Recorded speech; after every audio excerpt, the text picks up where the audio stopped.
Salutations and welcome, everyone. It is Kentucky Oaks Day, and you are here on the Trust the Profits live stream. We are going to be covering you from races 4 through the end of the card. We got you covered with everything you need regarding the Kentucky Oaks. Joined here by my trusted colleague, Colin Sheehan. Colin, thank you so much for joining me on to kick things off here on Kentucky Oaks Day. We're going to have a cast of characters in and out throughout the day, so thanks so much for joining me. And appreciate your time this morning.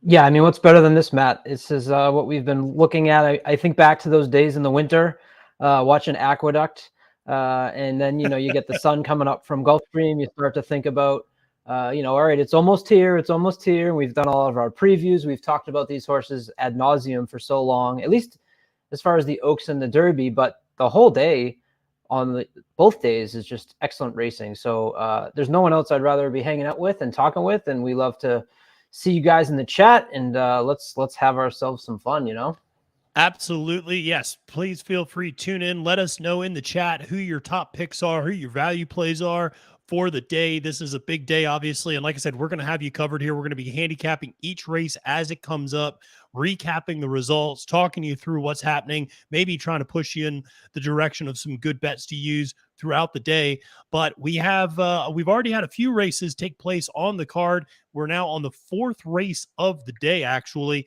And this one is an interesting $80,000 allowance optional claimer, race 4 here. And this is the last race before we enter the graded stakes part of the schedule. And so, like I said, this is a big one here. And $80,000 non-winners of 2 with some conditions there. And this is an interesting race. It's a 1-turn dirt mile that is for 3-year-old and up fillies and mares. Colin, I don't know if you had a chance to look at this one at all, just because I've been nerding out on capping the card. So I've been able to look at this race a little bit, but we do have a few scratches, it looks like. We do have the scratch in the number 2 and the number 3 and the number 5. So a lot of scratches in this race that could end up, impacting the way this one shapes up. But before we dive into this race, maybe we should talk about scratches in general, because the other thing we'll be doing here is sharing with you live news as it comes across the wire, because good Lord, yesterday was quite a day. We had 3 scratches from the Kentucky Derby. All 3 also eligibles have drawn into the field that now includes Cyclone Mischief, Mandarin Hero, and King Russell. And of course, today we got the news this morning that Skinner, the John Sheriff's horse from out in California, is also scratching from the field, reducing the size to 19 now. Colin, what are your thoughts on all these scratches? This has been a crazy 24 hours. Yeah, the only thing not getting scratched this weekend is my back. I'm like, what the heck? Let's go. Hopefully, so we'll have a 19-horse field, which is interesting in and of itself. Yep. We'll see the number 23 saddlecloth, which is interesting in and of itself for those over here. In the U.S., it's not something you're used to. I had to Google up what are the colors of number 22 and 23. So I tweeted that out last night. Fun fact, I guess 23 is called seafoam. If you're looking to paint your kitchen or your bathroom anytime soon, you can find out the seafoam color to add.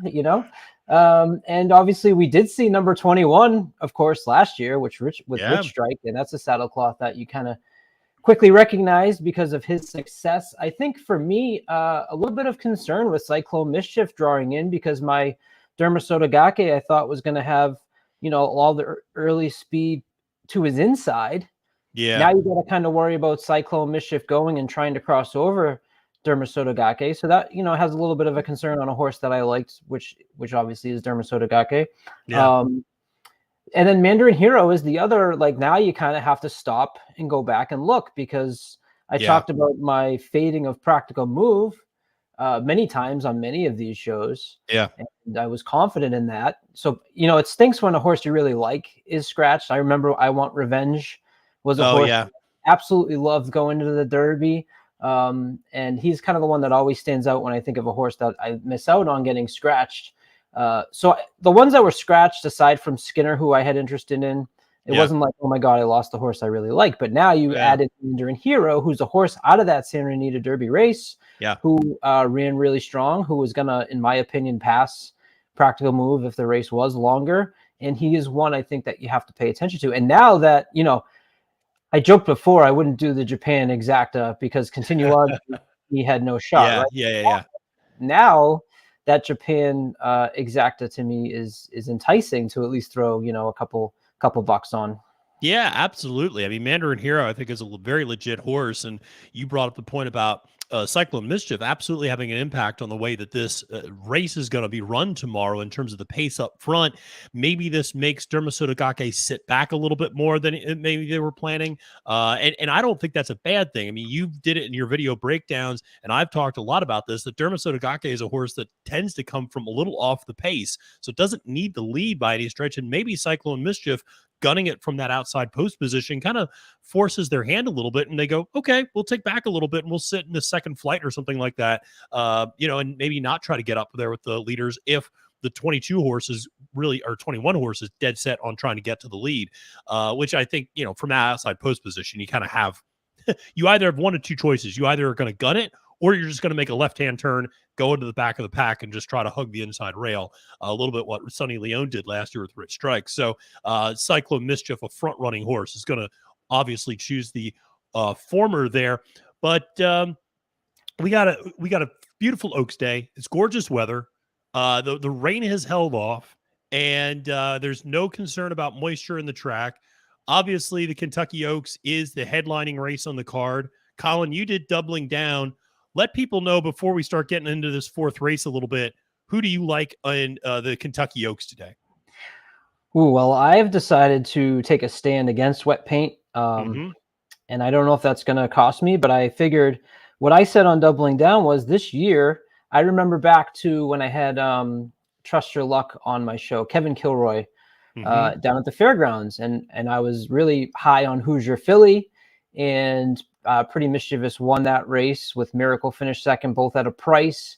Yep. And I remember at that moment thinking, man, every single one of these Oaks races is just being bombs. And the only one that's been consistent has been wet paint. But I remember thinking on that day, I said, okay, Oaks Day, I'm picking the bombs. I'm going to try. And, and you can't stick with that mentality the whole way through. But as I started looking at the race, I said, you know what? I do think that if you can get by wet paint, and I have stronger opinions in the Derby, that's where my value could be in passing on wet paint. And I did pass on Botanical on the show.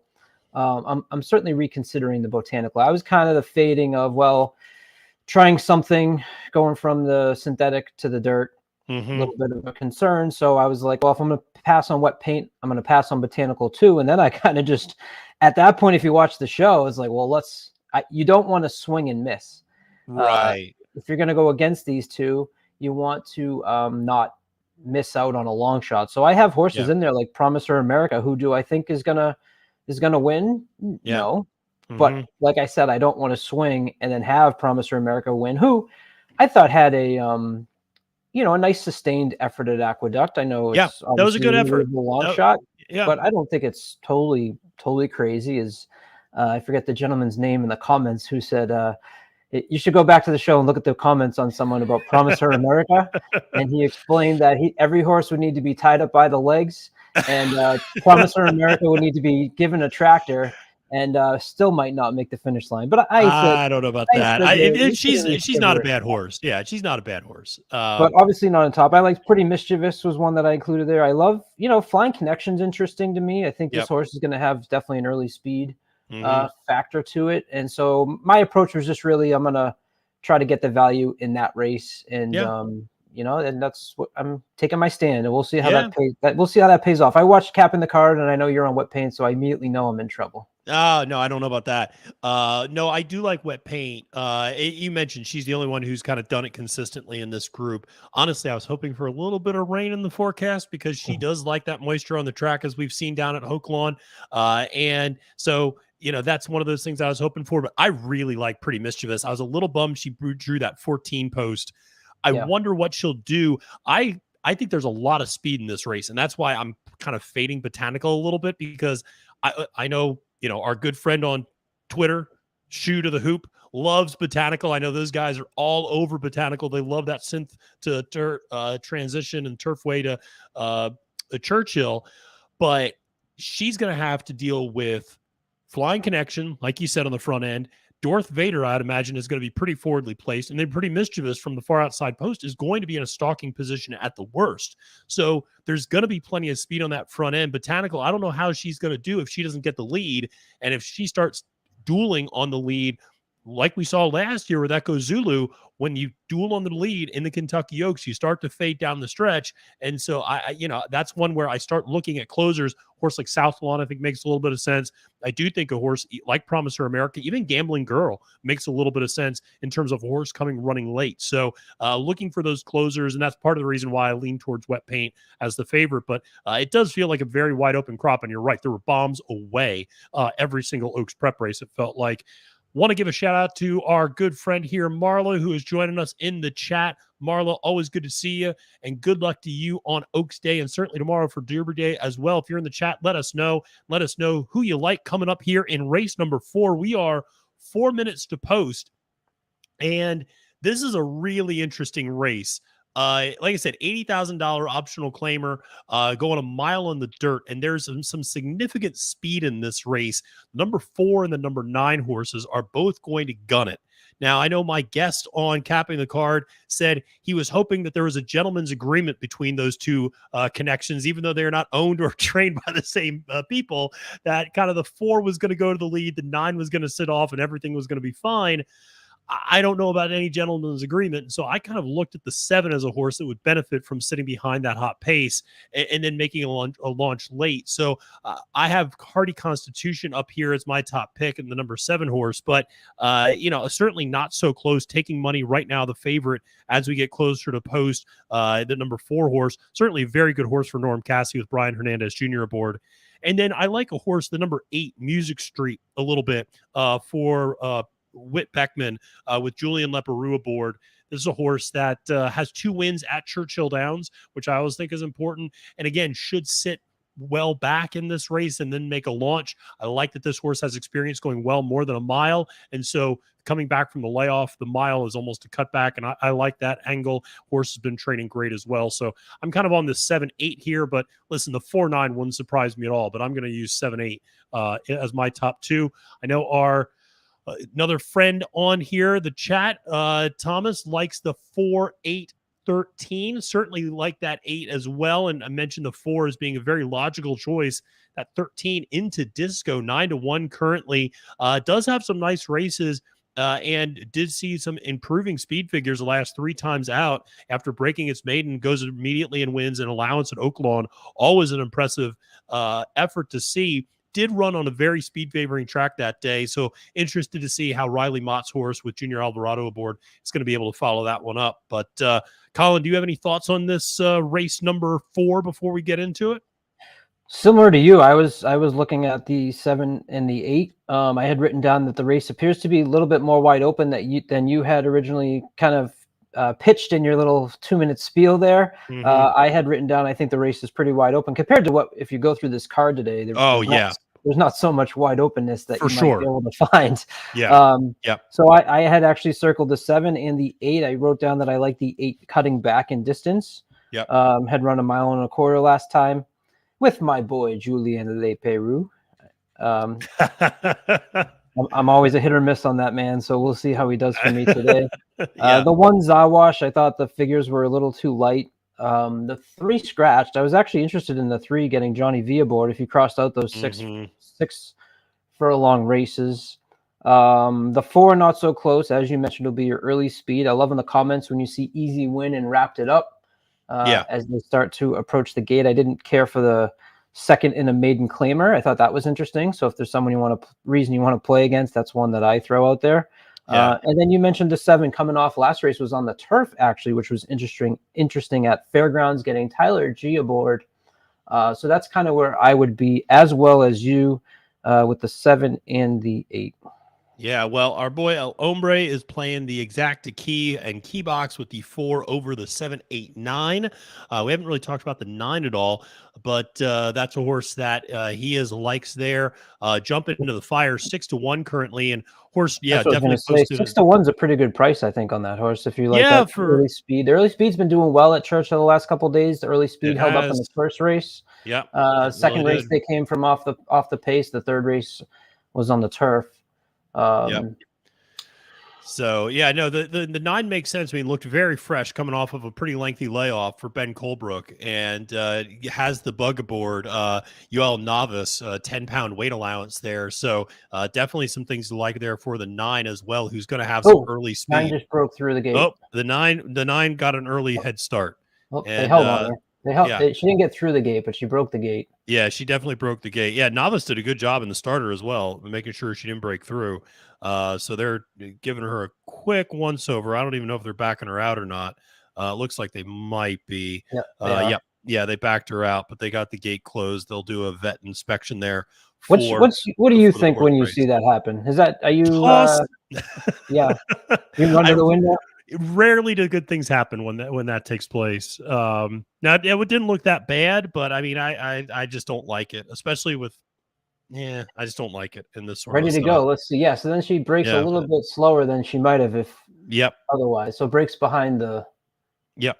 And not surprisingly, we see, I'm surprised the pace isn't a little bit crazier, but yeah, the 4 gets out to a pretty nice lead, but there is the 9 right there pressuring her coming out of the chute, which is always a bizarre camera angle to see here at Churchill Downs. And they make their way onto the main track from that 1 mile chute. But yeah, so not surprisingly, we see the 4 and 9 up there on the front into Disco. The 13, who Thomas liked, is up there as well, along with Zawish and the 6.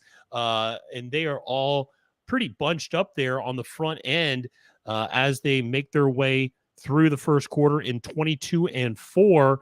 And no real changes up in front with the 4-9 being the controlling speed. We'll see if they wear each other out a little bit. The opening half in 45 and 4. They're making a pretty good effort here and pretty good run of things for this level in terms of the pace that they're dealing with. Now Zawish is making a little bit of a run, the number 1 horse, but the 4 and 9 are starting to open up on the rest of the pack along with this on 1. the inside. Here comes your 7. Yep. Here comes the 7. We'll see. But now, yeah, they come into the stretch. 7 starts to angle out a little bit. Seems to 7. What is going on with this 7? Jesus, this ride. This 1 is going to make it interesting. Yeah, no, this ride on the 7 is just killing me here, Smalls. So yeah, the 7 gets there despite the ride, and we catch our first ticket of the day here for capping the card with the 7 getting the win. That's going to make you a little bit of money. 3-1. The CAWs didn't. That was not a they knew type of a horse. Apparently, the CAWs didn't slam that horse right before the windows closed. So the 7 Hardy Constitution gets the win there in race number 4, and that one played out roughly the way we kind of thought. There's a lot of speed, and a horse that came from off the lead, did all right. I thought that was a gutty effort from the 9, determined, based upon what we just saw right through the starting gate. Yeah, getting 7-1. We had said 6-1. I said that's the reason I like that horse. So we said 7, 8, 9. It goes 7, 9. That exacta pays, I think, $38. So not a bad start. Not a bad start. This is not the cocktail lounge, but listen, folks, only winners in the lounge, as they like to say. What I would say, when I'm watching these early undercard races, we talked about the 4 and the 9 being the early speed. The 9, as we saw, kind of broke through and then broke a little bit behind the 4, but hung with the 4. Yeah. Was in that, what is he, 2-3 path, which has been advantageous as well. So if you're looking at a 9 that went 22 and then 45 for a half, hung on pretty well. So again, I don't know that you can quickly say that early speed's where you want to be, but it's not a disadvantage right now, is what I would say. I think this is a good type of race to see. This is a great point, Colin. This is a good type of race to see, and I think it can support either perspective. And I think it tells you the track's playing kind of fair because you saw a horse come from off the pace and you saw a horse that was able to sustain front end speed. So it just tells you, listen, it's not disadvantage to closers. It's not, a cheat code for, they didn't soup the track up so much that front end speed is just a cheat code. You can win from coming from off the pace. You mentioned in the second race, the winner came from off the pace as well. We saw in races 1 and 4 here, front end speed, really digging in and being able to sustain itself. So that's good. I mean, you love to see a fair track on a day like this. I mean, I remember last year when I went up for Preakness Day at Pimlico, and front end speed was just a cheat code, and it was just not even fair the way they had that track souped up. And so that's one of those where you just rip up all your handicapping that you've done, and you just go, okay, give me the horse that's got the early speed, and then we just go from there. Because I remember there was a sprint race. Now, granted, I think it was a 6 or 7 furlong sprint. They went like 44-1 on the for the opening half, and I'm like, these horses are done. They're cooked. Like, everybody from the back's going to come, and the 2 horses in the front end just opened up on everybody else. And I was like, all right, all my money's going on early voting now, and that worked out all right. But yeah, it could be a pretty crazy type of day there. So we have a good start to the day here in race number 4. On the live stream as we catch the winner, Hardy Constitution, the 9 in there, jump into the fire, holding for second. So definitely like to see that for the first one of the day. But now we move into our graded stakes portion of the card, and that's going to be a lot of fun.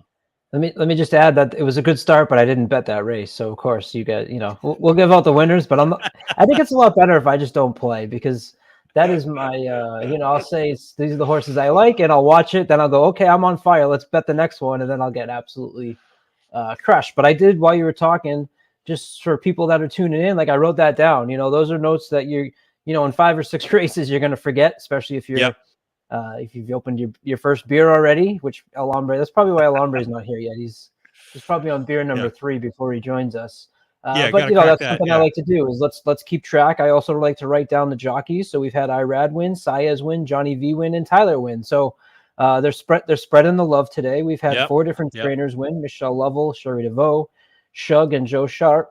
So just something on these long days that's worth just taking a note of, both what's happened from a pace standpoint. Are there any hot jockeys? Are there any hot trainers? Of course, if you're watching the show, they'll mention it, but you're watching us, so we have to keep track of that, Matt. So a little bit of a different skill set here going live for. I think that's a great point, Colin. And maybe you should take this moment to let people know what to expect today, because it's not just going to be the 2 of us for 6 hours, I hope. No, I certainly hope not. No, it's a great point. So if you're joining us today, listen, we're going to be on here all day.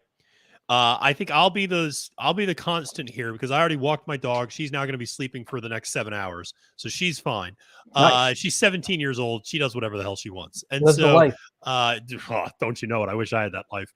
But we're going to be on here live for the duration of the day. We're going to have special guests joining us throughout the day. You mentioned our colleague El Hombre. He's going to come on. The formula might make it on as well. You got people like Barry the Sniper Spears. He's going to be coming on. The Sniper's always giving out live picks. You know that. Gino Bacola is going to be coming on. Caleb Knight from On the Wrong Lead. Josh Rodriguez from On the Wrong Lead. And our good friend and collaborator here on Trust the Profits, Horse Guy Mike Pellerin, is going to be coming here as well. So we got a lot of people coming in. Might even send out a few invites to some other folks to join us here on the live stream. So we'll be having people coming in, coming out throughout the day, sharing their perspectives, sharing their thoughts on these different races, popping in, handicapping races with us, talking about the Oaks card, talking a little bit about the Derby. The whole point here is, folks, we're going to have fun today. We're going to cover these cards. We're going to handicap races. We're going to recap what happened. As Colin said, we're going to keep track of everything that's going on, and we're going to keep you up to date with everything that's going on with the Derby news, because there's still, I got to be honest with you, there's still a lot of rumors swirling around about some other horses that might be scratching today. So nothing that we can confirm here, or nothing that I would feel good enough putting out there publicly, but I'll just say there are at least 2 other horses that, and I'm not talking about Forte, 2 other horses excluding Forte that might just scratch from the Kentucky Derby tomorrow. So, if the things break, we'll certainly cover all that stuff for you guys here. And I see a bunch of people online. So much appreciated for tuning in here for Kentucky Oaks Day. Make sure to comment, let us know who you like, and engage with us throughout. But Colin, we got the return of Rich Strike coming up here in the Alley Sheba, and this is what the people are here for, my friend. Now, you might say it's for Art Collector and West Willpower and Last Samurai, but Rich Strike, last year's Kentucky Derby winner, coming back after a really long layoff, and is going to be run here in the Alley Sheba. Does he have a better shot today than he did last year, or what's going on? When are we going to be able to say that he's won a race other than the Kentucky Derby or the Maiden Claimer at Churchill Downs? I don't think. Yeah. I mean, it's nice to see him back. You always want to see these horses running again, but this to me is West Willpower versus Art Collector. Yep. I don't even really think I know Last Samurai got the best of West Willpower three back for at least for Last Samurai. Yeah. But to me, West Willpower and Art Collectors, where I would certainly Rich Strike's always it's always a fun story. I think back of the arguments on Twitter the night Rich Strike won, which was Rich Strike will never win another race again in his life. Maybe even especially when they decided to move on beyond the Preakness that year. Yeah. And I always have that. It might have even been Trusty, to be honest. I always have whoever tweeted that out that night in my back of my head. Yeah. And as Rich Strike continues to, continue on in these grade 1 and grade 2s and just doesn't get there. The one time I really actually liked Rich Strike was that race against Hot Rod Charlie in the Lucas Classic, when to me it was I was like, oh, he finally won. He's coming down the stretch. And then he, fell asleep and got nailed. Yeah. Dropping back to a grade 2 again, I guess. Yeah. Maybe that gives you some hope. Are you actually a fan of Rich Strike in this spot? You could make an argument for him, I think. And the argument you can make for Rich Strike in this spot is West Willpower and Art Collector are going to go at each other up front. And they're going to wear each other out. And Art Collector's maybe going to take it to West Willpower a little bit more than he did last time out, when, he really let West Willpower have his way in a lot of ways in that Fairgrounds, in that New Orleans Classic. And so I think that this is one of those where if you think that there could be a front end pace duel, maybe you think Rich Strike can sit back and then make that big launch that he's made. And we should say, listen, in fairness to Rich Strike, because there's a lot of fans out there of his, and I get it. It's an amazing story, and you really do love to see it. Now, that said, he's already floated up from 7-2 in the morning line to 9-1 right now. So not attracting a lot of money. But this is a horse that has run 3 triple-digit buyer speed figures since that Kentucky Derby effort. So he ran a 105 buyers, coming off a layoff at the Travers, a very good effort there. It was a 4th place, but those, second, third, and 4th were all kind of right there with each other. Ran a 101 in the aforementioned Lucas Classic, and then ran a 106 in the BC Classic, then goes to the Clark later that month and just runs a nothing race, as I would expect him not to run a very good race, because, listen, nobody running against Flightline runs well next time out. So that was just, an automatic toss. Now coming back from a really long layoff. I mean, he ran well off a little bit of a layoff at Saratoga in the Travers. So, maybe he's got something here, but he's not going to be for me. I mean, to me, this feels like West Willpower all the way. And I made this comment on Capping the Card. West Willpower feels like the 2023 Knicks Go, a horse that went to Brad Cox's barn and found another gear. And you can insinuate from that what you will. But it is a horse that just seems to have found his best running since switching barns. He was not a bad horse before that, but really seems to have, like I said, found another gear here. And going a mile and 16th, I kind of like that distance. That's the other reason. I think Rich Strike wants more ground. So I'll go with West Willpower in this one. And you used the buyer speed figures. What did West Willpower get in the last race? 109. And what did you say Rich Strike got last time? 101? He got a 101 in the Lucas and a 106 in the BC. And he ran a 105 at the Travers. Okay. And Art Collector in the last 2? Art Collector in the last 2 went 107, 103. Okay. And Last Samurai went 105, 101, 103 the last 3 times out. So, I mean, from a speed figure standpoint, it's pretty close. I mean, in terms of what they're able to do at their best, they're not that far apart from each other. I mean, they're a point or 2 away. So it should shape up for a really good race. I'm just betting that this is going to be a big weekend for Brad Cox more than anything else. And I think it kicks off here with West Willpower. From a value standpoint, if you do use speed figures, you'd be more happy with Rich Strike at 9-1 than West Willpower at 1-2. So that's certainly something. That's why I asked, because I use Brisnet speed figures. So where are they there? So Brisnet last time for West Willpower was a 111. Mm-hmm. Rich Strike last time out was a 92. Yeah. Well, that last time out was not great. What was he in did they say what he was in the Breeders' Cup or the Lucas? So Rich Strike's last 4 was 92, 101, 99, 104. Oh, so interesting. They didn't. Okay. Just barely cracking 100. And then Art Collector in the last 2 was 106 and 104. Obviously, that win in the Pegasus at 15-1, and then the second in the New Orleans Classic, he got a 106. That was to West Willpower. So at least from a Brisnet standpoint, the speed figures are a little bit more favoring of West Willpower and Art Collector. And if you use Prime Power, they have that 10-point advantage over Rich Strike as well. So that's why I was, I think Rich Strike needs to drop down a little bit. Yeah, I agree. I mean, I think he would do better running against competition like Skippy Longstocking and horses along that line. I think he could get a grade 3 somewhere and get a win. Because I think that's what a lot of people want to see. They just want to see this horse get a win again. I mean, I think it's not particularly fun to see a Kentucky Derby horse just continue to struggle and kind of bang his head against the wall and against better competition. And it's not as if the handicap division is overwhelming, but it's not that deep. But I mean, horses like West Willpower and Last Samurai and Art Collector, like, and then you throw in like Stiletto Boy and Defunded and Proxy. I mean, there's decent horses in this division that just seem to be a touch too tough for Rich Strike. And so, taking a step down into that like grade 3 listed stakes territory might not be the worst of all ideas. I agree with you on that one, Colin. We'll see. I mean, I think from a value standpoint, I know I was looking a little bit at the 6-horse Milliken, taking a pretty big step up in class here. 14-1 currently, 10-1 on the morning line. A horse that's gotten better at the last 3 times out. If you look at Bayer's speed figure, has gone 88, 92, 96 while stretching out and getting a little bit stronger each time. So I thought maybe this is a horse that, because you're seeing this improving speed figure, maybe is sitting on a big race. It would have to be a huge step up in class, certainly. But, if you're looking at some chalkiness up top, then I think he's a horse that makes a little bit of sense here. I see a guy, Richard, here online. He goes, I'm all in for Smile Happy, which was a horse I also was looking at underneath there. He thinks there's going to be a big effort today. I agree. This is a horse that, honestly, if you scratch the Kentucky Derby, it makes a lot of sense. Which is easy to do too, right? Yeah, exactly. I mean, if you scratch the Kentucky Derby, Smile Happy makes sense in this spot. I mean, may not have the speed figures, but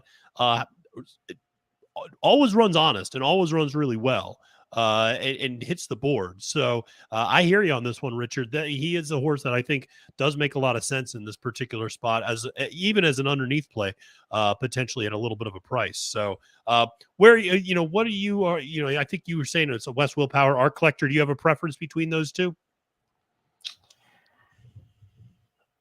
I kind of dig Art Collector from like a fan standpoint, so I always struggle with like separating that. And so if it's like, which two would you go with, Art Collector or West Willpower? I'm gonna be like, I'm cheering for Art Collector just because, he's kind of just that. I'm glad to see him come back this year. I loved his win in the Pegasus. That was awesome, exhilarating to say the least. I had it that week. We did the another thing I won't forget. That was the week I did the pick 3 on doubling down with Sarah, and I picked Art Collector, but I didn't have the middle leg there, which you immediately messaged me after, and you said, "How did you not?" I forget who it was. It was a Tone. And because that was like I loved Tone in that race. Where were you? I was like, oh.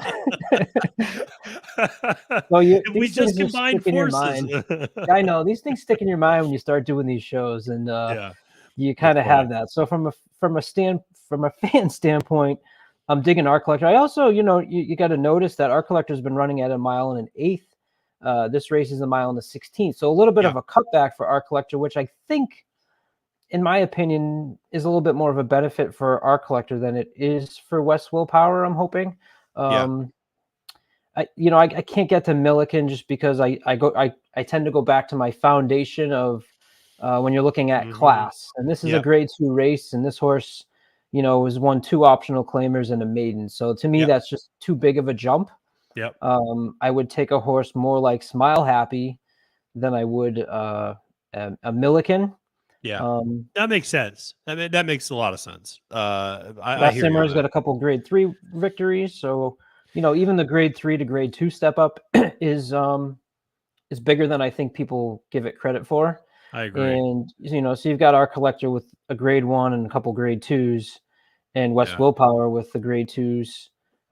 Doesn't have a grade 1. Finished second in the Clark, at least. Does he? Does West Willpower have a grade 1? I can't see beyond the last 10 races. No, he does not. He just has a grade 2 to his name, and finished second in that grade 1. But yeah, and it's funny. Like he and Proxy both feel like horses that have they've ran against each other, obviously in that in that Clark, and those two have kind of gone on to I've used that race to kind of propel themselves in this division a little bit more, and so we'll see. I think that the mile and a 16th really benefits both our collect. I think it benefits the front end leaders, because if it was a mile and an eighth, a mile and a quarter, now you're looking at horses coming from the back. Exactly. Yeah. And they're going to wear each other out. I think in a mile and a 16th, they both can probably sustain that. So it's hard for me to think that I just can't get past either of those two up top in this particular race. And so when I'm looking at value, I'm looking underneath more than anything.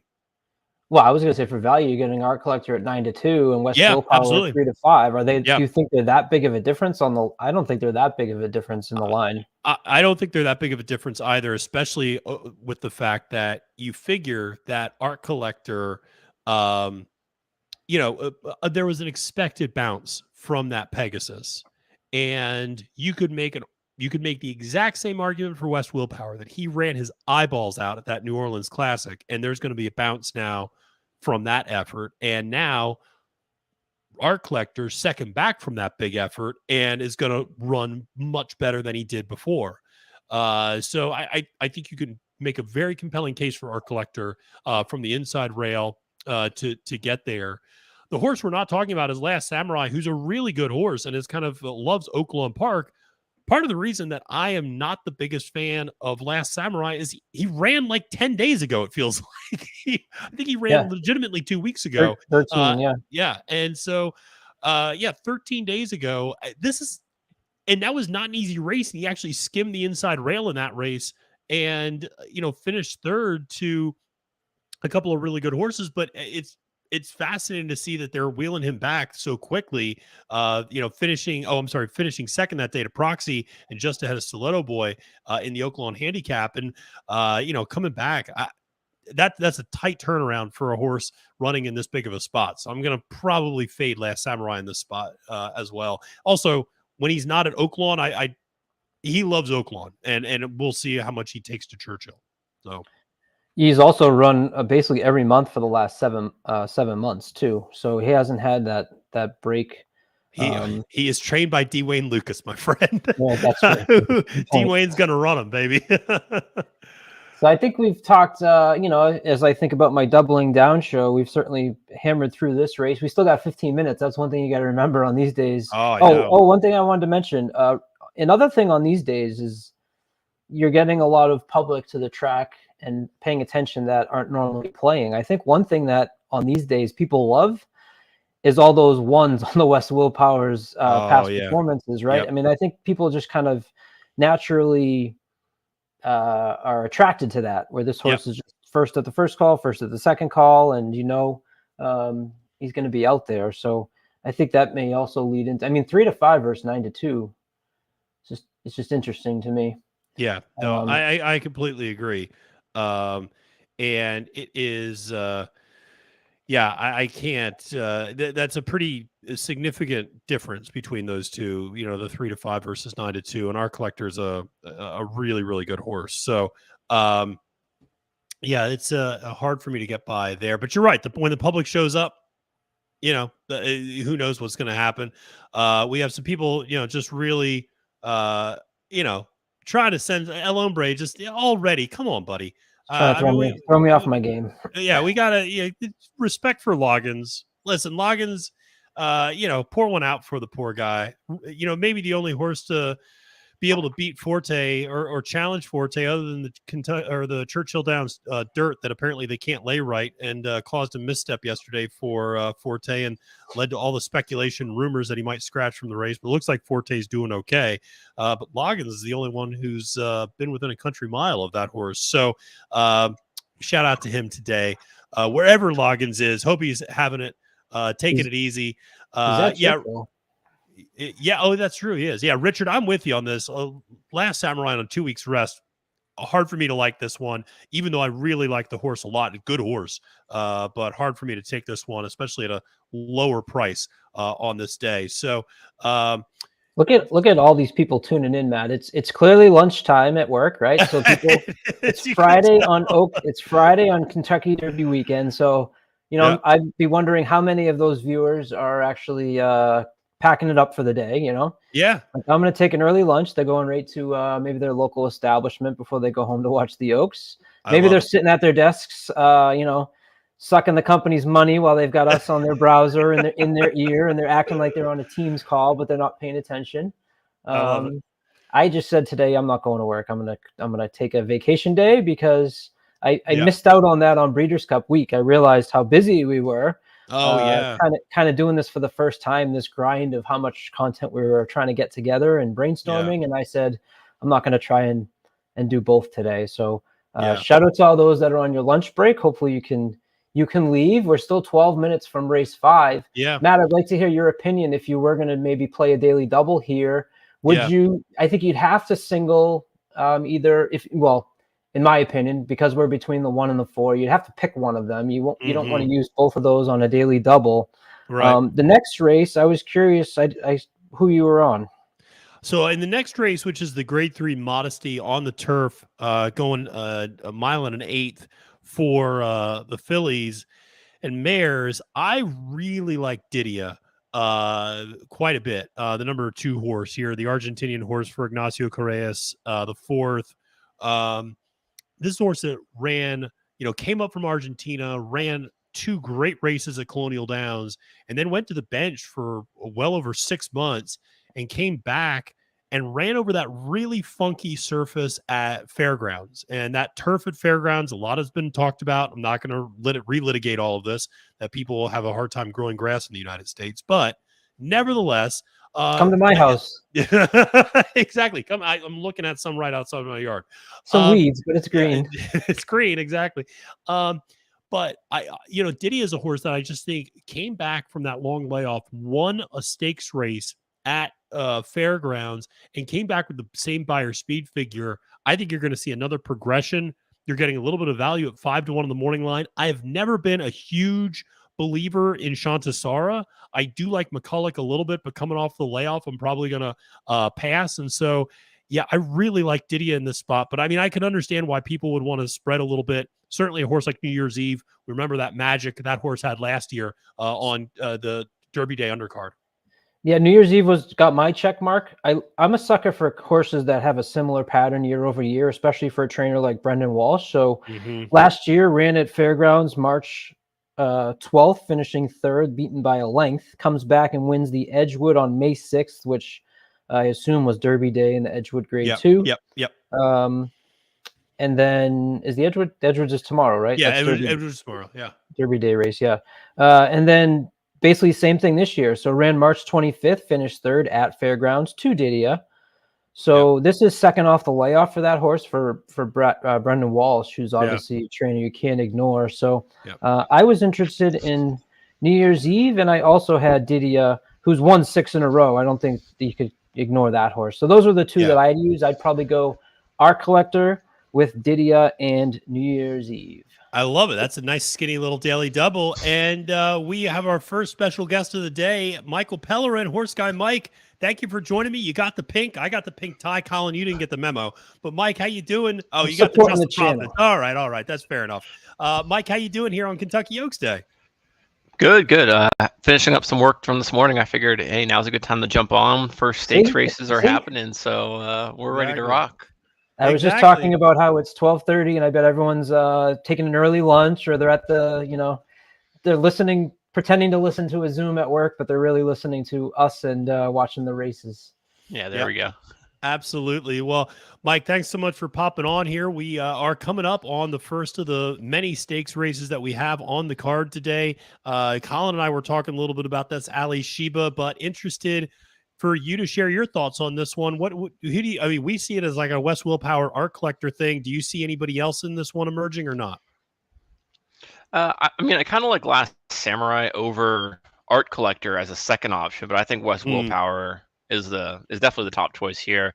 I did a really skinny pick 3 with Wes Willpower singled, Munnings Gold singled, and then I went 2 deep in the next leg. So just trying to hit something to start the day. They had a $5 base on it, so maybe something will hit from there. All right. But yeah, in the next leg, I went with Didia and Shanastara. I figured one of those two would win. Yeah, no, I think there's a lot of love for Diddy here. A lot of love on this channel too. We got 44 people watching right now live. Got more people on Twitter watching as well. So much appreciated everybody coming and checking us out here on Kentucky Oakstake. Make sure to drop your best bets and where you're going in this next race in the comments. Dave is going with quite a pick here. He's going Last Samurai, Art Collector, Rich Strike for the win. That would pay off pretty nice if those if you could hit that trifecta with Last Samurai up top and getting past West Willpower entirely. So good luck to you, Dave, on that one. Certainly hoping that one happens, and maybe expecting a little bit of a bounce from West Willpower based off that huge effort he ran last time out in that New Orleans Classic. But Mike, I was mentioning to Colin before you joined us that West Willpower kind of feels like the next Knicks Go, this horse that comes to Brad Cox's barn and just starts to elevate himself a little bit more. And just, I don't know if he's going to bounce from that last race. Like, I just think might be the start of a trend for West Willpower of just running these like 105, 107, 109 speed figures all the time. Yeah, I mean, I think he's definitely progressing up, and he's in that top tier, top echelon of the older division right now. But I mean, he lost the Last Samurai 2 back, so it wasn't even like a long time ago. It was, at Oaklawn in February, he lost the Last Samurai. So I think if you're going to go with anyone over West Willpower, Last Samurai is the way to go, and just hope that form translates here. Last Samurai lost to Proxy last out, and I think if Proxy was in this race, he would definitely give West Willpower a run for his money. And I don't even know of the two of them who would be favored. Probably West Willpower, but I think Proxy would take a ton of money. Yeah, Proxy would take a lot of money. You're right about that. And I mean, and as I mentioned before, and Colin, you brought it up as well in that last race at Oaklawn, Last Samurai scrapes the inside rail as well. I mean, and just, had a really tight inside triple, just say, there for in that last Oaklawn handicap. So, and then just barely got nudged out by Proxy that day. And that was a thrilling race, by the way. And then people talk about how this handicap division doesn't have the star power. They all seem to be pretty evenly matched, though. And they produce really thrilling races, whether it's the Pegasus, whether it's the Big Cap out at Santa Anita, whether it's the Oaklawn handicap, whether hopefully we see a good one in the Alley Sheba today. But yeah, this is a big day. So, Mike, you and I did a bunch of Oaks spotlights. So I have a feeling I already know where you're going in the Oaks. But as we're waiting for the Alley Sheba to go off, what are your Kentucky Oaks thoughts today? Yeah, and the weather's looking very nice, looking like it's going to stay dry all day, which is great. So I think wet paint's still the choice here. I mean, she ran great last time. And Colin and I on his show, we went over my my other horse, Defining Purpose. Oh yeah. Who once she finally got on a fast track after having back-to-back sloppy tracks, had a great trip. And I think she's going to get the speed set up. I think she's going to sit right off the pace. Not be at the front, not with Flying Connection and Botanical, kind of cooking up front.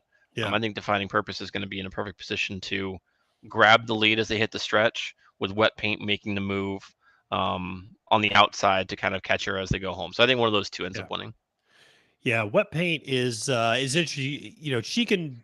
She can come in a lot of different ways. I mean, we've seen her do inside moves coming from the back. I mean, I love that versatility. She's a very agile horse, clearly. She doesn't mind going on the inside rail. She doesn't mind sweeping on the far outside.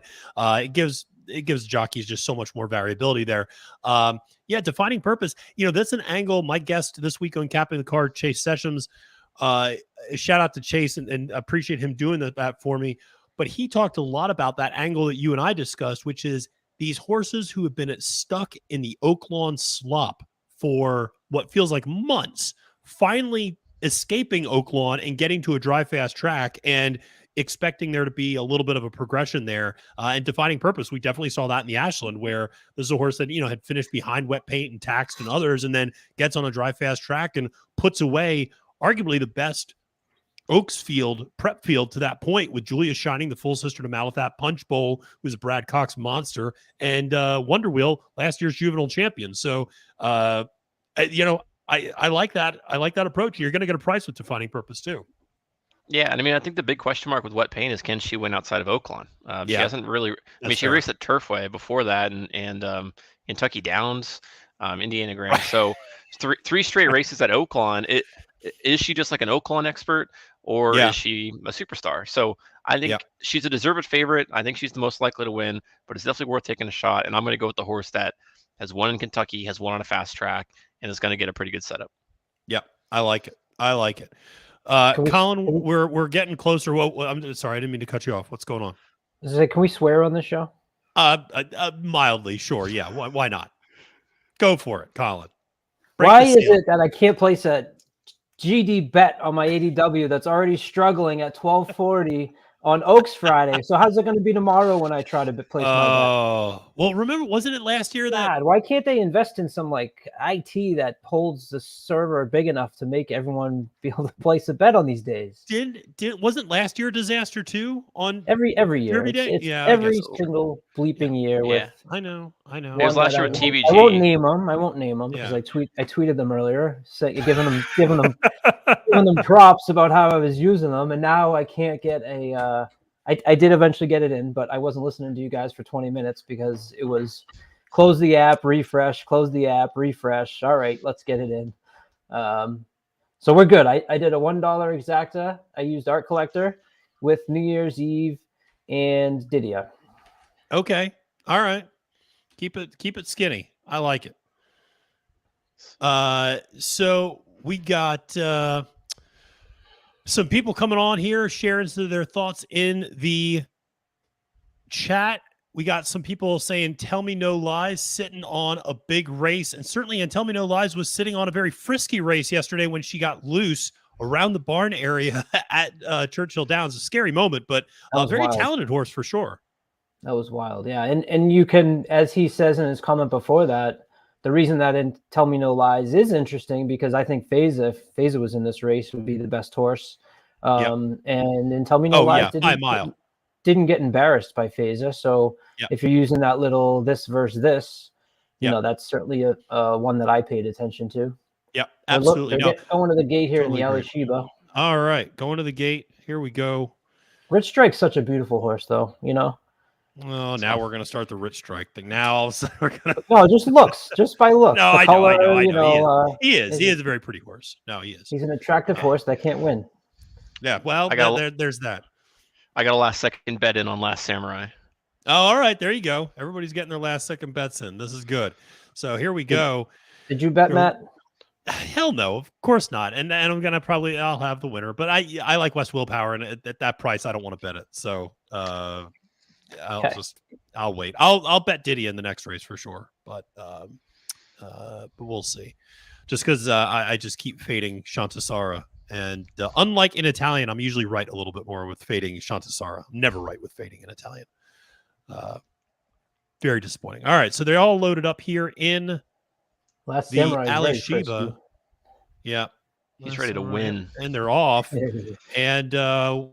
Pretty even start here. An Art Collector going out to the lead with West Willpower now taking an advantage, and Smile Happy kind of getting up there on the front end as well, feeling pretty frisky. But West Willpower emerges on the lead, inside position going into that first turn, followed by Smile Happy and then Art Collector a few lengths back then to the final three that are trailing with Last Samurai and Milliken. We got 24 and 1, or 24 and 2, I should say, opening quarter mile.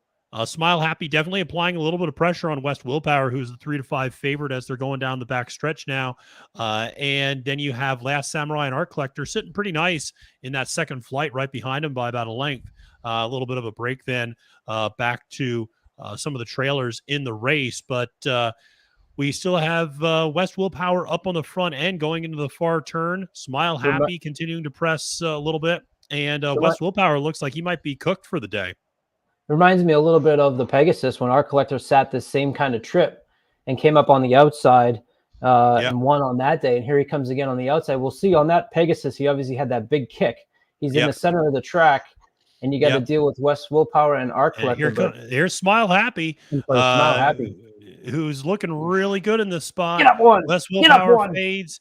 And Get up. Art Collector making a run. Get but up. It is going to be Kenny McPeak and Smile Happy that get the win in the Grade 2 Alley Sheba. And then Last Samurai and somewhere Rich Strike finished, but not anywhere near the board. But Smile Happy, a horse we'd mentioned a little bit, and I want to say shout out to, I believe it was Richard who had Rich Strike in the comments, if I'm not mistaken. Yeah, Richard in the comments, shout out to him on Smile Happy. That's a nice little win there for the day to kick things off. The Ken McPeak horse. We talked about it. Really, if you scratch that Derby, the horse hasn't done anything wrong and showed up really big on the Derby on the Oaks Day card. So yeah, I mean, I don't know what happened with Last Samurai. Yeah, I thought he was in a perfect position. This couldn't make up any ground in the stretch. Yeah, I'm always worried about the layoff. D. Wayne runs these horses, in my opinion, too often, but D. Wayne knows a hell of a lot more about horses than I will ever know in my lifetime. And so far be it for me to kind of question that, but I'm always worried when they come back on a 2-week turnaround in this sort of a spot. So, that was one of those. That was what we had said, where we had said he's raced every month for the last 7 months, Yeah. Well, that makes you worried about Secret Oath later. Well, that's why I'm fading Secret Oath. City. Yeah, I'm on the same page with you. I'm search results all day.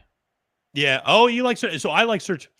But can we talk about how good that Ogden Phipps was? Like, that was the best third place finish I've ever seen in a race, because she went nuclear with Latruska up front and somehow managed to hang on for third really gamely between Malafat and Clairiere. That was a fantastic race last year.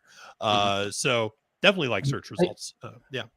I give Hernandez, the jockey on Smile Happy, their credit, because looking at the past performances, that wasn't a horse that I expected to be up front with either Our Collector or West Willpower, right? And he went to the front, and as we've been talking about, keeping track of what's happening as far as a pace standpoint, was able to just stay on the lead and had first jump on Our Collector. Our Collector wasn't going to pass him, but that kept ahead of him by that same distance down the stretch. Yep, absolutely. Now, and just applying that pressure on West Willpower is enough, and continues to press. So, that's always, even if you can carve out the fractions you want, I always make a point.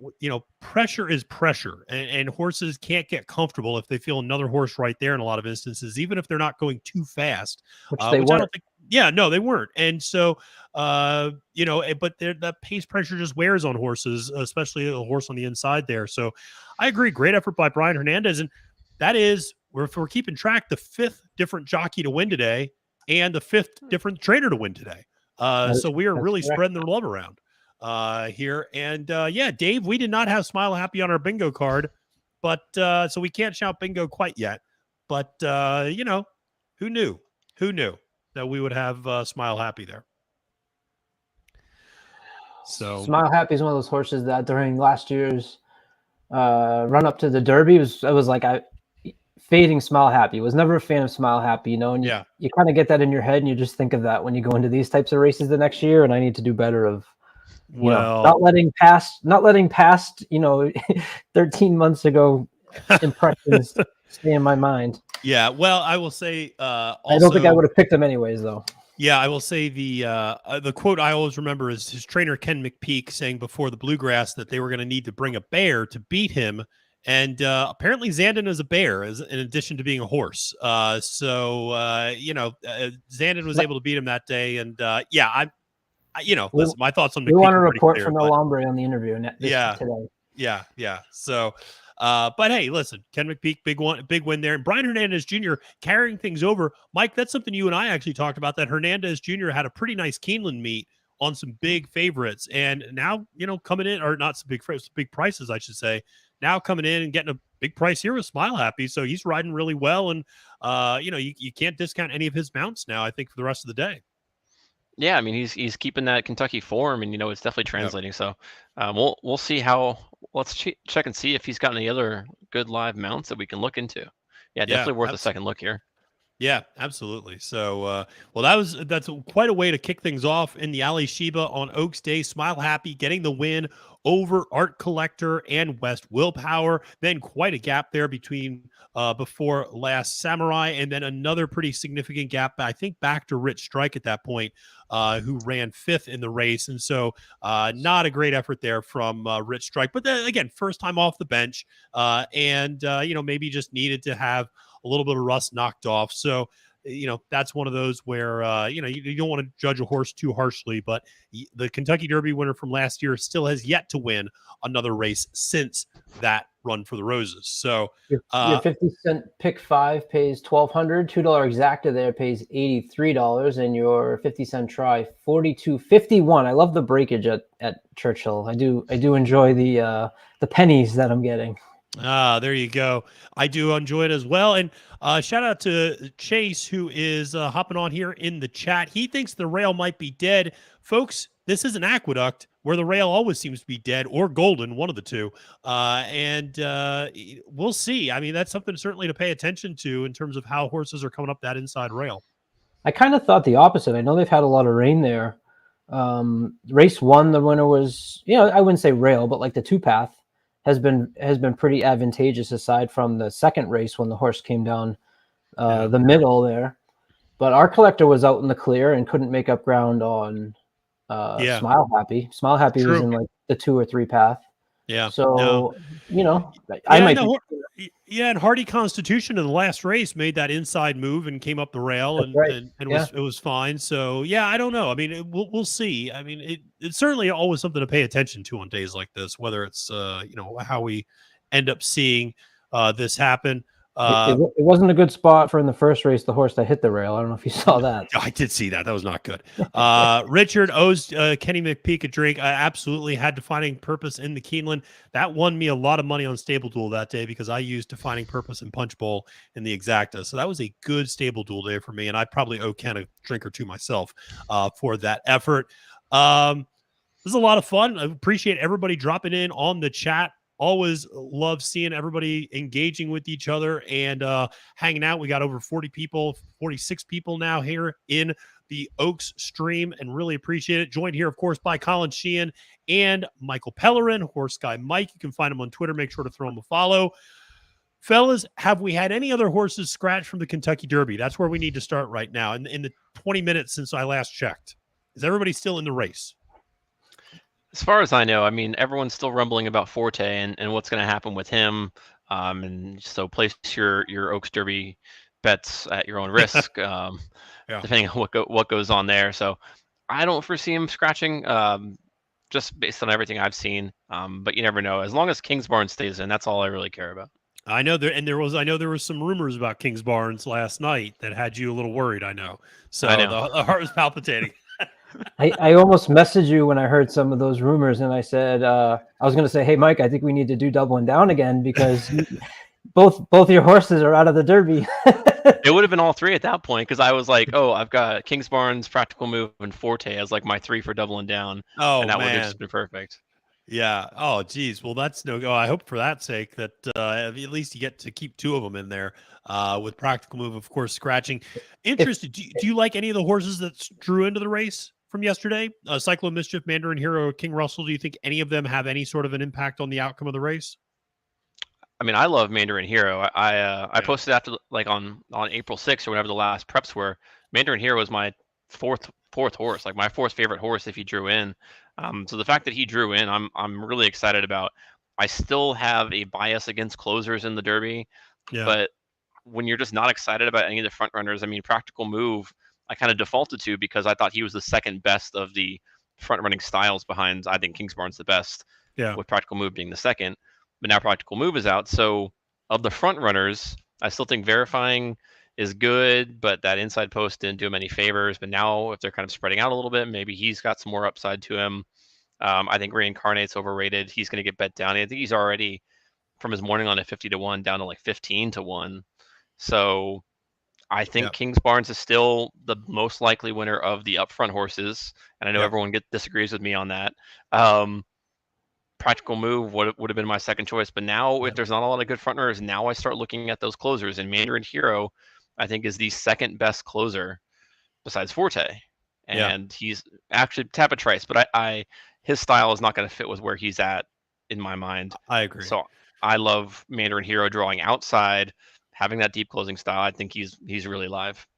Yeah, absolutely. And listen, if you're in Central Arkansas and you hear the news that Kingsbarn scratches, watch out for if you might see some fires in your neighborhood because Chase is going to burn it all down, or at least by burn it all, I mean his garage shop down in case Kingsbarn scratches today or tomorrow before the race. And hopefully that doesn't happen, not only for Chase's garage shop, but also for Kingsbarn's and Mike as well. So he can have his Derby favorite run in the race.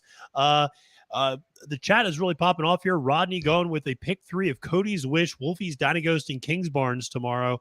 That's intriguing. Wolfie's Dynaghost, a horse that I know Sarah El-Badwi really liked when I did capping the card with her on Derby Day. And then Cody's Wish feels like a free square a little bit in that race and feels like a pretty strong single and lock that I think a lot of people are going to be playing off of on the card. Interested whether or not there's any other singles either today or tomorrow that you guys are particularly interested, not just from a betting standpoint, but just watching these horses run potentially. Money's Gold, as Michael mentioned, that he has. You have to wheel that back. I think maybe if we could get 2 here, you single Money's Gold. Money's Gold is one that you texted me about saying, hey, you got to check out this horse. I forget which day that was, but we had been watching and doing the shows, and you said, look at this horse. It was at Gulfstream, I believe. Or Tampa. It was Tampa's race. And you said, it was the Tampa race. Who won off and won by 17 lengths. So certainly a speed demon that I'm interested in. I haven't, to be honest, don't out me. I haven't done a ton of work on tomorrow. I'm not going to out you. You just outed yourself. I wasn't going to bring it up. But, that'll be tonight's plan. I spent last night doing today, and I'll spend tonight doing them. Well, once all the scratches started happening, I said, well, let's take a break here. Because too much is the news is too hot, as they say. I'll give a shout out if you guys are on Twitter. Check out Larry Colmus's tweet that he just sent out, because Matt said in that last race how the view, the camera view was pretty funky at Churchill Downs. Well, I think you should look at Larry Colmus, who just sent a picture of what he sees when he's trying to look at the mile chute, and he can't see it now because they built that the stands on the first turn. He said the mile chute looks nice, but I can't see it. And I heard on the Steve Bick show yesterday, which was pretty funny, that the horsemen around the track are calling that first turn building Little Arlington because of the hangover. Going over the top, so they're comparing it to Little Arlington Park, which is kind of funny. R.I.P. Absolutely R.I.P. for Arlington Park. Very sad. That's a tough one. And I guess Larry just watches the TV monitor until they emerge from the chute then when calling the race, which is probably less than ideal and certainly a little bit of a curveball for him. And that poor guy also had to throw out a lot of race cards yesterday and learn some new silks and names for the race. Pretty crazy.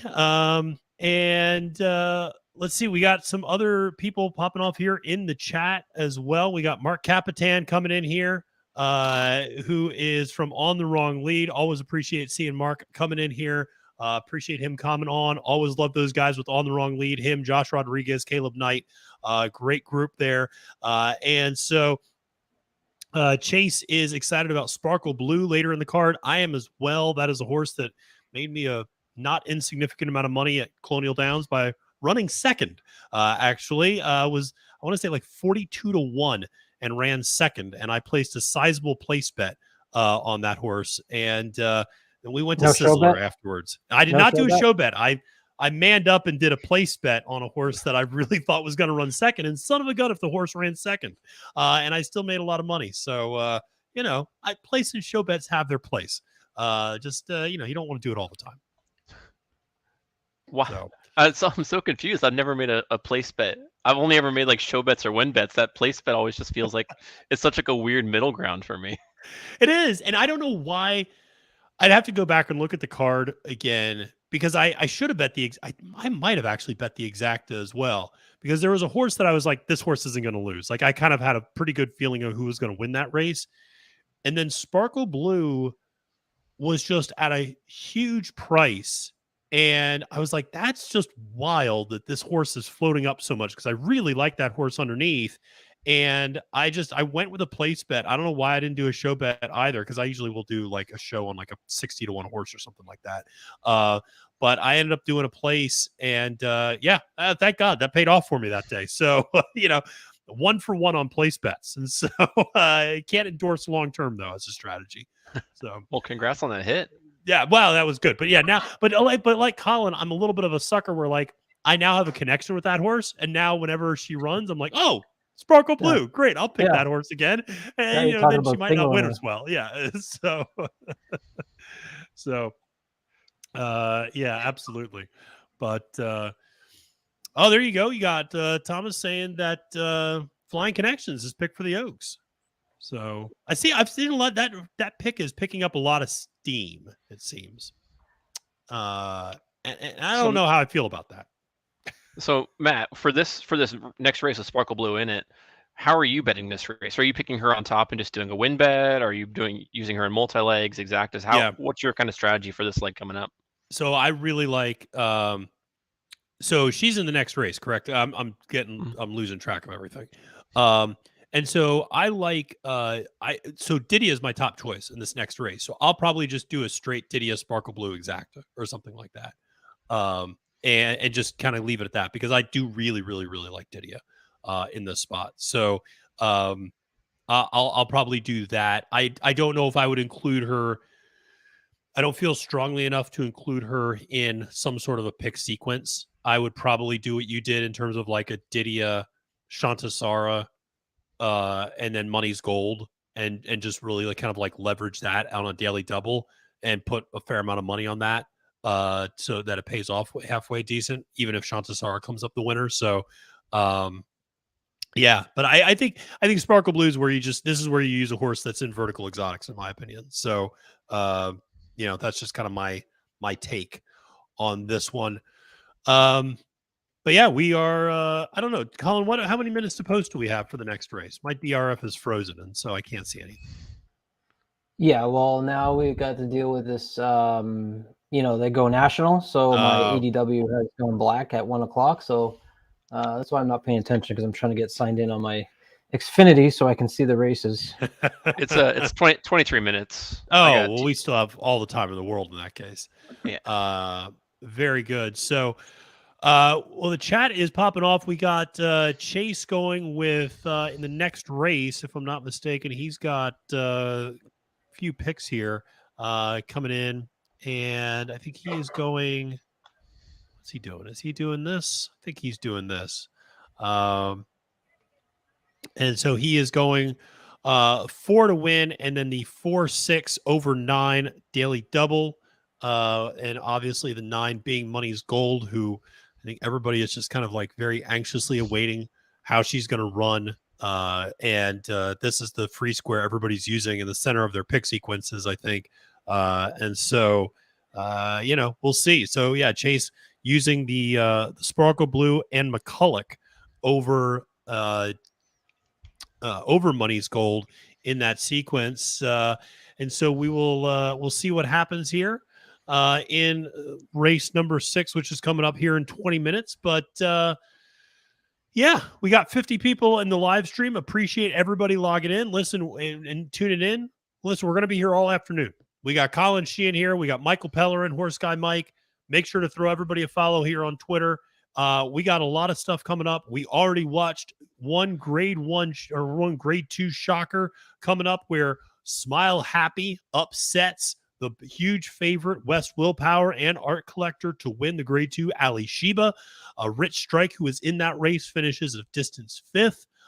And Last Samurai, who got wheeled back on 2 weeks rest, finished a pretty distant 4th. And so we've seen that. We've seen, Colin, thank you for pointing this out to me early. We've seen 5 different jockeys from 5 different trainers win the first 5 races in the card. So a lot of love to getting spread around there at Churchill Downs. Not sure about any sort of a track bias. We've seen horses come from the back. We've seen front end speed hold up. So the track seems to be playing pretty fair. The weather is beautiful. I'm sure the hats and fascinators are outstanding there on site. But yeah, yeah, this is a fun day. So, Mike, let's talk a little bit more about this race coming up here, the Modesty.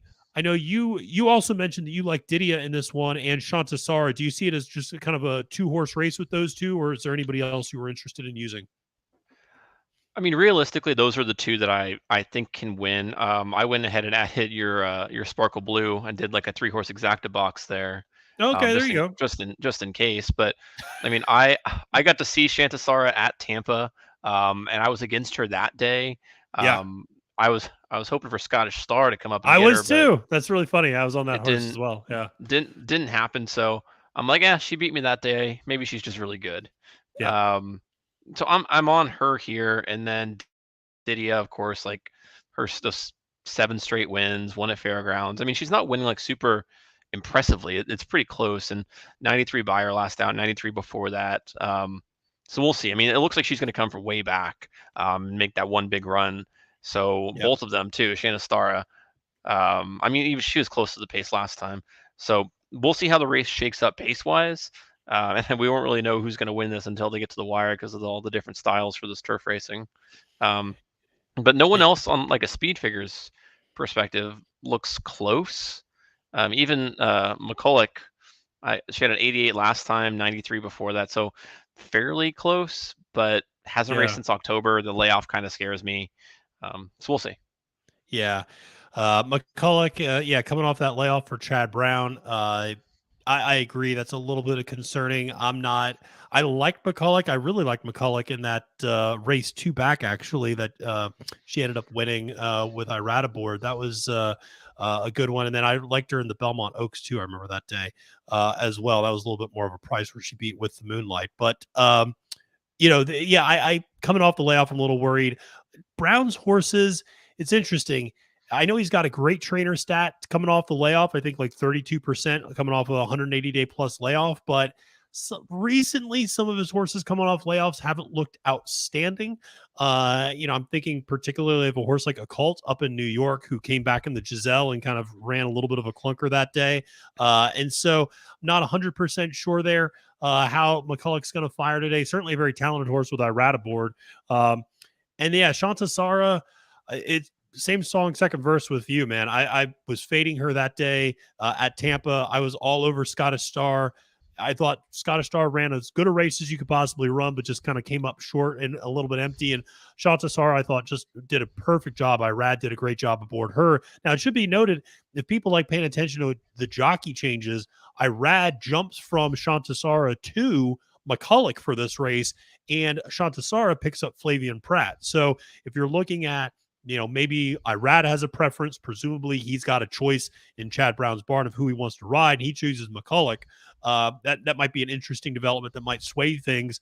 Certainly Shantasara currently 5-2 on the morning line, or 5-2 on post, I should say, live betting right now, which is the same price as Didia, who's gotten bet down from 5-1 to 5-2.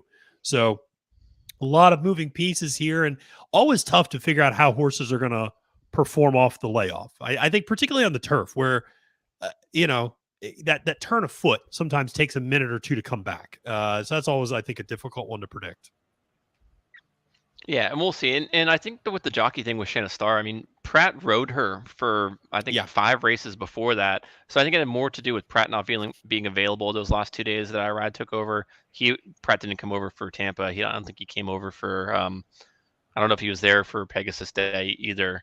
I can't remember if he rode or if he stayed out west. So I think it's just him getting the mountain back from Irad. Irad was kind of keeping the seat warm. That's how I'm viewing it. Yeah. So didn't want to read too much into that, but I agree. I mean, Irad rode both of them. He's riding McCulloch. I think if he had wanted to fight for it, maybe he could have got it back. Yeah. But yeah, we'll see. I do appreciate Dave's comment here that McCulloch will be 86 miles back and closing too late. That is pretty accurate. That horse has got one style, and honestly, with the scratches in this race, and we should mention there are a few because the number 9 horse Kate's Kingdom scratch and the number 3 horse Henrietta Topham scratched as well. But there's not a ton of speed in this race. I mean, I would imagine the one Sweet Danny Girl is going to try to go. And then from there, you have a lot of horses that like Shantasara can sit close. New Year's Eve is going to be coming from the back. McCulloch, probably will be coming a little bit from the back, but, has historically sat mid-pack a lot of times. Lady Rockstar is going to be coming from the back. Sparkle Blue might be pretty forward as well. Didia is going to be coming from the back, making that one move. So it'll be interesting to see how the pace dynamic plays out. But I would imagine Sweet Danny Girl and Sparkle Blue will be up on the front end. Yeah, that's who I was going to ask you guys about. Was Sweet Danny Girl is a horse that I'd be interested in right now at 8-1. I did purchase Equine Edge for today and tomorrow and has a clear pace advantage. It's not even close. Sweet Danny Girl with a 75 next to Sparkle Blue with a 47. This horse had been racing on the dirt before running on the turf the last 3. And if you just go by the 3 turf races, there's an angle there, Matt, that you love, which is improving speed figures. Yep. So you have to kind of consider that racing on the dirt as a 2- and 3-year-old. It didn't do bad. I mean, they were, it wasn't like to finish, finishing too far back. But they've moved this horse over to the turf. You get Castellano aboard. I was curious what you guys thought. The breeding is not necessarily turf, but at least you can use those 2 performances of the stakes races at Gulfstream and Tampa to draw a little bit something off of.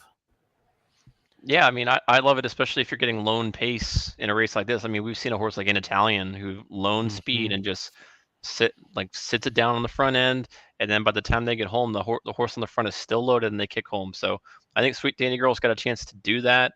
Like you said, you draw a line through all those dirt races. Last out, she won pretty easily. Race before that, she wasn't able to get on the lead, so things didn't go her way. Race before that, she was able to get on the lead and she won. So if she gets on the lead, things go her way, no one presses her, I think she could be dangerous. So definitely worth a second look there. Yeah, absolutely. I would agree. I mean, and also, looking at the time form pace figures, she's got a 108 early speed number, and the next closest is Sparkle Blue with a 91. So much like your Equine Edge advantage that you mentioned, Colin, looking at the pace figures there also shows a pretty significant, sizable early pace advantage there from the time form standpoint as well. So, and then she's on the rail as well. So what the intent is going to be, get out there and go. So she's going to go and, yeah, I mean, if she can pull in an Italian. And the other thing that we should mention is, and Colin, I missed the first turf race of the day, so you might have to fill me in here. But I remember last year, the Churchill Downs turf, which I always have to give a shout out to David Aragona, who referred to it as the Churf. But the Churchill Downs turf last year was very speed favoring. Like, you wanted to be up pretty close to that, and it played a lot like a dirt track. And that early speed was actually pretty preferable. I remember a few races where it was almost a little bit unfair. But yeah, I mean, if the track is playing kind of similarly today, where front end speed is not a bad place to be, then then suddenly Sweet Danny Girl 8-1 on the morning line makes a lot of sense. So I don't know, Colin, how did the turf look in that first race today? Smoking Tea one. I didn't write down. It was forwardly placed, but I don't think it was at the front. Okay. I think I went to eat breakfast for that race. No, I think I watched it. Yeah, Smoking Tea didn't win on the lead. There was a horse that was on the lead who was kind of a long shot, who held on a lot longer than they should have, and Smoking Tea kind of came up and caught him a little bit before the wire and then overtook him. But yeah, that long shot, I forget who it was. Let me go back and I can check. Burning but yeah, Bright, they were. Was it?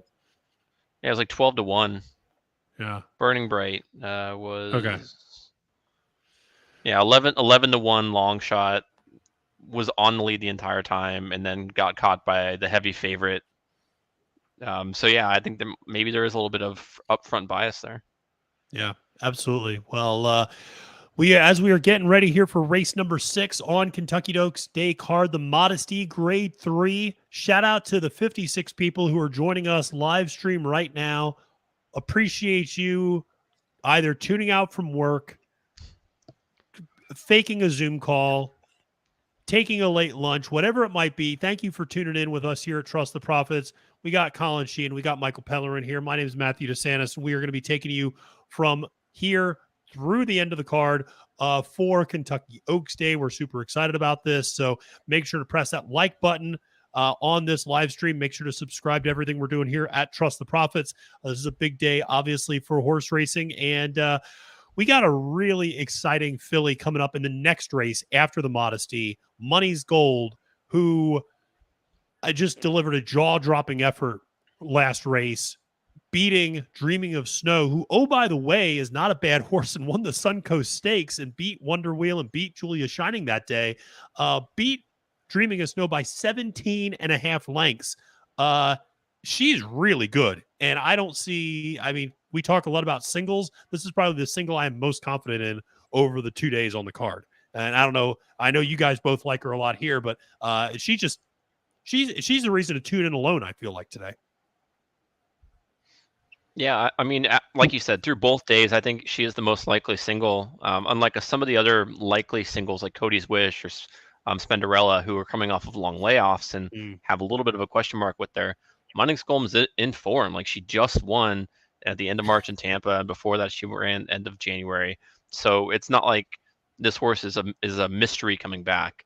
The only mystery is, can she run in Kentucky? Which I don't think it's going to be too hard, considering she has such a class advantage over the field. Even if she regresses 10 to 15 like Beyer speed numbers, she's still significantly better than everyone.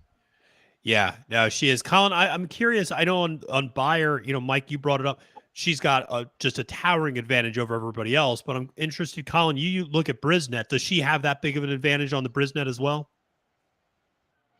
Yeah, so she put up a 103.95 and then a 104. Your next top in the race is a 90. Yeah.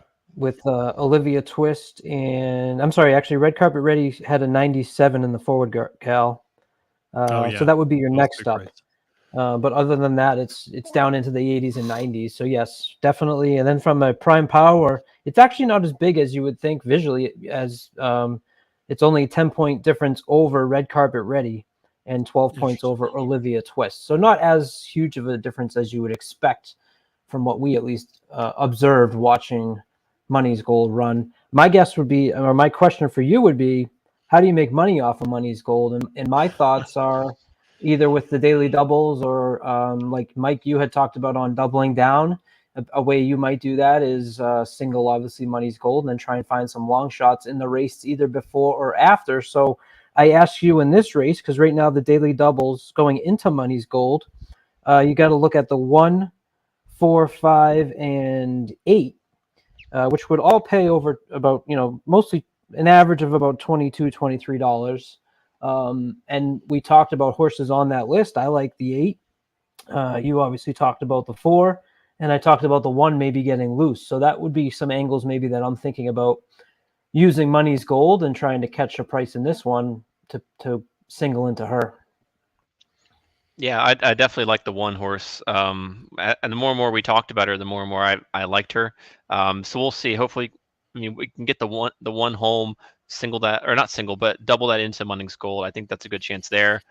Munnings Gold, the way I would try to make money off of her is to just do an exacta next race with Munnings Gold on top, and then try to pick the 3 or 4 longest shots underneath her in exacta, and hope the other favorites just don't show up.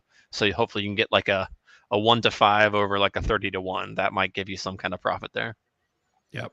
That's the old that is the old Happy Saver strategy that I would always use when Happy Saver ran against these monsters like Life is Good or whomever, and I would always be like, Happy Saver underneath in second at any price, and I would just do like stone cold exactas like Life is Good, Happy Saver, and it was a way, you're right, of turning like a 1-5, a 1-9 into something that's a little bit more profitable. Even Happy Saver was only maybe like 8-10-1, but at least turned an exacta, dollar exacta into something that was $5-6 you at least make a little bit of money off of. And hey, look who's in the chat. Got our boy Sean Patrick Nolan in the chat. Really appreciate Sean checking out, and Sean always holding it down on the cocktail lounge on Thursday nights. He and Carson did a great job last night at Evangeline's. That was really cool of him. Yeah, how'd we do, Sean, last night? Give us an update. I know that Carson had that big try for I think over $600 when I popped on, but I didn't get to catch the end of the show. Did we maintain or did we fall off? Let us know in the chat. Yeah, let us know in the chat. Did we blow it all, or do we have a little bit of bankroll for next week? I mean, what's going on here with for today? With the cocktail, or today for that matter.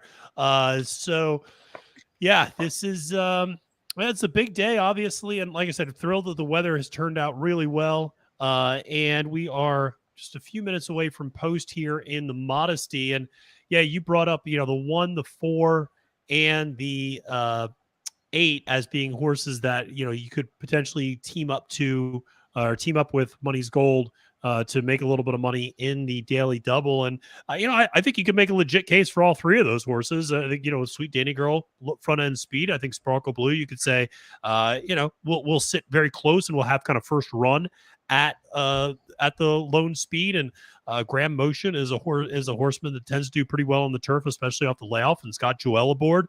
And then New Year's Eve, Brendan Walsh's barn, when it is hot, it is smoking hot. And right now they are hot. And so using Brendan Walsh is never a bad idea. And having El Hombre join us in the chat is also never a bad idea. El Hombre, maybe 2-3 beers deep, but he's here today. No, not. Oh, all right. First one, baby. Just poured it, though. All right. First one in the... You moved, El Hombre. I did. Stream. I adjusted. Look at this. I appreciate it. Who are those seats for? So... He's got the stadium seating. Yeah. So just for the fans in the back, That's for the interview people. I gotta start doing interviews in person. What's up, Mike? How you doing? How's it going, man? Yeah, it is a great day. We've we got a winner in the first race, in race number 4, Hardy Constitution. We got a winner home there. Then Ken McPeak threw us a little bit of a curveball with Smile Happy there in the Alley Sheba, but we're coming back here. And the more we talk about this race, the more I feel like we're spreading in this race. We started off with Didia and Shantasara, and now we're including the 1, the 4, and the 8, all as horses that make a lot of sense. But this is a big one. El Hombre, interested whether or not you have an opinion in this race, whether you've had a chance to cap this one. Yeah, I heard the tail end of you guys all hating on the 6. Oh, the McCulloch, yeah. Yeah, McCulloch. I have the 6. I just did a trifecta key box with a 6 over the 2-4-7 to try to get that, try to make something happen here. I don't know. I didn't like this race a whole lot. I didn't want to go too hard on this one. It's pretty spread, like you said. It's a tough call. It is. It is funny because when you say I hate this race, from a betting standpoint, I'm right there with you. From a viewer standpoint, this is a fantastic race. Yeah. This is a great race. It's a standpoint is what I meant. Yeah. No, from a betting standpoint, though, I do not like this race at all because it gives me a lot of different opinions and palpitations. But I'm a sucker for Didia. Just she's got that Colonial Downs form. That's a track that I visit pretty regularly, and I just think it's pretty cool. I like horses that are coming up from Argentina, Latin America, and then show out really well up here as well. So we talk about the Europeans always coming over, but it's cool to see horses coming up from Latin America. And remember, it's important to remember a horse like Latruska started her career down in Latin America as well, and they came up here and obviously became a star in the distaff division. So cool to always see. Got somebody asking how the track is playing today. How's the track looking today? I don't know. Colin, you've been watching all the races. Mike, I think you've been watching them all too. It seems all right to me, but I don't know. What do you guys think? Seems fair to me. I mean, I saw some people earlier this week talking about how the Churchill dirt was like a merry-go-round. If you're on the lead, you stay on the lead. But we saw in the last race that wasn't necessarily the case with West Will Power just kind of fading. So I think it's fair. Good horses are winning. Talented horses are making their own trips and going forward. We'll see on this turf race. We talked about how perhaps the Churchill turf has a forward bias, and that's why we like Sweet Danny Girl. So we'll see. But I think it's a little too early to tell with the stakes races. Obviously, with allowances and maidens and claimers, it's hard to tell because the talent level. So there's such disparity there to see if the track has a certain bias. But we'll see as today goes on. Yeah, and I've been paying attention to the jockey trainers who's had success so far. And as Matt mentioned earlier, we are 5 races in. We have 5 different trainers and 5 different jockeys winning. So we'll see if the spread of the love continues. Tom checking in, a legend. Love it. Tom. Great guy. Smile Happy getting that win, baby. That horse he's turning into my new nemesis when it comes to betting, though. I was hard on him at the Bluegrass last year. Oh yeah, and then he comes back this year, and I dodged him, and he burned me again. So, Was that the bluegrass where you were in about 3 feet of snow, or fighting off an ice storm? Yeah, I was watching it behind closed doors in a bar because it was too cold to. We spent like 3/4 of the day inside, probably 80% of the day, more 90% of the day inside because it was just miserable outside and windy. Kentucky, and your weather. So. Dave, hey, we got to El Hombre, take a sip for Dave here. Dave, poor Dave's got to do a presentation for work. But we appreciate Dave, you popping on over your lunch hour at least. Good luck with the presentation, my friend. And make sure to come back and check back in with us. We got 63 people hanging out with us right now on the live stream. We got more than that watching on Twitter. Make sure to press that like button. I got a tip for Dave. Go to Chat GPT, type in what you need to get done for your presentation. Hit send, and then come back and join us. Exactly. Dave, also to put your worry to rest a little bit. This is my first, so all right. It's not been an all-day party. They're in the gates, though, guys. Oh, they're already in the gates. Jesus. All right. Hold on. I got to pull this up. Crime and Addicts. We need your race call. Your expert race call. My expert. Yeah. I'm just, looking at the, reading things off my screen for. What did you say, Matt, that McCulloch was going to be coming off of way too far back and way too late? Yeah.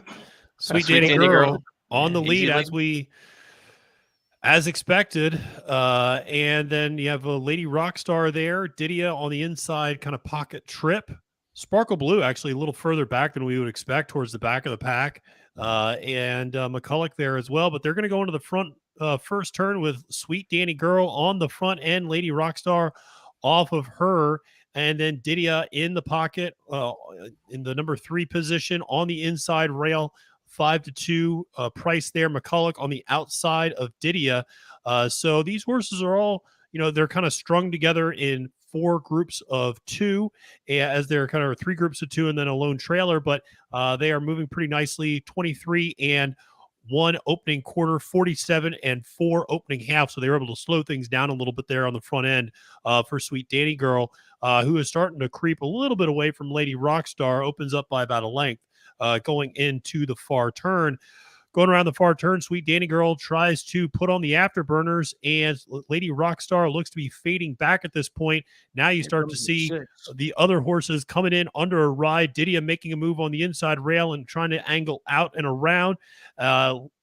Sweet Danny Girl still on the front end. Didia and everybody is being put down and being asked for more. Didia keeps coming, and here comes the number 8 horse as well, New Year's Eve for Brendan Walsh. But Didia looks to be getting this one done in the clear, coming for home. And it is going to be Didia going 4 for 4 here in North America. Let's cash another ticket, ladies and gentlemen. There we go. Didia for the win. Love to see it. So that was. I got to just start betting winners here instead of trying to get Sweet Danny Girl held up for second. Yeah. I love that. Yeah. I didn't have her anywhere.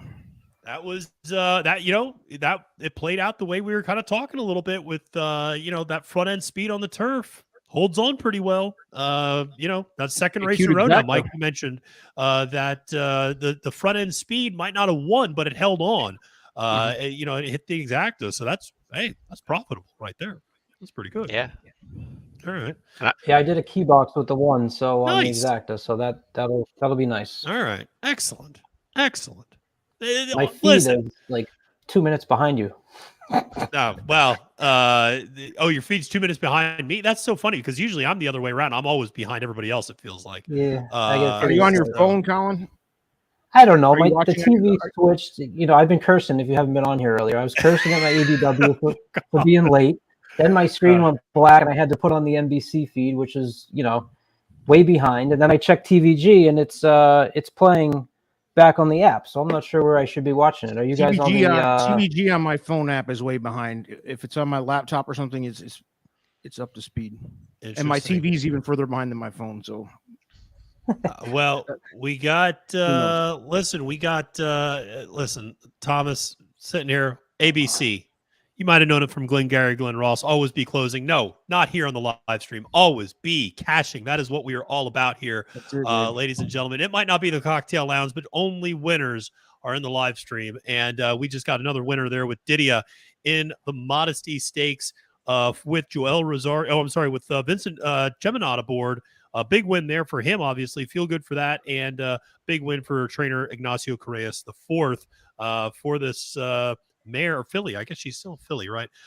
Who is came up from Argentina, now is, I think, extended to 8 straight wins internationally at this point, or 7 straight wins now internationally, and 4 straight in the United States. First graded stakes win in the United States. And quite the effort there. So great to see. Love to see it. Any other thoughts, reactions from that one? I where did Shawnasara and McCulloch finish? Where did the brown horses finish? Fourth and fifth, with New Year's Eve getting third.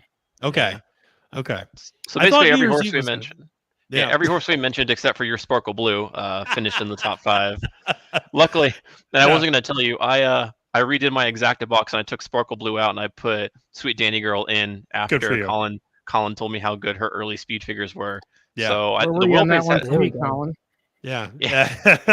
You joined too late. Clip that off. Clip that off so that when Alambre starts shitting on me later, we can post that from the one hit from No, it's one of those things where, we've all seen plenty of races like this where the gates open, they go by the first time, and you just go, and you start ripping the ticket up.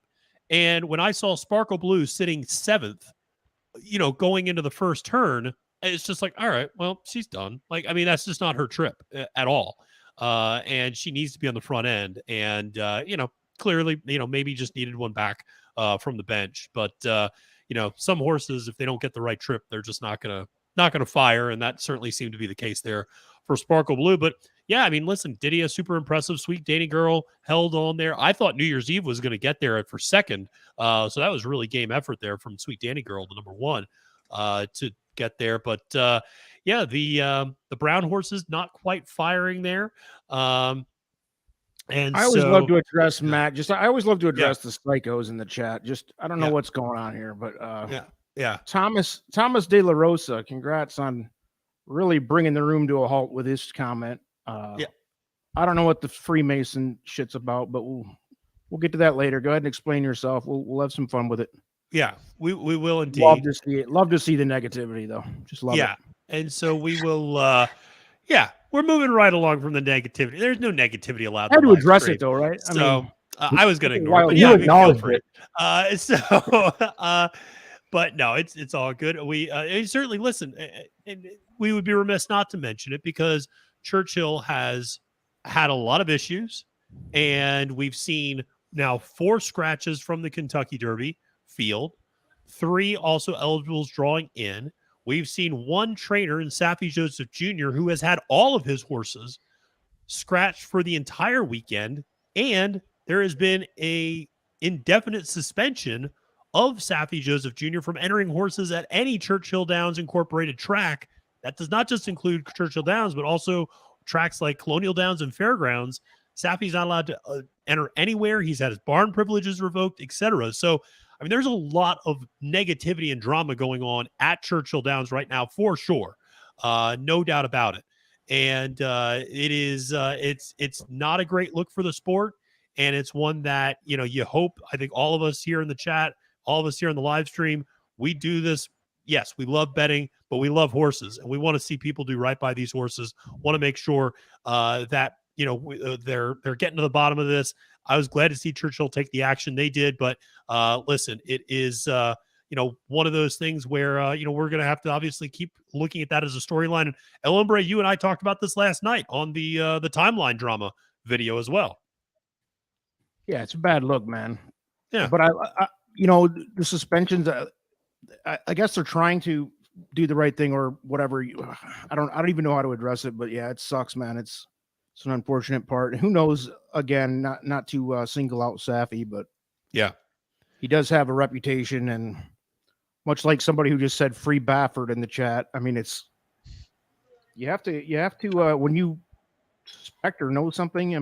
You at least got to suspend them. That's the least they can do. Yeah, absolutely. Well, what I said last night to that was, how does this look for Gulfstream? Because we all talk about how Saffie doesn't win outside Gulfstream. Well, now it's a question of why is he always winning at Gulfstream? Yeah. Well, yeah, that's the kicker. So, We will have more on this for sure. I mean, we got videos talking about this on the channel. So listen, if you want to, hear El Hombre and I talk about this stuff, we got a video from last night going over all the Derby drama. And this is certainly a big part of it. But let's take a look at this upcoming race, which is one that I think all of us are super excited about because of Money's Gold. But we got some people trying to make some money in this race. Brett here is trying to make some money, taking the 9 on top, who is currently 1-5, and then using the 6 Red Carpet Ready, and then using the 3 Olivia Twist, and using that horse with the 8 A Seed, the Chad Brown runner, who is, I think, making her second start. So would be interesting. I mean, listen, you include him in the super, you might be able to make something there. Going super deep in this is kind of certainly one way to go. Michael, you talked a little bit about how you were thinking about trying to attack this race. And right now, the way it looks like you got a horse like Sabra Tough and Condensation, but A Seed is another horse that has floated up in Grand Love as well. So are any of those horses interesting to include for you in the exacta potentially? So the one that I'm loving is the number 2, Sabra Tough, 20-1 on the morning line. I don't know what she's at right now, but when you're looking at the style, if you're looking at the style of this race, obviously Money's Gold is going to get to the lead and power home, 118 early speed figure based on time form. Who in this race has the best late speed figure? And that would be the 2, Sabra Tough, who has a 99 late speed figure. Next best is Olivia Twisted at 89. So 10 points best for late speed figure. This horse hasn't raced since the Breeders' Cup. Maybe it's just a monster late closer who's coming off a layoff. You put a little question mark by him. I'm not saying it's likely, but I'm saying at 20-1, you could do worse than the best late speed in the field, who hasn't raced yet this year. And the angle I love there is watch out for Dallas Stewart on the undercard on these big days. He always comes to bring his horses that are big prices that either win or get in the money for you. So Dallas Stewart's one that I tell my friends that don't really pay attention to horse racing. I'm like, hey, if you're going for the day on a big day, look underneath for Dallas Stewart horses. And this horse is trained by Dallas Stewart. Yep. With Tyler aboard too. Tyler's always tough in Kentucky and on big days. So Tyler Gaffleone, always a serious jockey on a day like this at Churchill and in Kentucky in general.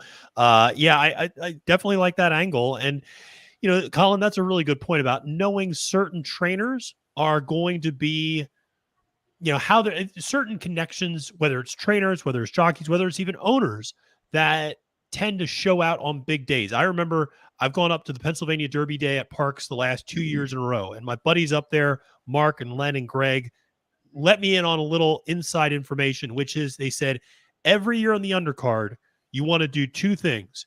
You want to try to find a bomb with local connections because they always end up winning at least one of the races. And the other thing is the ownership group Cash is King always puts out their best horses on the undercard of Pennsylvania Derby Day because they want to show them out a little bit. And so Cash is King always wins a bunch of races on the undercard. That's a little bit of an inside kind of cheat code if you're playing Parks on those Pennsylvania Derby Day cards. And you're right, Dallas Stewart, like these ownership groups, these trainers, they bring these horses 2 days like this to run specifically on the undercard to kind of show out a little bit. So definitely like that angle, Colin, and that's good for bringing it up. But over 70 viewers. So this is great to have you all here. Please smash the like button. It does so much for us, and we're so happy to have you and be able to. We want to hear you in the chat, though. Let's see that chat light up. Who are people like? Are people playing Money's Gold, or are they going against him? Absolutely. Good to see who's going to be playing against him, who's going to be playing with her, I should say. We do have Andrew here taking a little bit of a shot. Apparently, he's been listening to Sarah El-Badwi. He's going with Confidence Game tomorrow in the Kentucky Derby. And, hope he wins in place of Skinner, who, of course, is scratched. Yeah. So Confidence Game, though, going with that's a bold statement going with Confidence Game. I've warmed up to Confidence Game running well, but I cannot get there with Confidence Game. I don't know. Did any of you guys even think that horse is going to run in the top 5? We'll even call it. Colin, you think yes? I'm out. El Hombre's out. Mike, where are you at? I like the horse. I don't like the layoff. I think didn't someone say that it would be the longest layoff for a Kentucky Derby winner ever? So I can't. I have to go by his board. I think even to hit the board. I think. Yeah. So I base all my like winning bets for the Derby on historical trends, and I can't come to a horse off of that long layoff if no other horse has ever done it. I hear you. It's not easy to get there. I think the horse runs well, but I don't think gets there to win. Rodney is I like this move. He's going to kind of leverage chalk on both ends of the pick 3 and then go with a big price in the middle. Going to try to beat Caravel, who is of course coming off 2 straight wins against the boys at the Breeders' Cup Turf Sprint as well as at the Shakertown.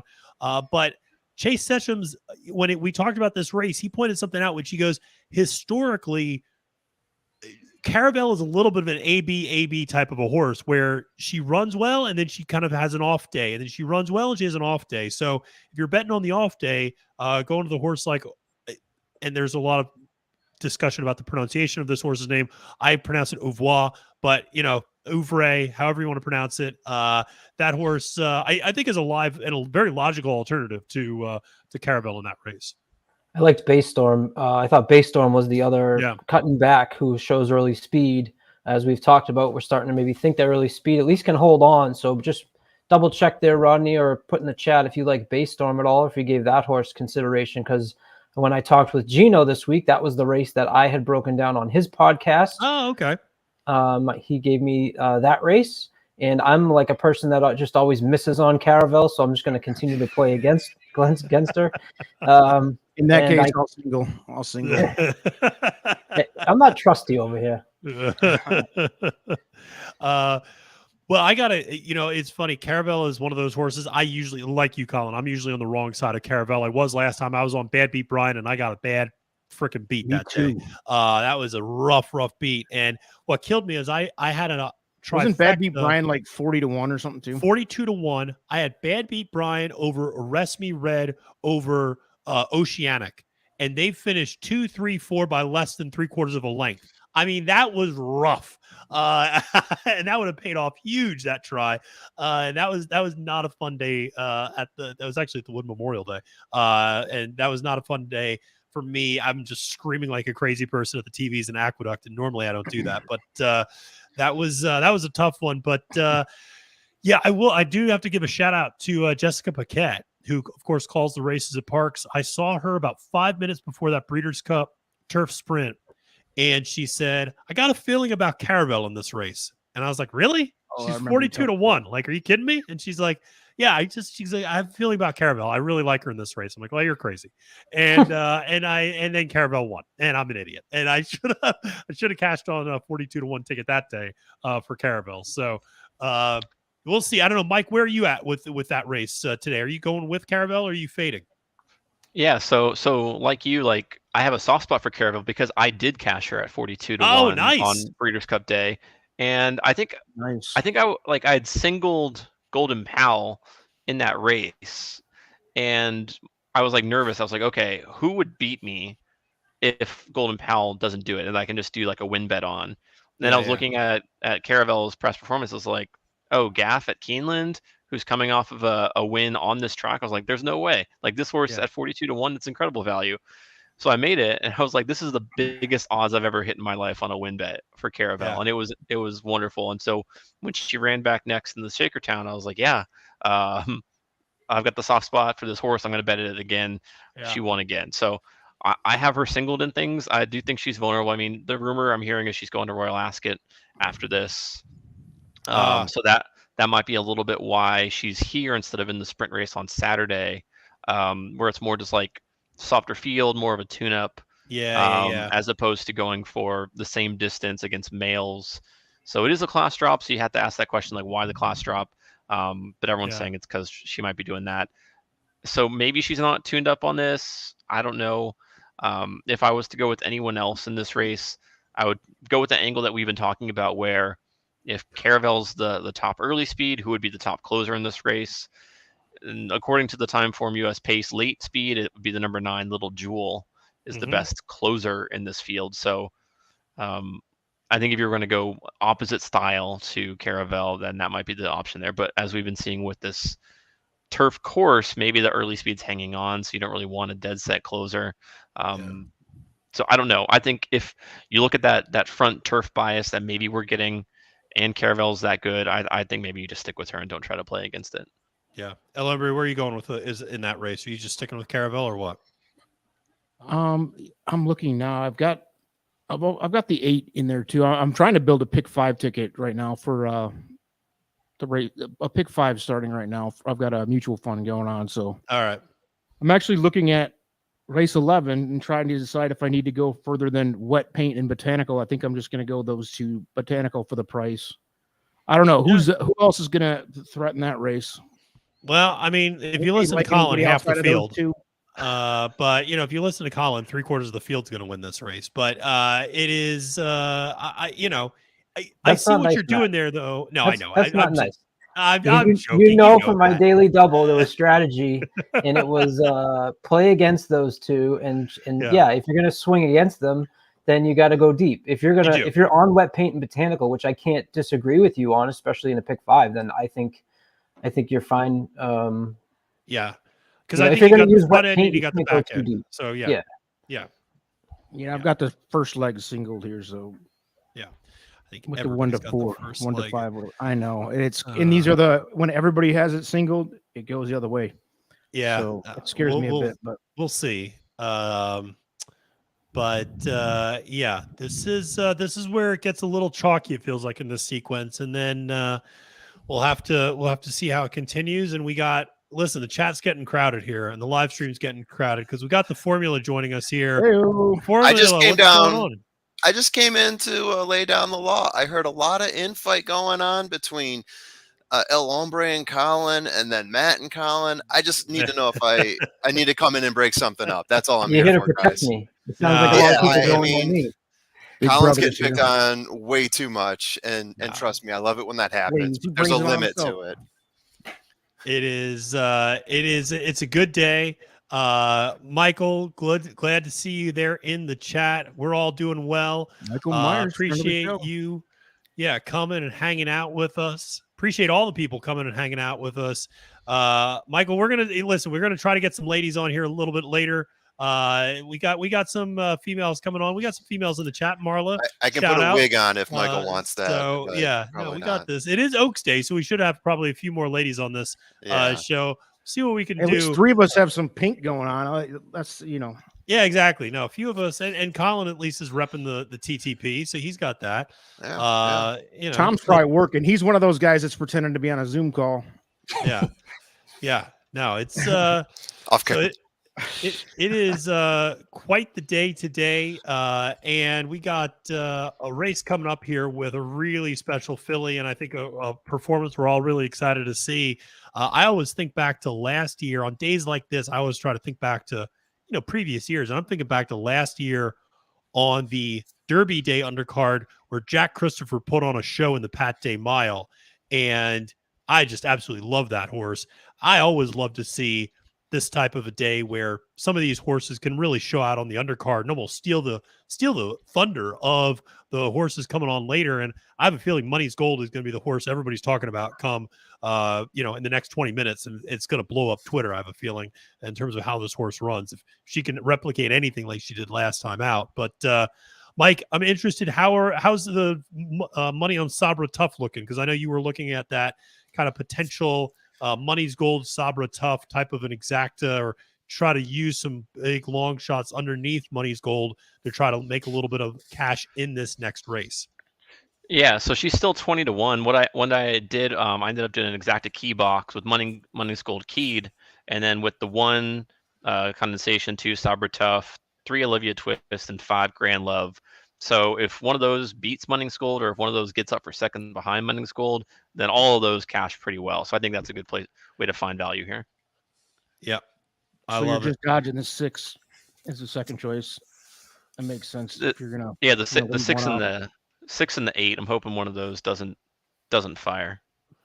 Yeah. We got Mary in the chat wishing us good luck, getting us let's cash some tickets.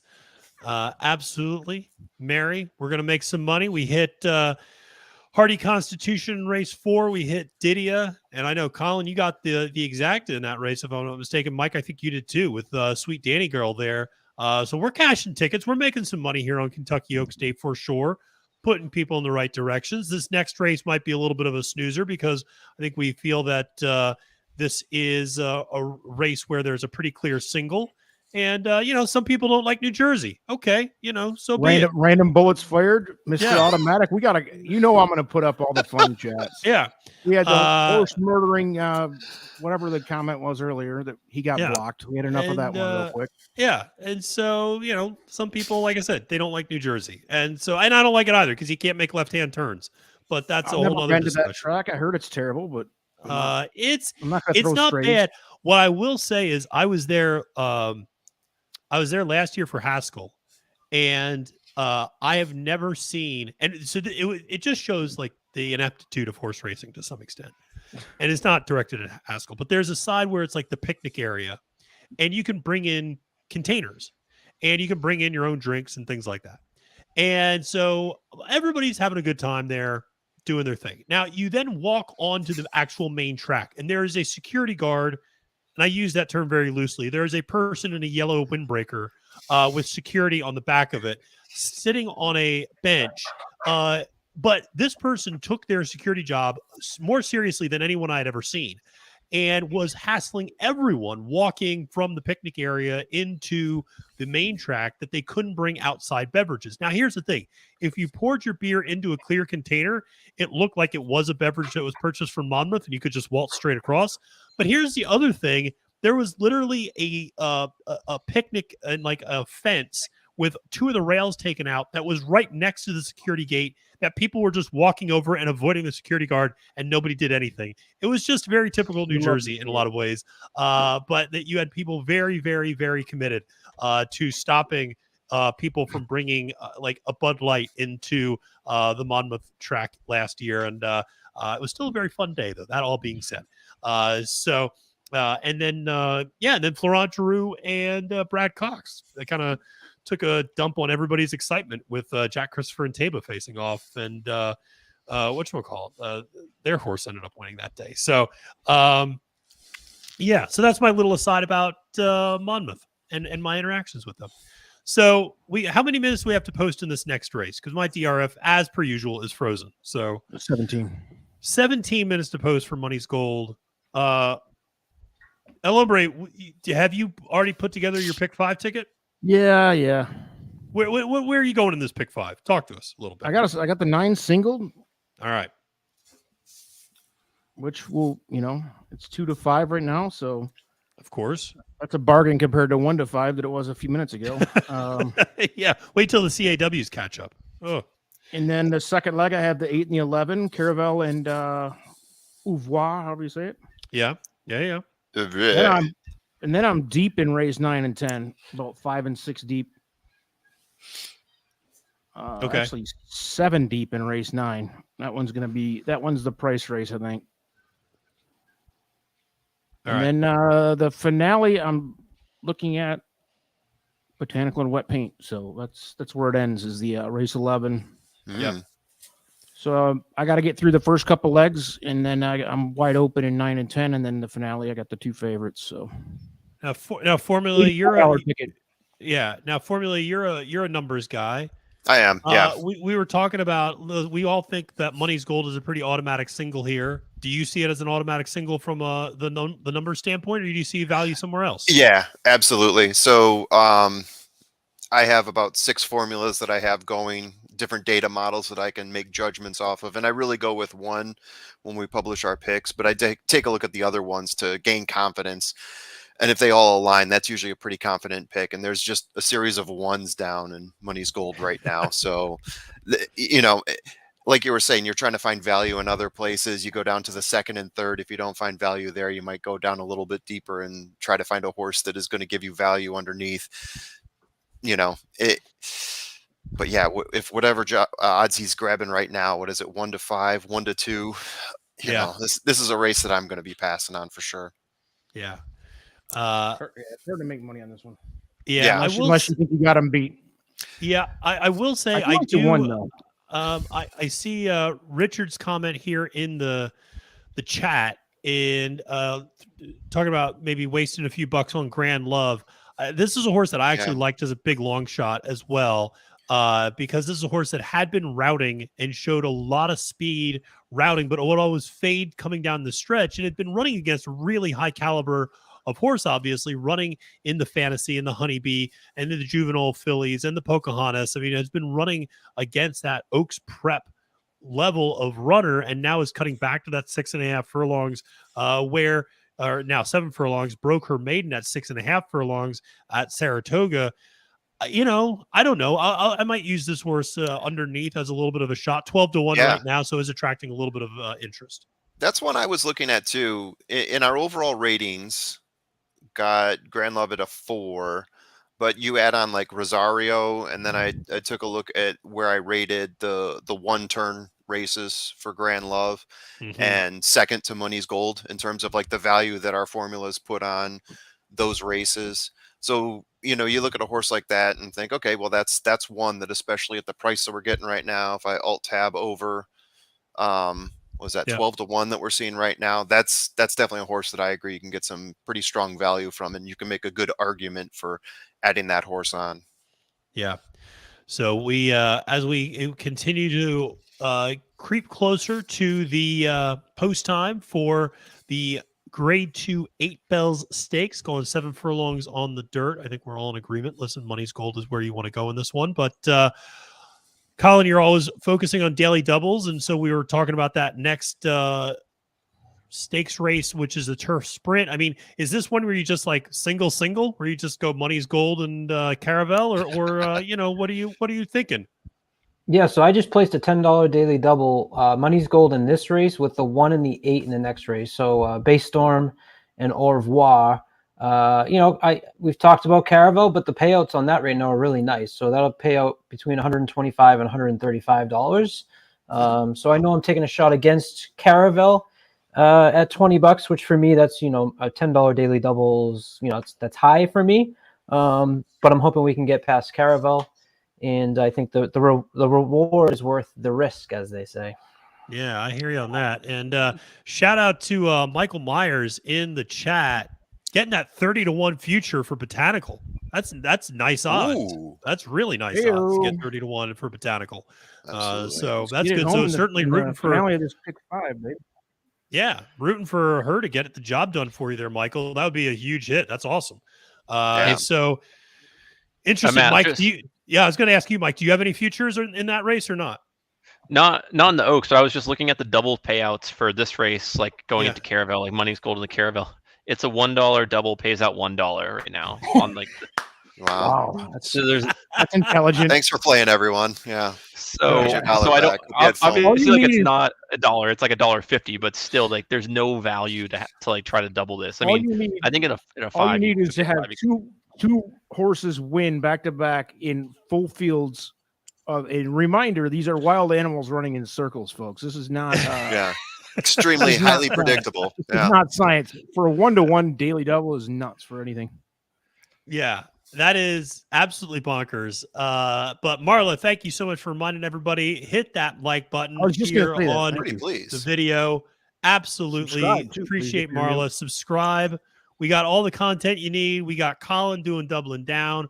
We got the formula with full field rundowns. We got El Hombre always keeping it real on the lounge, on doing what he does. That's all I get credit for. Talking about serial killers. No, I'm kidding. No, El Hombre's always doing his thing as well, and joining us on everything. Also, El Hombre is the one who orchestrates this entire mess 95% of the time. You don't see the work he does, but he does everything. So shout out to El Hombre for taking care of all of us. But we all got our picks and plays up here for Oaks Day, for Kentucky Derby Day. So make sure to check that out.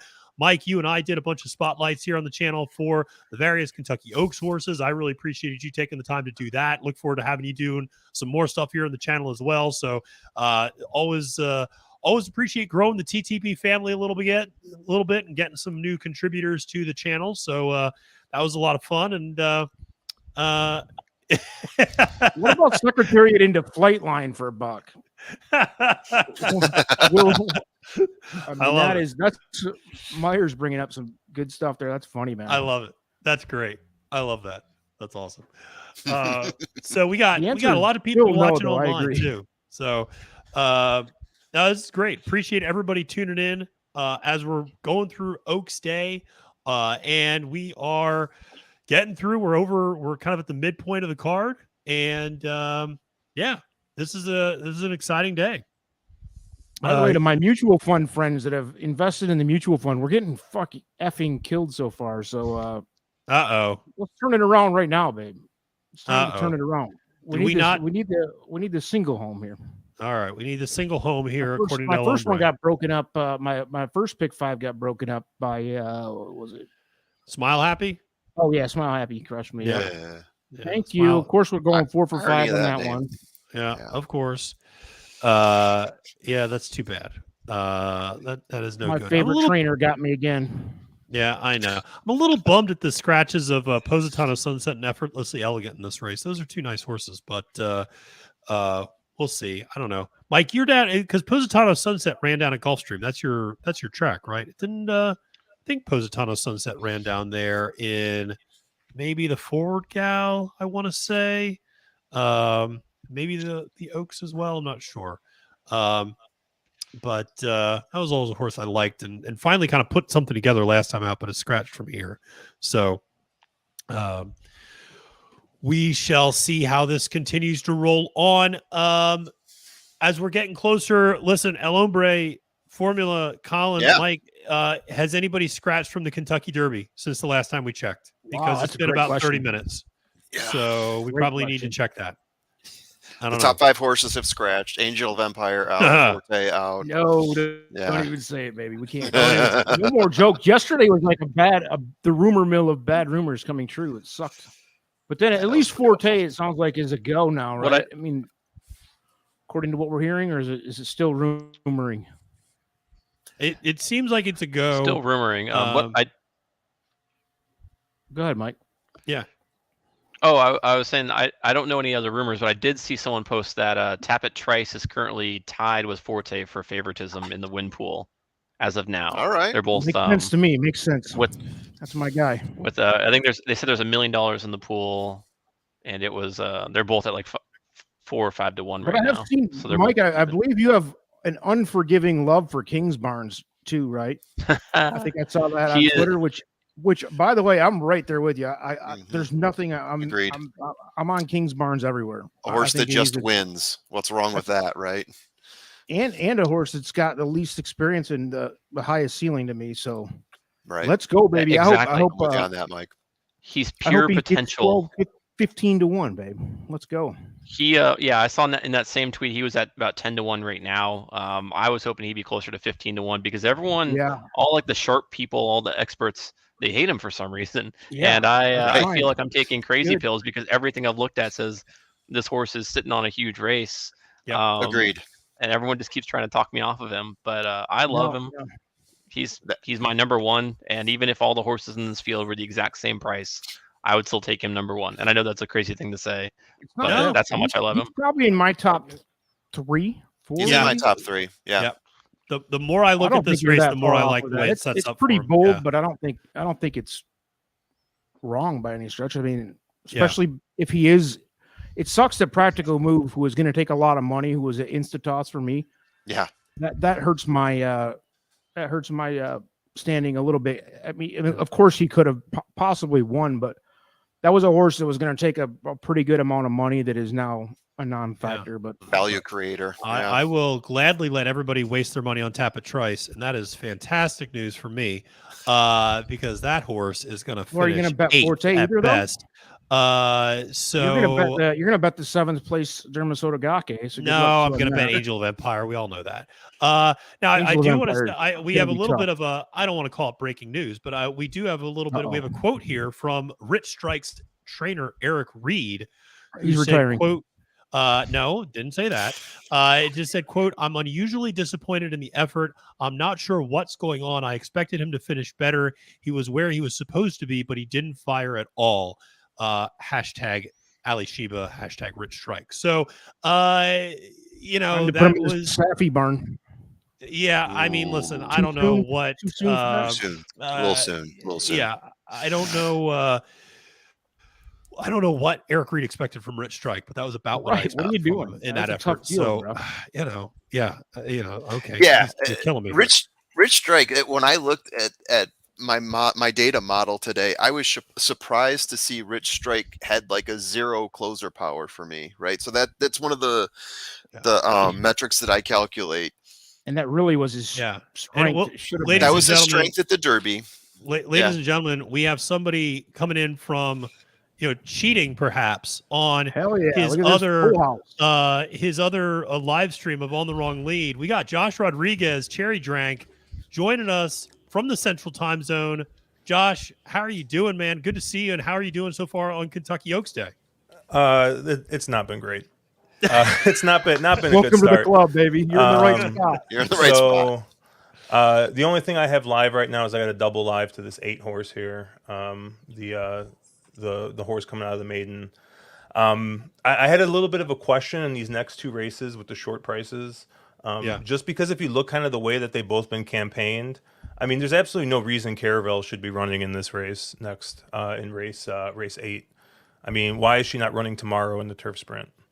So, Mike, Mike, take it away, because Mike had a little bit of inside info about this. So, Mike, go for it. Well, I just heard some other people saying that she's probably pointed towards Royal Ascot. And so instead of running against a tough class tomorrow of graded stakes for place horses and everything like that, it's just a softer spot here to give her another race before they get to Ascot. So it's not a long layout before Ascot, just kind of like a tune-up, like keep in shape kind of race. So that's what I heard.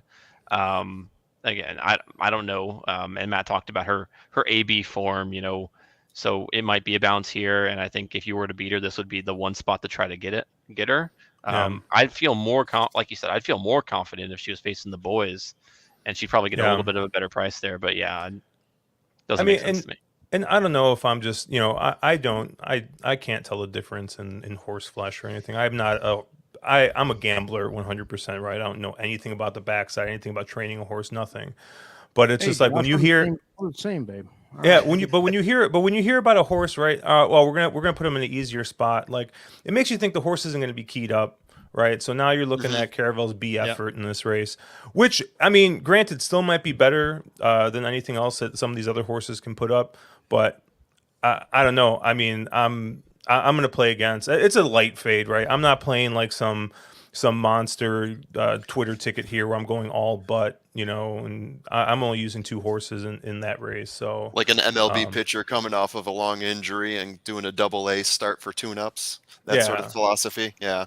I mean, it's fine. I mean, and like I said, I'm not going to sweat I think it's $24 ticket I played, right? I used the 6 and the 8 in this race. I used the 1 and the 5 in the next. And then I used more of the horses I liked, obviously going through, but I'm not going to sweat taking a $24 shot against 2 favorites that, I mean, are going to be 1 to 4, 1 to 5. Who knows what price? And you need if you can beat both of them for the record. Yeah. I know Elmer needs the 9 home. We all have our rooting interests. I hate it. By the way, we're closing in on 100 viewers right now, so thanks everybody for joining. If you're on Twitter and you see the tweet out there, go ahead, hit retweet, like that, subscribe, all that good stuff, baby. We're building an empire over here. Absolutely. First 6 box. It is, I think. And make sure to give Josh people we can get on here. Yeah, and make sure to give Josh a follow as well on Twitter at Cherry Drank, and make sure to give those guys On the Wrong Lead a follow as well, and subscribe to all their stuff. You got that pick 6, you got the cross country pick 6 sequence videos that you guys did, and I know you guys are going live on a bunch of Derby and Oak stuff as well, right? Yep. Yeah, we did a stream last night for today's card. And then we'll be doing one tonight, 7:30 Central, 8:30 Eastern, doing kind of the same thing, recapping a little bit of Friday, and then doing a little bit of capping Saturday's card. So I love it. I love it. Loading up, baby. I know they're loading up. But you can watch us. You can watch us all day, and then you can watch On the Wrong Lead all night. That's the way to go. So they are loading up for. I'm officially on an exacta box here with the 9 and the 1. So all right. I like the 1 a little bit on the. All right. What's everybody? So people are on the 9, the 6, the 8, the 1. All right. What else we need? Whoa, all right. And that happened. Money's Gold came out clean. That's yeah. And so they're in the shoot. Money's Gold getting out clean. The 1 also getting out pretty strong. They're making their way onto the main track. And Money's Gold gets the clear lead now, opening up by about a length over the 1 Condensation. Grand Love sitting on the inside rail and third. with Red Carpet Ready loomed up on the outside. Money's Gold still on the lead there by about 3/4 of a length, going the first opening quarter in 22-3 as they make their way down the backstretch and into the far turn. A Seed is starting to make a little bit of ground up, but ultimately it is Money's Gold up on the front end, and now Red Carpet Ready is looming up to challenge. Red Carpet Ready and Money's Gold are now heads apart. Money's Gold has not been asked yet, and now gets a little bit of urging, and they now make their way into the stretch, and it is Money's Gold and Red Carpet Ready going head to head, coming down the stretch, and Red Carpet Ready pulling ahead. Money's Gold on the inside, falling back. Red Carpet Ready on the outside seems to have it done, and it is not going to be close. Red Carpet Ready coming back, but now there's a late run for Money's Gold. Money's Gold, and who's going to get there? It's going to be Red Carpet Ready. The 6 gets it done on the outside. Money's Gold with a valiant effort late, but ultimately the 6 got there for the win. Josh, you're still alive. Out of all the horses that we needed, you had the 6 at least. I would have much preferred the 8, but the 6. And like I said, this wasn't, this was kind of just to play against on the 9. I always laugh. We always talk about a horse called Princess Noor from a couple years ago. That kept on winning races, but was just like entirely too slow. And once she finally came against the big races, obviously just started losing because the figures didn't lie.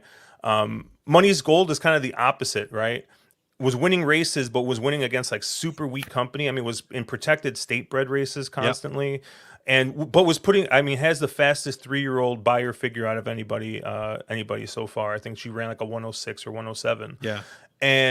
But it was in a state bred race, so it's kind of like, what was she really beating there? So just kind of taking a shot against at a horse, just coming in against much tougher.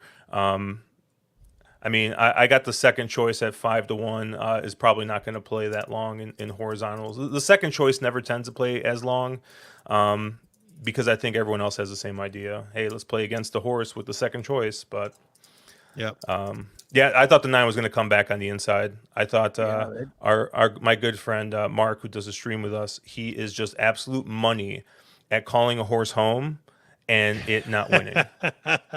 we were at NHC. We were playing in the last chance, first chance contest, and everybody is like fist bumping and like, oh my goodness, and the horse was clear like 4 lengths. And then all of a sudden the legs got tired and he ended up getting beat at the wire. And ever since then, I think Mark is like 5 for 5 on calling a horse home in the stretch and they're getting beat. So much so, actually. So much so, we were doing a contest, right? Trying to turn $50 into $1,000. And my horse breaks out and is in the lead, and just Caleb and Mark are like, "Oh, good pick, Josh. Good pick, Josh." Just knowing that they were going to mush the shit out of me. And sure enough, my horse got pulled up.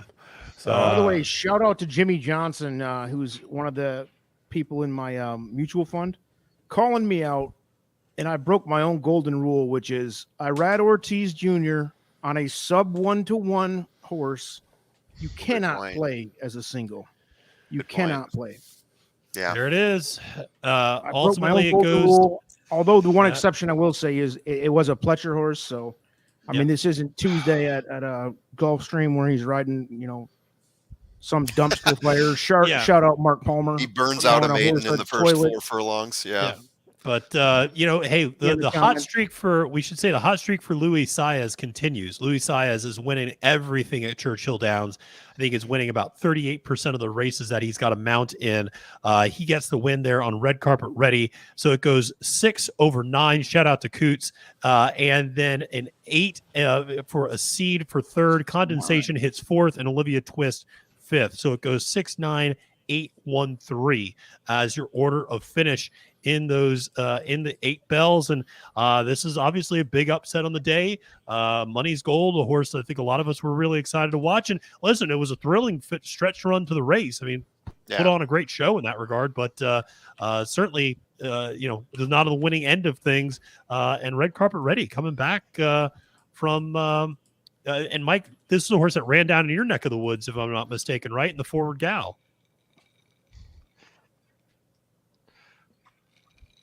Mike's yeah, I mean, I had her. I was stumbling a little bit. No, I had this horse on the Devona Dale. Oh, the Devona Dale, that's right. Yeah. She looked like a sprinter. Yeah, she was a sprinter and stretching out in distance. She couldn't make it. She got third that day. So really, it shouldn't have been hard to land on this horse as a potential option there. You got Money's Gold running against more restricted company, whereas Red Carpet Ready was running in real stakes races. So she was a logical second choice, and you really should have seen it.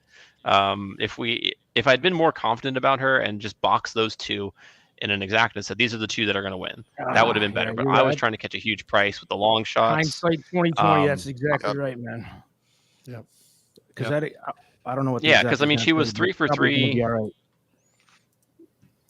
Yeah, she was 3 for 3 sprinting, winning by open lengths each time. They stretched her out to a mile, and she lost. She was on the lead at the beginning, and then just couldn't hang on. And now she gets back to doing what she wants here, and it's not a mystery why she was able to win. So, thanks for making me feel like better on that, Mike. Yeah, Michael Myers in the chat. Yeah, just let's turn this into an Irad hate segment. We always have time for that. And by the way, I fully acknowledge he's the best rider in North America, but Christ, it seems like he puts in some bad performances here and there. And you got to punch up, right? You got to punch up to the best when they fall short. Why not? Irad is Irad there, and you're right. I mean, listen, coming out of state restricted, company in down at Tampa, and now stepping up to a Grade 2 race with the 8 Bells. I mean, certainly a big step up in class for Money's Gold, who I think still ran a pretty game effort. So, Josh, you're the only one who's still alive to something. So, what are you alive to in this race coming up? I have the 1 and the 5. I really liked Baystorm in this spot. All right. I think that she, her best at least matches up a little bit with Caravel. And, I saw Caravel in this spot. I'm kind of, confused. I think Mike shed some good light on that with her pointing to Ascot. But if Caravel's not keyed up, I really like the 1 here. The 5-horse Miners Queen is definitely more of a flyer in the spot. I kind of looked at the optics plot, and if you kind of like cover up where Caravel is a nice big old Q1 square up there in the lead, the 5 kind of makes the most sense there. So you're getting the price on here, 27-1 currently on the board. I think forwardly placed, and you get Luis Saez aboard. Who, I was going to say Saez, who's clearly looking like the guy right now. Yep, I mean he's probably the best, if not one of the best, if not the best turf sprint rider going right now. So Saez aboard on a long shot. I'm playing in an express bet tourney for a feeder for tomorrow's like $3,000 contest. So that's gonna be my win bet in here. But I think I like the 1 a little bit better. I think the 1's got a little bit more proven than the 5. I like it. Listen, we've seen some huge upsets today. If you're just tuning in, thank you for joining us. Press that like button, press that subscribe button. But we've seen some huge upsets already on Kentucky Oaks Day, starting off with Smile Happy upsetting West Willpower and Art Collector in the Grade 2 Alley Sheba. Rich Strike finishing 5th in his 2023 debut. And then we just saw another huge shocker in the 8 Bells, where the overwhelming 1-4 favorite Money's Gold, who has posted, as Josh, you pointed out, the highest speed figure of any 3-year-old, full stop. Doesn't matter. You don't need to qualify this. The highest speed figure of any 3-year-old just finished 2nd to Red Carpet Ready in a really thrilling stretch run. But that's 2 really big upsets on the day. In between that, in the Modesty, you did have Didia at 5-2 on the post, getting the win there. 6 straight wins now for her, 7 straight wins, I should say, for her, including 4 in North America. So things are cruising along there for, at the Kentucky Oaks Day as we make our way now to this listed stakes race, the Unbridled Sidney, where we see Caravel already taking money, is currently 3-5 on the board from the 4-5 morning line. Baystorm staying pretty stable at 6-1, and Ouvoué, or however you want to pronounce that, Ouvoué, is floating up a little bit, but staying pretty close to his morning line at 5-1. It's now 6-1. A little weird. Just looking at the board real quick. I'm looking at the double payouts. The double to the 11 is currently paying $22. The double to the 1 is paying $45. You know, a little bit more than double what the 11's paying, but you're getting 3-5 versus 6-1. So I wouldn't be surprised if maybe the 1 takes a little bit more money, or maybe Caravel doesn't get as short as we think that she might be in this spot. Okay, that's interesting. Which brings up my next point, which is if you're playing the Trust the Profits Cocktail Lounge bingo card at home. If Caravel doesn't win this race, I'm going to go grab a noose and start doing some work in the background here. El Hombre is going to always threaten suicide when yeah. I mean, I can only take so much in a day. I'm just saying there might be a better way to go out. All right, it is Cinco de Mayo. This is my second margarita of the day. What do you got? I got margaritas going. So, this is my third beer. I've been working hard over here since I jumped in. Yeah. Working hard at losing money. You're getting crushed here. You know what? That's definitely not hard work, all right, because I do it all the time. I'm really putting in the effort over here. I love it. It's been bonkers. I mean, Smile Happy was my 9th choice in an 8-horse field there. I hear you, man. That was not a good one. Josh, did you have Smile Happy in that spot at all or not? I did not, but Caleb did. But here's the funny thing. Caleb in our private chat, he's got a quote here. He said that was talking about Money's Gold. That was the worst ride and the big favorite since Mike Smith on Life is Good 3 years ago. Can you tell that he's still a little bitter about the Mike Smith ride from 3 years ago? Like, I love it when you can point out a specific thing like that from 3 years ago, because you know that person, whoever's making that statement, just got coolered. Oh, that is rough. I don't know what was going on with that ride either. But now, Josh, I'm going to back it up with an exacta box. Please.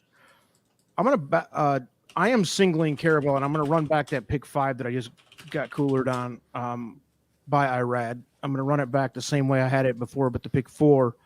But I am going to back up Caravel losing in an exacta here to a couple of these horses that we've been talking about.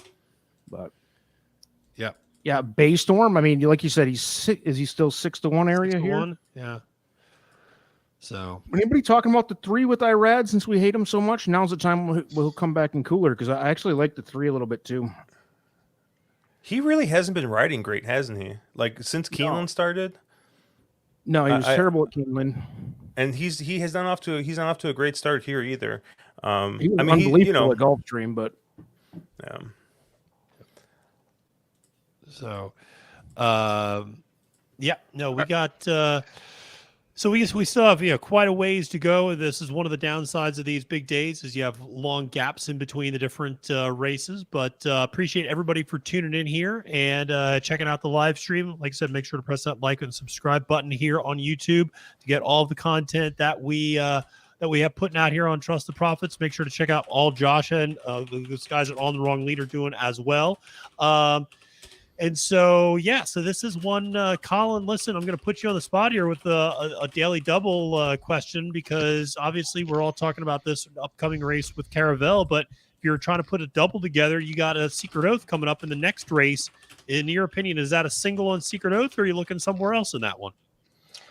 I had actually played against Secret Oath. I play against Caravel too, so I guess this is a double where I would hopefully take advantage of that. I was playing against the angle that Secret Oath had only raced 20 days ago, and I think that was a pretty taxing race. And so they're coming right back with him, as we saw earlier. The horse that had raced only Last Samurai. Yeah. Really did nothing, and it broke a little weak out of the gate, but wasn't involved in that race at all. So that was my angle in playing against Secret Oath, and my angle against Caravel here, like Josh, I really thought Baystorm here had a good shot. That's who I talked about on Gino's show. Cutting back in distance, I liked. Has that early speed, which we've seen has been advantageous so far. The next race, though, I didn't know once I get past Secret Oath really where I was going to land yet. To be honest, I haven't. I had the 10 Amore checked off. He got the check. Obviously, you get Giroux and Brad Cox. I liked the grade 3 and the grade 1 effort in the Beholder mile out at Santa Anita. So he would be one that I'd have on my daily double ticket. And I also had checked off the one played hard is coming off. He hasn't raced in 5 months, so I'm not crazy about that. But last year, as I talked about earlier in that other race, where I like to see horses that year over year kind of taking the same approach. And this was a horse that raced in November of 21 and came back to win at Churchill in May of 22. This horse has done the same thing, raced in November 22 at Churchill in a grade 3, which got the victory at, and is now turning back with Johnny V aboard, who hasn't ridden him, at least on the past performances I can see. So that's kind of where I'm thinking. I don't know if anybody, am I wrong against Secret Oath? I know Michael's against Secret Oath, and I know he likes search results.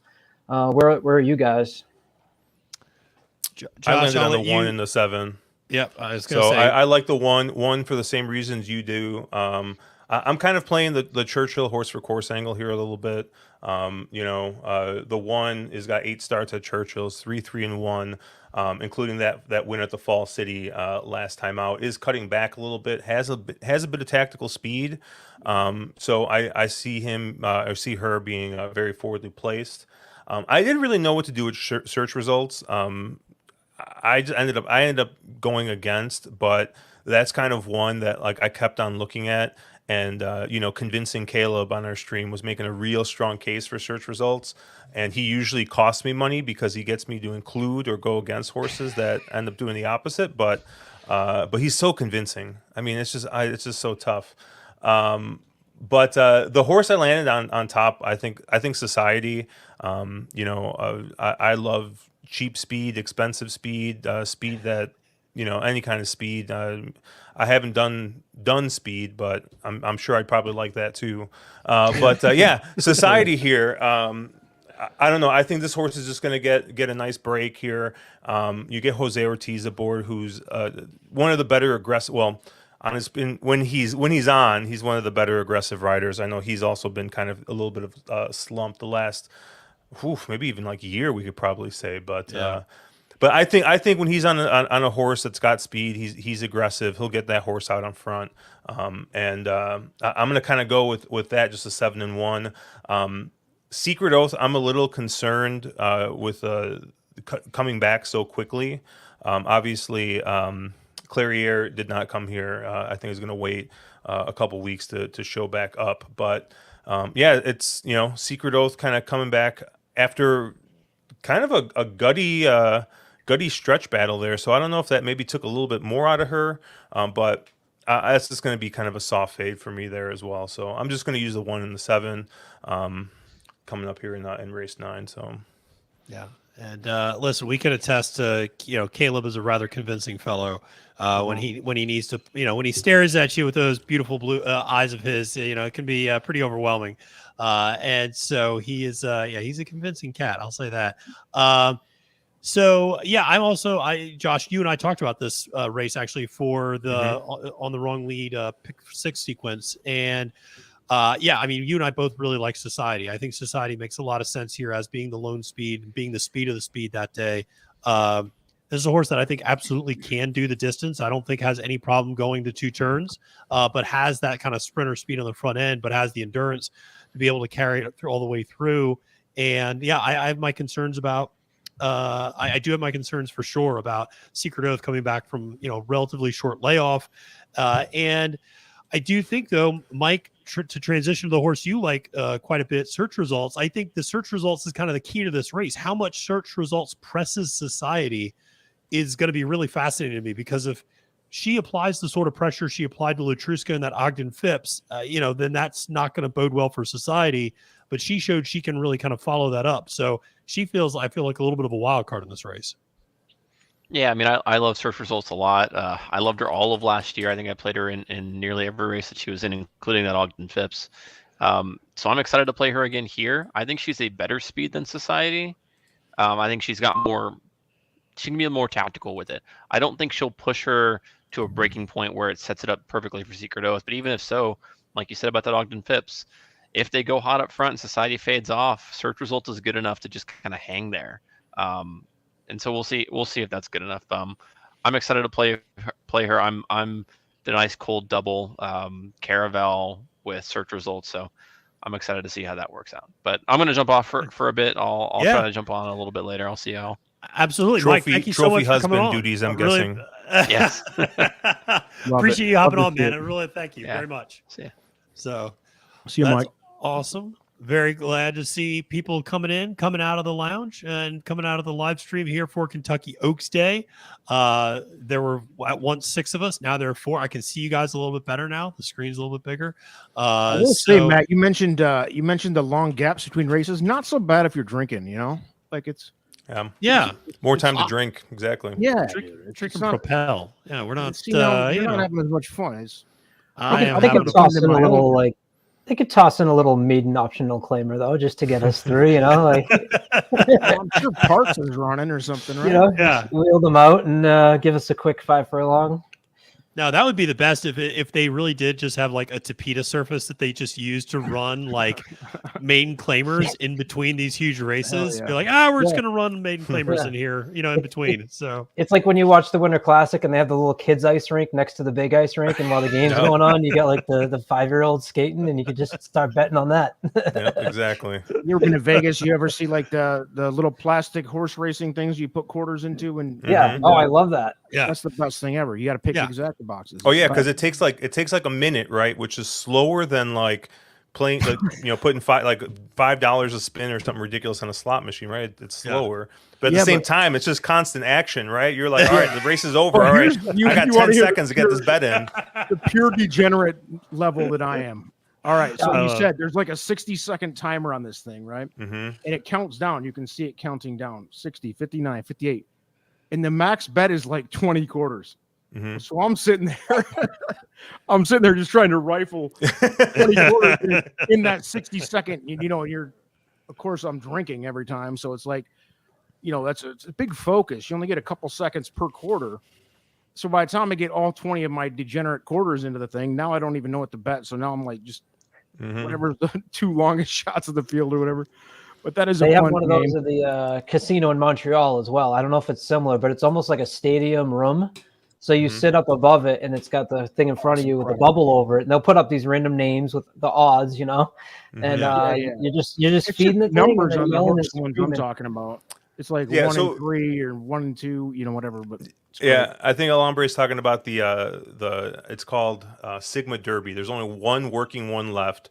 It's at the D downtown Vegas. By the way, I go to Vegas like 4 times a year, so I know a lot about Vegas, unfortunately. But so there's only one left, and it's like he was absolutely right. It's quarter based. They used to have one at MGM, but it broke down too much, and eventually the owner of the D just bought it from MGM, so that way they'd have spare parts for the other machine. But now they have that fancy, one. It's like $1 minimum bet, right? The Fortune Cup, it's called. Before, and like, of course, because I'm just a complete degenerate, I understand the differences between all these machines. So now they have Fortune Cup Deluxe, which is the one that's everywhere. But the first one that they had out there actually had like little past performances for the horse. And so, like, I would be sitting there looking. Yeah, I'm not, and it's a slot machine, right? It's completely random chance. But I'm sitting there, I'm like looking at the PPs for these horses, right? It's got their last like 5 running lines on there. They've since gotten rid of it. So now what I do is, right, it's a slot machine, so it's got a certain percentage payout, right? Everything is percentage based. But they have like a quinella payout, and then they have like the horse's odds. So now I like look at the quinella payouts like I'm looking at the freaking exact, like the double pool, trying to figure out, all right, which horse is an overlay on the win odds. And it's just like back of your mind, you're thinking that you're actually being skillful with the thing too. Oh yeah, and I'm just a complete idiot, right? I'm just I'm sitting there putting hundreds into the machine. My wife's just sitting there picking the horses' names that she likes, and she's like, "What takes you so long to get your bet in? Just bet the horse." And I'm like, "No, I'm reading. I'm trying to look at something." She's like, "You're an idiot. Like it's a machine. It's not going to help." But it's fun too. It's totally random based. It makes no difference. It is. But Dave back. I want to give a shout out. Yeah, shout out to Dave, back from the work presentation. Way, you didn't miss that much. Yeah, cheers, brother. Glad you're back, and very disappointing about Money's Gold for sure. That looks Ooh, now look what Colin's doing. Colin's bringing up the machines. There it is. There we go. By the way, we just hit the century mark. We got over 100 people on here now. Thank you guys. Yeah. Oh yeah, you see right there. It says last 5, right? So you see what place the horse was. So I'm like looking at that. I'm trying to figure out like, oh, this horse is in good form. Yeah, I'm gonna play this one. See, now that's too fancy, dude. I want the dumber.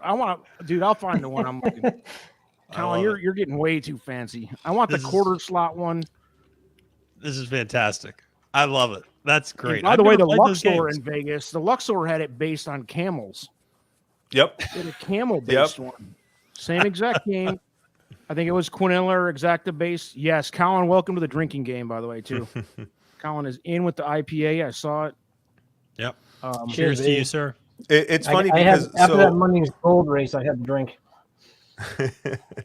I didn't start going to Vegas till I turned 30. When I turned 30, my wife took me for the first time for my birthday present. So that was 7 years ago, and it's just so fun. Like one of my biggest regrets, and like not that I would have been able to do it because I wouldn't have been old enough, but is not seeing like all the craziness that they had in the Luxor, like when they first opened in those first couple of years. Like they had like a river running through the like casino. You had to take like a little raft to get to your to get to the escalators and stuff like that. You know, and it's just I don't know, like that kind of like fun, whimsical stuff that, you know, obviously Vegas has decided to pave over and take everything out of it. Like that's the kind of stuff like I'm sad I didn't get to see, but yeah. Yeah, man. I love the Luxor. Actually, it's the right level. Cool. It's the right level of like the limits. Like I can walk up to a table and just like feel like, hey, I can play here. You know, unlike you go to the Aria, right, and everything's $50 a hand or whatever. So yeah, I agree. I also appreciate the fact that I know, Josh, where you are live streaming in from when you do your shows in Vegas, and I immediately know what hotel you're at because I can see the slanted roof behind you, and I'm like, oh, they're at the Luxor. I know where that is. The last one was a shit show, though. Holy cow! if you guys saw that, I remember you were talking about how it took you like 45 minutes to get from like one side of the hotel to the other, and yeah, well, it was not ideal. So. Yeah, well, and also Caleb showed up. He had a few adult beverages.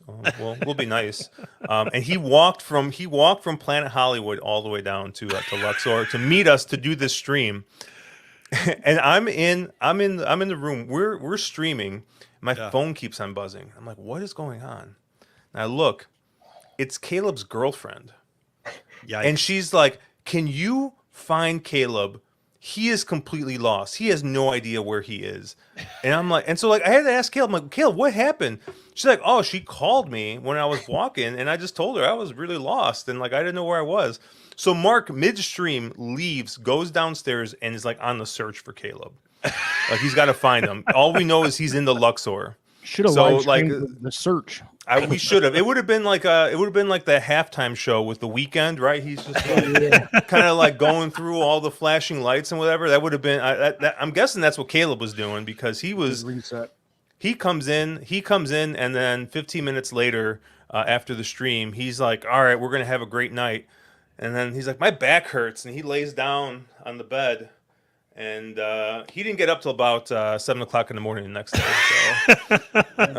But we had a great time. Fantastic. It was fun. Fantastic. I love it. That is great. So it's stories like that, man. I love going to Vegas as well. So good stuff. We are inching ever closer to the Unbridled Sidney. I believe we are down to 24 minutes to post, which still feels like an eternity at this point.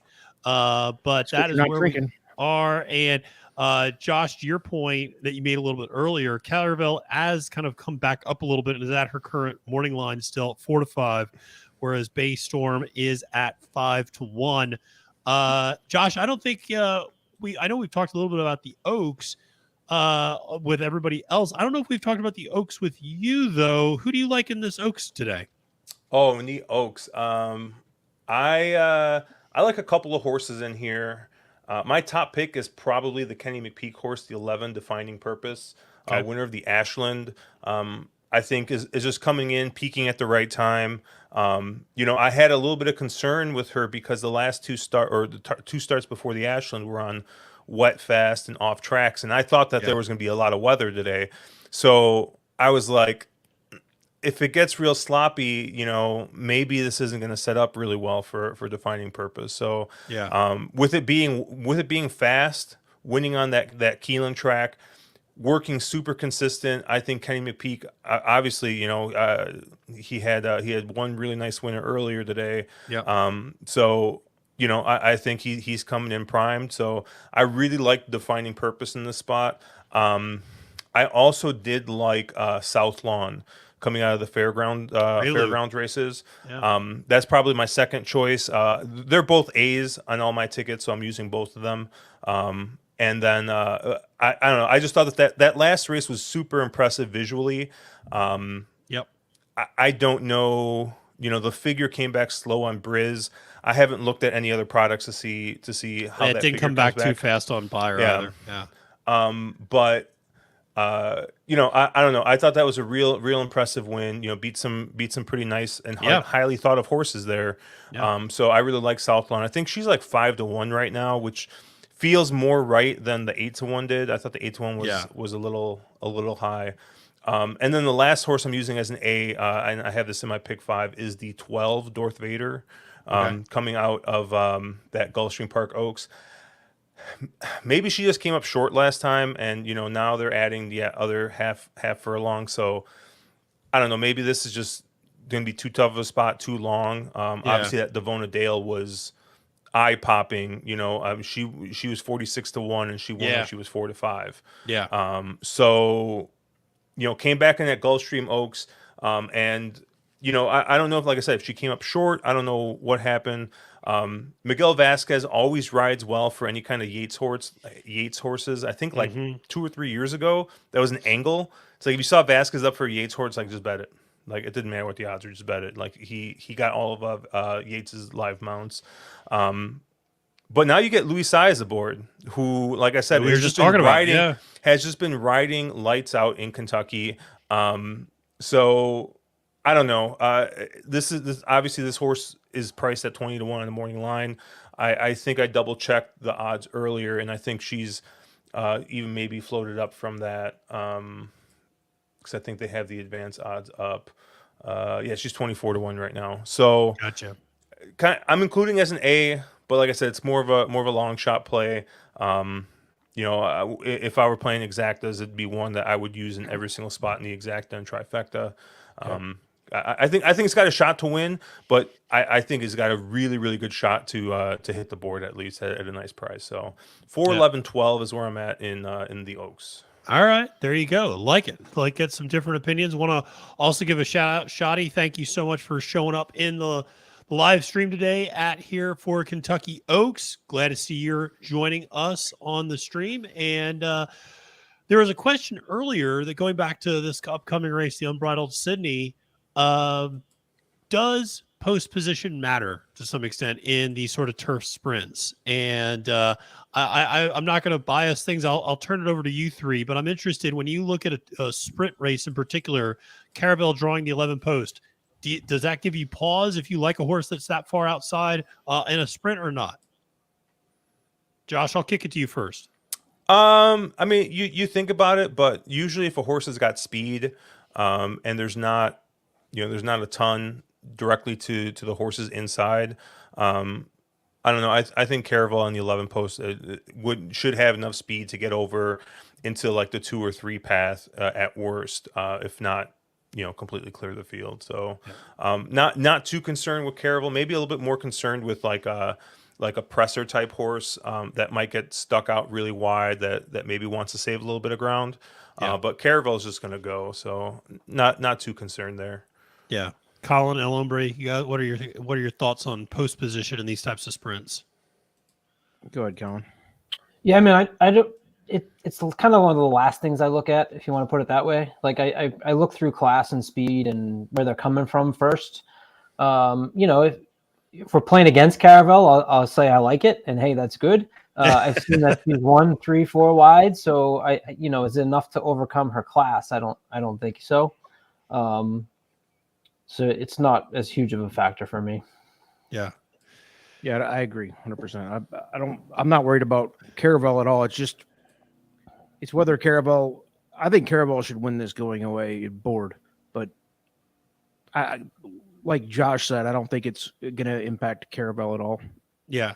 And I mean, this goes to one of the most difficult things that always comes up in handicapping, which is like, we don't know what the trainer knows, and we don't know when a horse is cranked up, and we don't know when a horse, we speculate that we go, well, I don't think this horse is going to be fully cranked for this particular race. This horse might not be at 100% for this race. This horse might be running at 85% for this race. It's a guessing game. The trainer knows, but we don't. And that's the frustrating part sometimes is you look at this and right, if you're just handicapping the race from a speed figure standpoint, you go, well, Caravel should probably win this race going away, no problems. But, when you hear what Mike says, well, they're taking her to Royal Ascot. They're looking for kind of a little tune-up before they go to Royal Ascot. Okay, well, now do you go, well, is she really cranked up for this race then? Coming off a really big effort in the Shakertown against a really deep field where she had to dig in. So listen, she's my top choice. I'm not going to try to overthink this, but I totally get people playing against her in this spot because I think there's enough legitimate questions there to suggest that maybe she doesn't fire as well as we would expect on today's day. Who would you like underneath Matt for an exacta? It's a good question. I'm gonna have to look at. It's funny. I do all this stuff and then I forget like who I actually picked and who I liked in a lot of these races.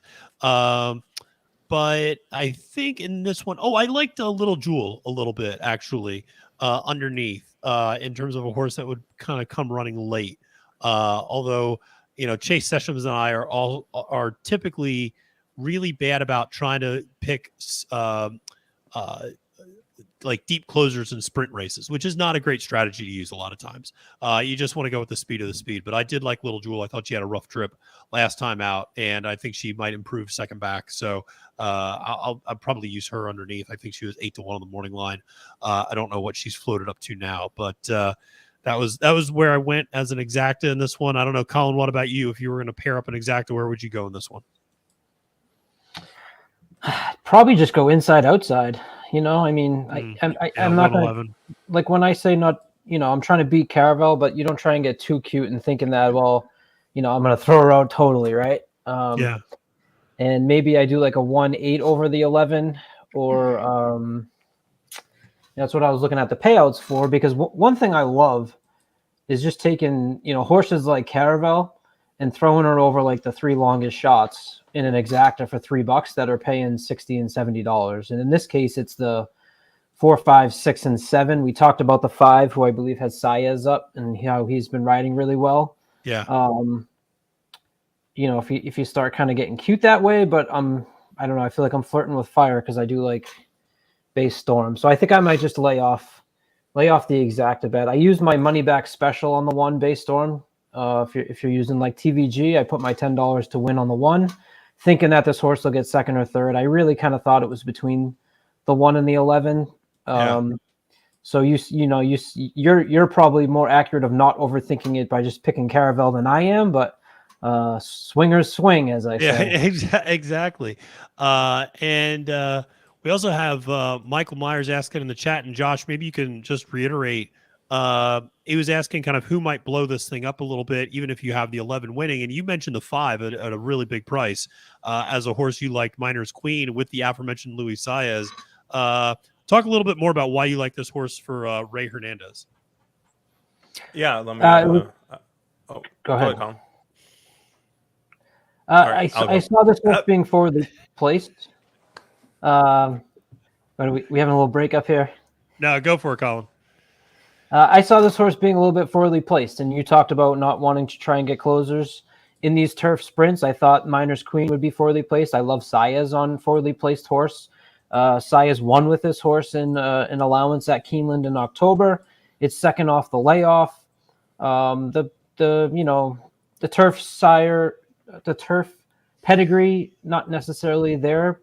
Wondering if this horse wants to go a little bit longer, actually, based on the average winning distance. But it's really a Saez play, I think, is why I thought that would be interesting. Yep. Josh, what about? Oh, Josh had to sign off, it looks like. So we are just gonna do that. So it looks like Josh had to sign off for a little bit, but hopefully we can get him back here in the stream. But El Hombre, did we wheel back the pick 4 after Money's Gold scratched out the pick 5 in the first leg? Yeah, we ran it back. We are officially singling, though. We're singling, Caravel. We're done. We're singling and mingling. I'm playing games. We're gonna string up the noose in the background if I have to, but yeah. Caravel. We're done playing games. The 11's getting home here, Caravel. I know it's a chalk eating move, but yeah. I mean, listen, people are getting a little too cute with their picks on this one. I don't know. The horse is superior. It's not even close. It is one of those things where on big days, on big days we have a lot of times it is chalky. I mean, bottom line. I mean, I remember, last year, not this past year, but the year before, Pegasus Day. I mean, that day was, I don't know if a horse won that was higher than 5-1 on the morning line. I mean, everybody was a chalky as heck day. That happens sometimes, and certainly on big days. But we've already seen some big upsets today with Red Carpet Ready in the last race. We've seen Smile Happy as well. We've seen some big upsets, obviously, early on in this card. So we will see. I agree with you. I think, on the numbers alone, Caravel makes a lot of sense. I'm not overthinking it. That was my top pick in this particular race as well. I do think these turf sprints do come right down to the very wire. They are really close. I think the turf sprint tomorrow is a great race, by the way. That is a fantastic race because there's a bunch of horses that are coming back from that Shaker Town, including Bad Beat Brian, including Oceanic, including Arrest Me Red, including a horse like Evan's Song.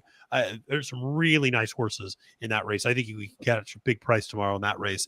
But yeah, it is. I like Michael's play on that Caravel search results double. Actually, I think that's pretty smart, and I think it's about 10-1.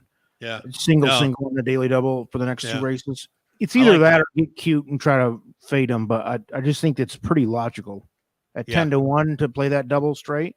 Yeah, I agree. And by the way, $10 double with those two. I mean, that's $100 right there. Yeah. So. I mean, and shout out to all the people here on the live stream joining us here on Trust the Profits, Kentucky Oaks stream coverage. Listen, we're going to be going through every single race for the rest of the card. We're going to be giving you our thoughts, handicapping opinions. We're going to recap races, what happened, why Irad just is choking like a dog on a favorite like Money's Gold and just not using that horse's natural speed to his advantage. We'll do all that. So make sure to like this video. Make sure to press that like button. Make sure to subscribe to Trust the Profits and get all of our content. We got picks up there. El Hombre, you got like long shots. You got how to spend $100. You're trying to connect people with some big prices here in tomorrow's Kentucky Derby, which I always appreciate. Now that most of the scratches have come out, who's your big long shot that you really like tomorrow, El Hombre? For the Derby, you mean, right? Yeah, for the Derby. Who do you like tomorrow as a big long shot? I don't know. I did like this arm a little bit at 30-1, but I know there's a lot of rumors. Yeah. Yeah, I don't know if I don't like any of the long shots, to be honest. I think I like a few of the mid shots, like Verifying at 15-1. Okay. That's good. Yeah. Kings Barnes at 12-1, which those are not long shots. They're kind of middle of the pack. Yeah. I don't like any of the bombs. I think I can write off about half the field. Although I do like, I like Cyclone Mischief a little bit coming in. Yeah. I know you like that horse. Yeah. You like that horse down in Florida. He wasn't far off in the Florida Derby, and he was. No. And he ran a couple of monsters early on, and then had a couple clinkers in the middle there. But yeah.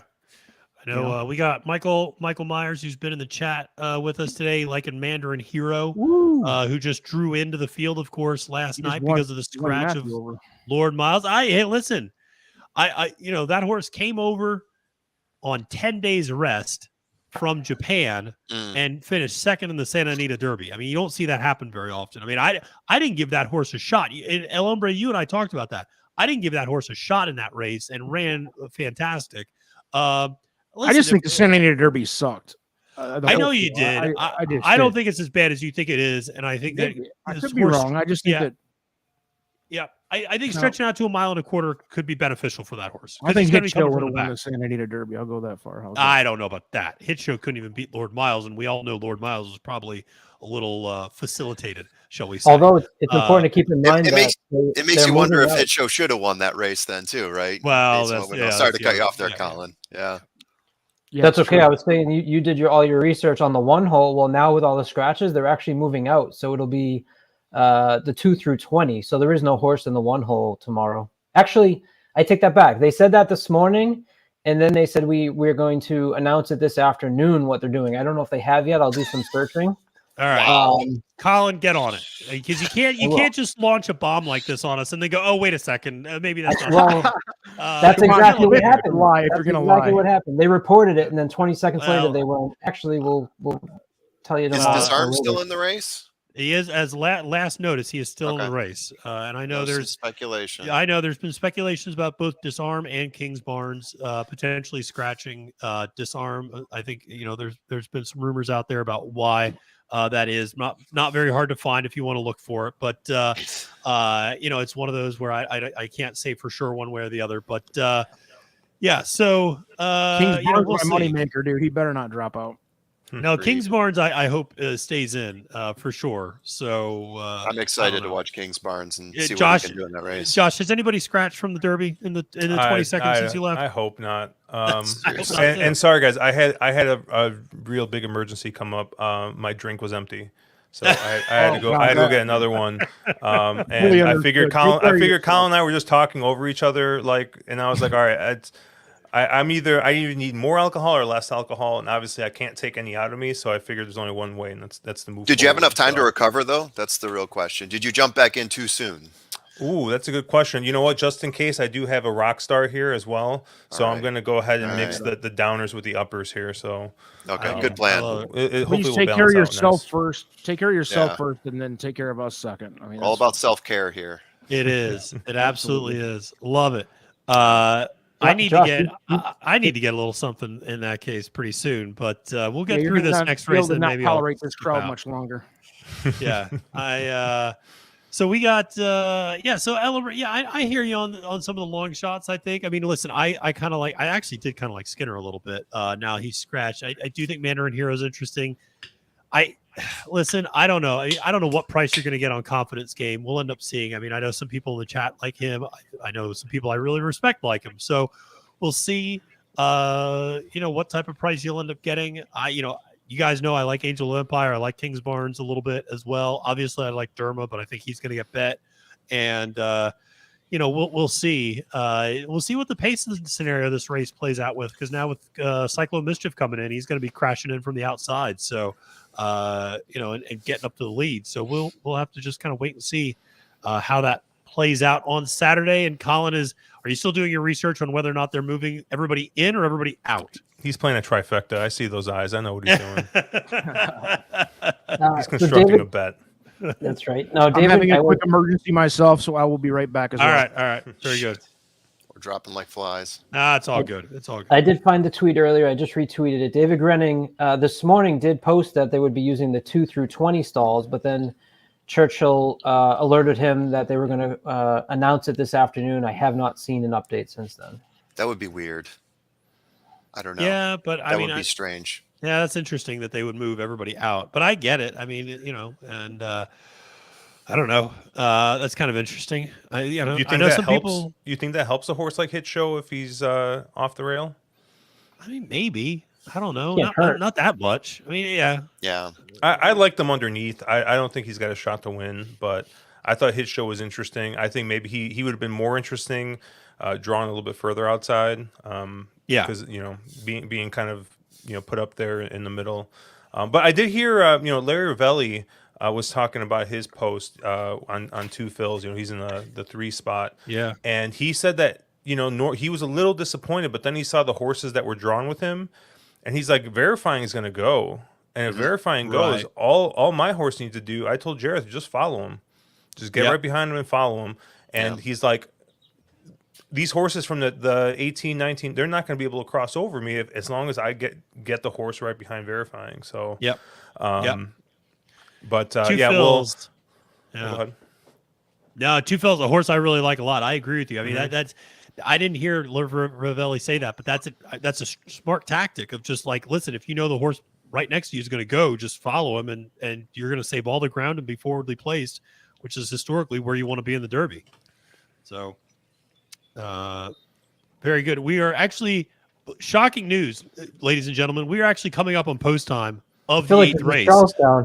Yeah, been 72 minutes already. Yeah, no, this is literally Charlestown dragging the pot for 18 minutes, just having the horses walk in circles. But it's instead just the way they space things out on Kentucky Oaks Day here at Churchill Downs. And so we are just 2 minutes to post to the Unbridled Sidney. I think there's kind of a divergence of opinion here. Some folks are going with Caravel, and then some folks are using the 1 to try to win. I think there's a little bit of interest on the 8, the 9, and then Josh and Colin have talked a little bit about the interest in the 5 as a kind of a big bomb to use as a way of kind of trying to break this up a little bit in this race. And we'll see how the turf continues to play here. We had, it seemed like the turf was playing pretty fair in the first 2 turf races. So, that's promising. Yeah, and I know Colin and I were like talking over each other like crazy, and he was talking about the 5. Yeah, my reasoning for the 5 is, if you were to look at this race basically without Caravel, I think the 5 would be the dominating speed presence in this race. So, I mean, I'm kind of hoping that Caravel is just not on her A game, is breaking from an outside post. And they're maybe not fully cranked up for this race. So if that happens, if Caravel decides to take notes from Golden Pal and not break, we'll maybe my 5 gets out there, gets a nice little break, and maybe Sias can go all the way on it. So no, that was it. I was just going to bring that up. It was like, hey, what if Caravel blows the break? And I remember, I was there, not with you, I think, to watch that race, but we were both at Keeneland for the Breeders' Cup this year. And the second that gate opened, and all of a sudden I saw Golden Pal's saddlecloth in the back, I was like, all right, well, this is over. Like, it's going to be a bomb because he's not going to win. That race was pissed. He was pissed. We were posted up by the jocks room, right there where the paddock is. And so I was sitting there with Caitlin Free, Caleb, Caitlin's boyfriend, and our friend from Horse Racing Nation, Andrew Capone. He was kind of coming in and out, and Andrew just comes back and he's like, "Man, Ired looks mad. He's pissed. He's just like swearing up a storm." And sure enough, you see him come back, and he's got that mad old lady walk coming. He's just shaking his head, and he's just walking past, and I'm like, oh. Yeah, he's not happy. I think they ended up saying something like he wasn't set or something when they opened the gate. There was some talk about that might have happened. Yeah. But I mean, going from not knowing the rules at Ascot to not being ready during at that break. Yeah, I think it was time playing a lot of bingo squares there. Yeah. No, so they're loading them in here at the Unbridled Sidney. Here on the 8th race at Churchill Downs for Kentucky Oaks Day, 5.5 furlong sprint. And they're, like I said, loading them in there, getting them ready, and they're off. And a pretty level start for everyone. And we see the 1 flashing some speed. And Josh, to your point, the 5 showing that early speed and getting out there on the front end. Caravel sitting just off of that horse, and they're neck and neck on the front end in this race, with the 5 and 11 pulling a couple of lengths clear of the rest of the field. The number 8 Ouvroir and the number 7 Margie's Kitchen, as well as Little Jewel, all pretty close. Caravel now starting to pull a little bit away there, and the 5 is starting to fade back a little bit. Miner's Queen. Caravel now being confronted a little bit on the outside by the number 8 Ouvroir.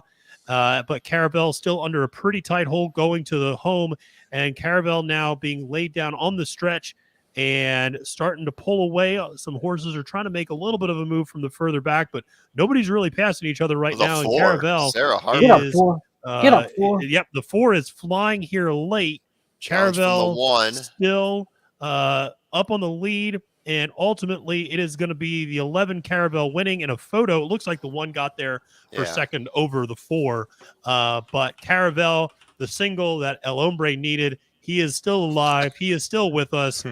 He is actually back from his little break. And so El Hombre is alive in more ways than one, not just in pick 4, but just physically as well.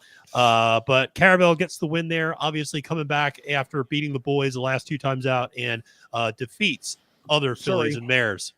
Sorry, anti-chalks, but we got one. Yeah, there you go. He got It's got to happen sometime. Caravel gets the win there. Did one get up for second? The one did get up for second, Bay Storm, and the 4, Sarah Harper, ran like a crazy person there, getting up from the back there. Really was the only one was passing people. That was kind of funny that nobody was passing in that race other than the 4. So yeah, I had 11-3 in that race. Was hoping Irad Walsh. I was hoping Irad could actually show something for once at Keeneland, but Irad's a corpse. Oh my gosh. Yeah, but no, he's listen, big. I bet that 11 over the 4, 5, 6. So I was hoping the 4 got up. Yeah, it was. Yeah, that would have been sweet. Yeah, no, but I'm pretty sure it was the 1. So yeah. One by a nose. Yep, by a nose there, and really a good effort from Caravel. I mean, if her next stop is Royal Ascot, then she's going in good form for sure. I mean, being able to obviously come back from that huge Breeders' Cup win and come back and win now Shakertown, as well as now the Unbridled Sidney in back-to-back races against the boys and the girls. So strong effort there from the morning line and post time favorite. Caravel gets the job done for Brad Cox with Tyler Gaffley on a board at the 3-1 price. So forgot favorite in our hearts too. Yeah, favorite in our hearts. That was a joke. And she's a cool horse. You do like her. But and now it'll be interesting. Do we have an hour and a half before the next race? We'll see. But shout out to the 109 people who are watching right now online. Much appreciated. Love to see all this engagement on Kentucky Oaks Day. Make sure to press that like button and subscribe to all the content that we have. Also, make sure to check out everything Josh is doing at Cherry Drank, as well as all those stuff going on the Wrong Lead.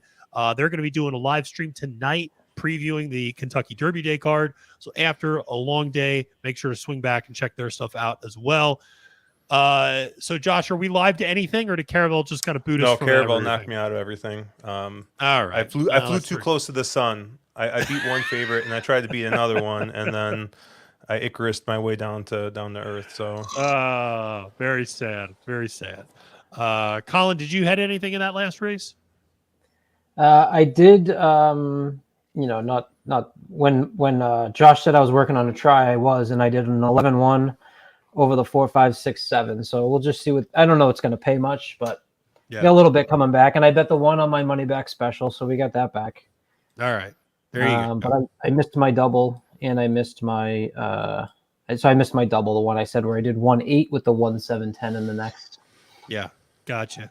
All right, and El Hombre, you guys you're eating. You're eating. I'm good though. Yeah, you're eating tickets is what you're doing. You're eating other people's tickets. I finally got a break there. I needed a single, and I got my single. Gotcha. And I had 11-1 for like $8 exacta or something too. So okay, that's good. Not gonna pay great, but hey, it's something. And to me, the Caravel was a joke, but I mean, there was a couple other ones that I thought were the same earlier. Yeah. Well, that's the thing. Chalk got home once. And yeah, I mean, that's the thing is like when you start thinking, some days like this where you start, not outthinking yourself, but like you start seeing one favorite go down and then another favorite go down, and you start going, well, maybe I shouldn't feel good about these other favorites later in the card. And, every race is independent to every other race, and you just got to stick to your gut. And if you think Caravel's the best, then Caravel's the best. And, we do have indeed these next 2 races, Matt. I'm not eating any chalk, boy. No chalk. Yeah, no. So these next 2 races, we are going to the La Troienne in race number 9, going 1 16 on the dirt. And this is for, of course, the Distaff division. And we have quite the field. From the inside rail, we got Played Hard for Philip Bauer with Johnny Velazquez aboard. Then you got the Chad Brown Philly Search Results. And then Tom Amos's 63 Caliber, followed by Dwayne Lucas's Secret Oath. Soul of an Angel, Classy Edition, both longer shots in the field. Then you have Steve Asmussen's Society coming back from finishing third in the Grade 1 Madison Sprint. And Desert Dawn coming in from out west for Phil D'Amato.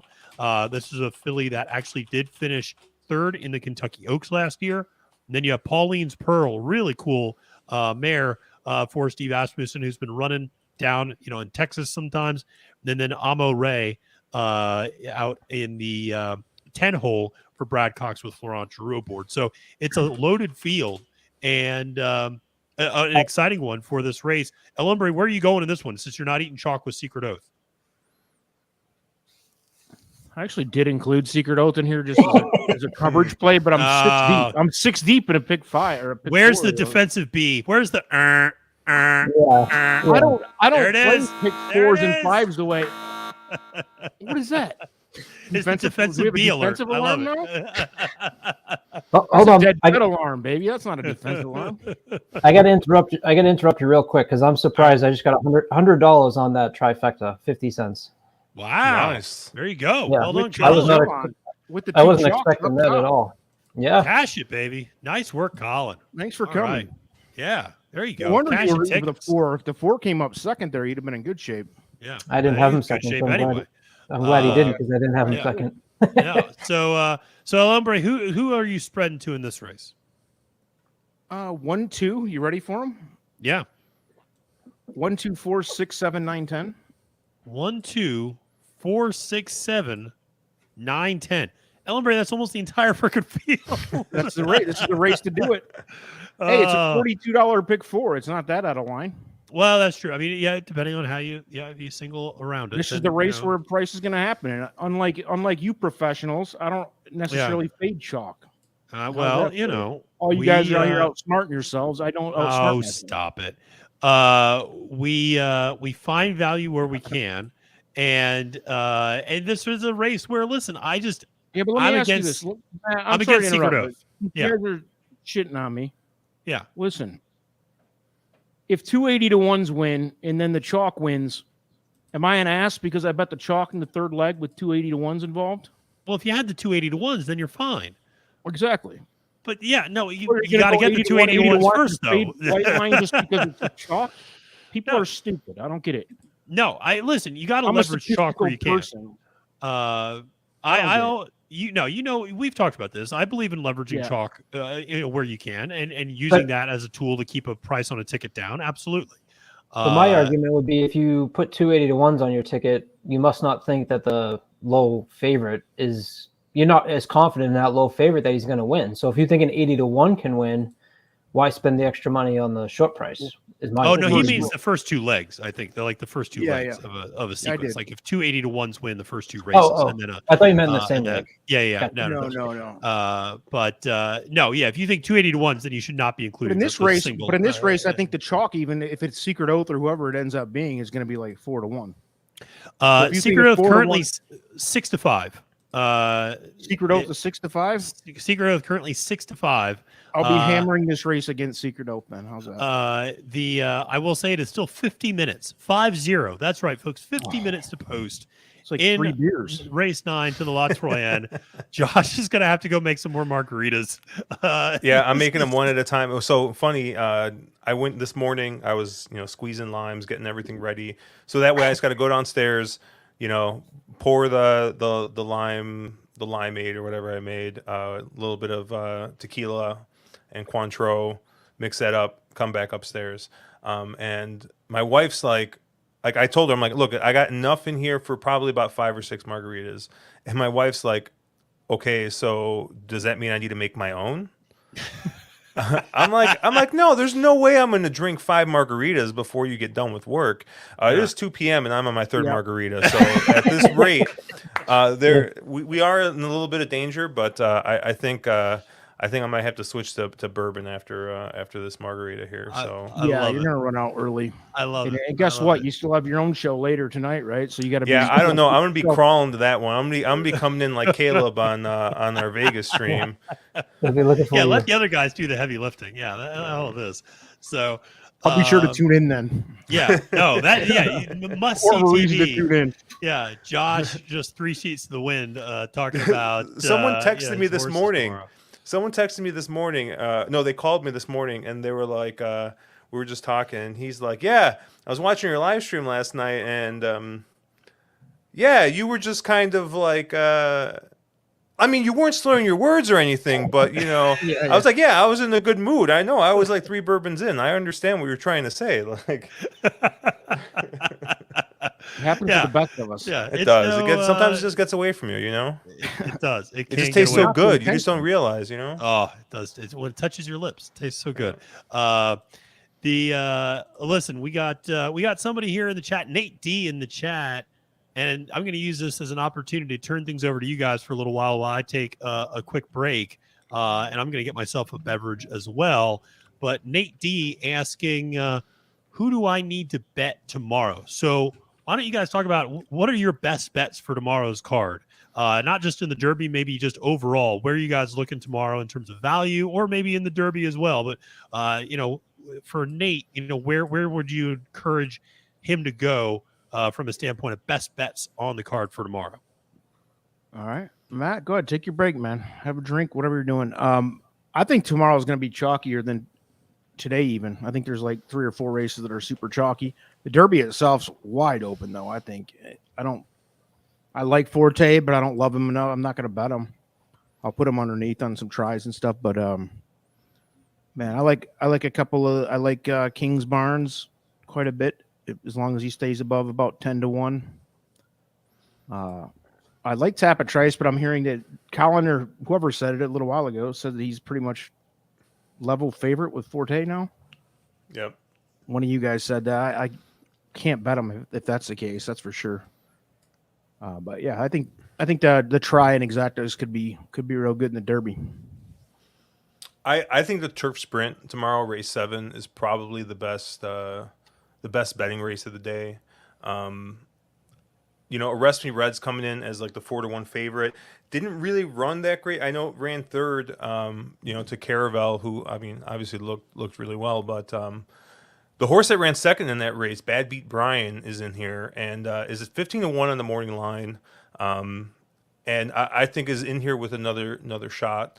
And I think the horse most likely to win that race is at 8-1 in the morning line. That's the 11 Motorius for Phil D'Amato and Flavian Pratt. So I don't know. I think if you get anywhere near morning line and Motorius at 8-1, I think that's probably my best bet of the day tomorrow.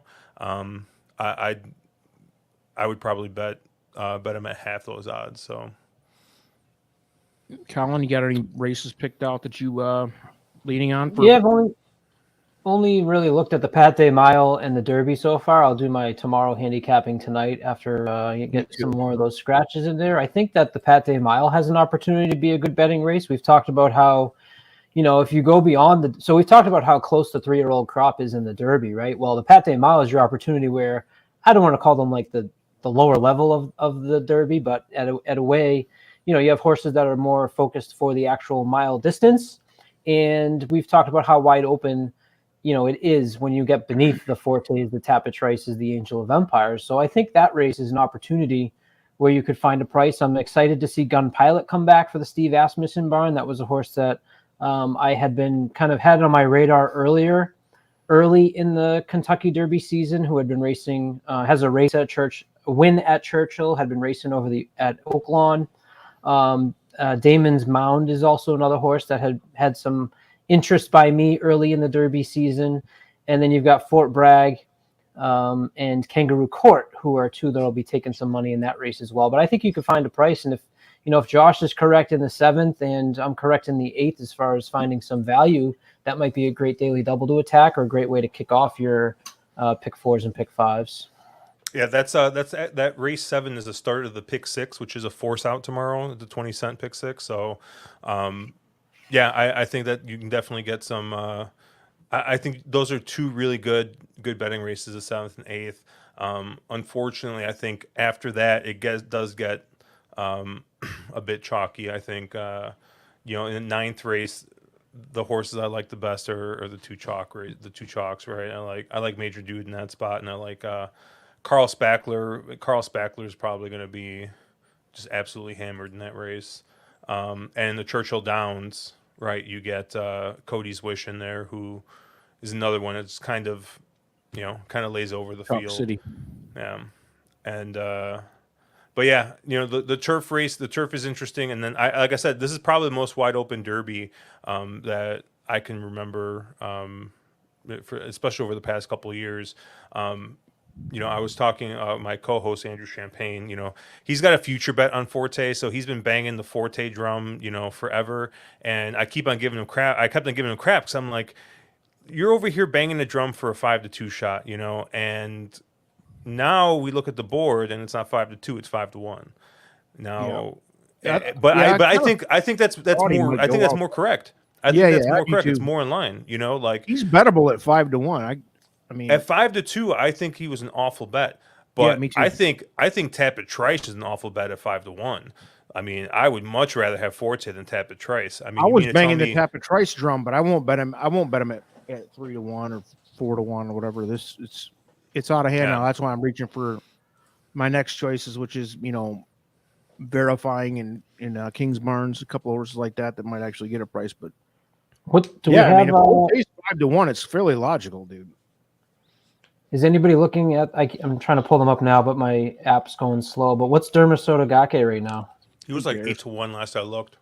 Okay. And he was 10-1, 10-1 morning line, right? I'm being an ass by saying who cares, by the way, but I don't like him. Well, you know what? I like him, but I have him at 25-1. I don't like Kings Barn, El Hombre. So take a hike. I love it. What's Kings Barnes currently? 10-1 or something? Is that what I heard? He's a waste of money. That's what he is. Listen to this guy. I'm pulling them up right now here. Kings Barn is 12 to. No, these aren't updated, so I don't know. Mr. Loggins. He's 11-1. Kenny Loggins over here ripping me apart. It does look like the odds may be readjusted a little bit, and like I said, this is super early. Forte's at 7-2 now, and Tapit Trice is at 6-1. So, but yeah, Dermis Sotogake 8-1. I really like the horse. I thought we were going to get 15-1 in the gate, and I got him at 25-1 on a future wager. 8-1. I mean, it just feels so sharp, but I think he's got a legit shot, so I'm still going to use horizontally, but I just don't think it's really win bettable in that spot. But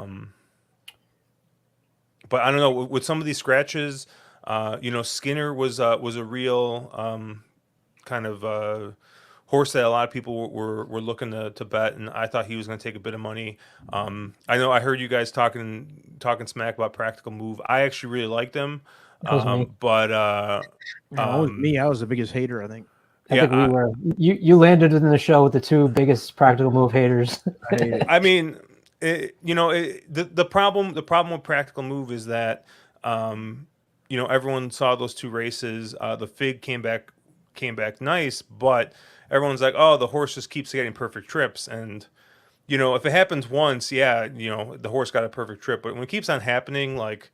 It's like the opposite of the Tacitus thing, Tacitus kept on getting bad trips and not getting out of the gate, and everyone's like, oh, once he gets a clean break, like he's gonna win, and it's like he just never did, and it kind of the same. Like good horses get good trips, but no one was talking about him, so I thought that he was gonna end up floating up a little bit, and I thought he was in that 12-1 range. And he made more sense. He made more sense there when I thought he probably had as good of a chance as Forte did at, 3, 4, 5 times the price. But what about the other Japanese horses? Now there's 3 of them in there. We're getting a question on that. I'm off of them. I mean, if you like Skinner, you have to like Mandarin Hero, right? Yeah. And a lot of people like Skinner, so especially if Mandarin Hero ends up at 25-30 to 1, I mean, I think he makes a bit of sense. I think the easy trips on Practical Move, though, was a little because I usually agree with what you just said, but I think for him, he had really easy way to get those easy trips. I mean, it was, 5-horse field in one of them. The other one, he was in the second hole. The other one, he was in the 4-hole. He was able to kind of really easily get to that. So it's not like he, did something spectacular to make that trip well, at least in my eyes. And I thought that once we started to get a little bit longer, as you would obviously in the Derby, that was going to be the downfall of Practical Move. Look, you also need to, when you have 5 horses on the top that you liked, you got to find a reason to kind of play against one of them. And that was kind of what I attacked as far as being able to cross off Practical Move. But you're right. As much as I'll say I didn't like Practical Move, I think Mandarin Hero drawing in for me is one that I'd be much more interested in playing as opposed to Practical Move. See, now there's my other horse. Mage, I think, is super interesting at a price too. My dad loves Mage. I think my 4 horses that I like the most came out of 2 races, the Bluegrass and the Florida Derby. And that was, obviously Forte and Mage, and then Tapit Trice and Verifying. Those 2 races I thought were those 2 races each had those 2 horses break away, and those were the 4 most impressive to me in the final rounds of the prep season. But I don't know. Confidence Game's interesting at a big price too, although I won't be putting him on any tickets.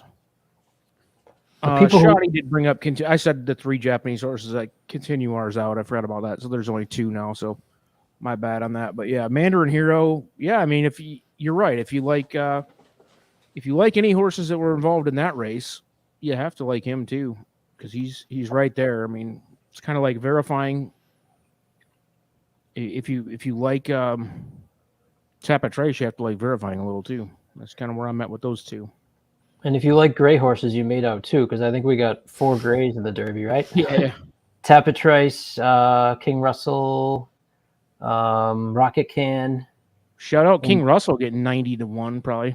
Reincarnate, I believe. He's 43-1. Is he? Yeah, there's those people are trying to get they got the Rich Strike syndrome now. Smartest. I mean, honestly, I thought Mandarin Hero, like I said, I thought he was going to take a ton of money. He's actually floated up from his morning lines, but yeah, I don't know. Like I said, I think if you have an opinion outside of Forte, you're gonna get paid, with the exception of unfortunately the two overbet horses, which are the 2 horses that I like a lot in 2 fills and Dermasotogake. They're both going to be overbet. So I don't know. So I have a hard time. I'll probably have to just play exactas and tries. I probably won't have any win bet money on here.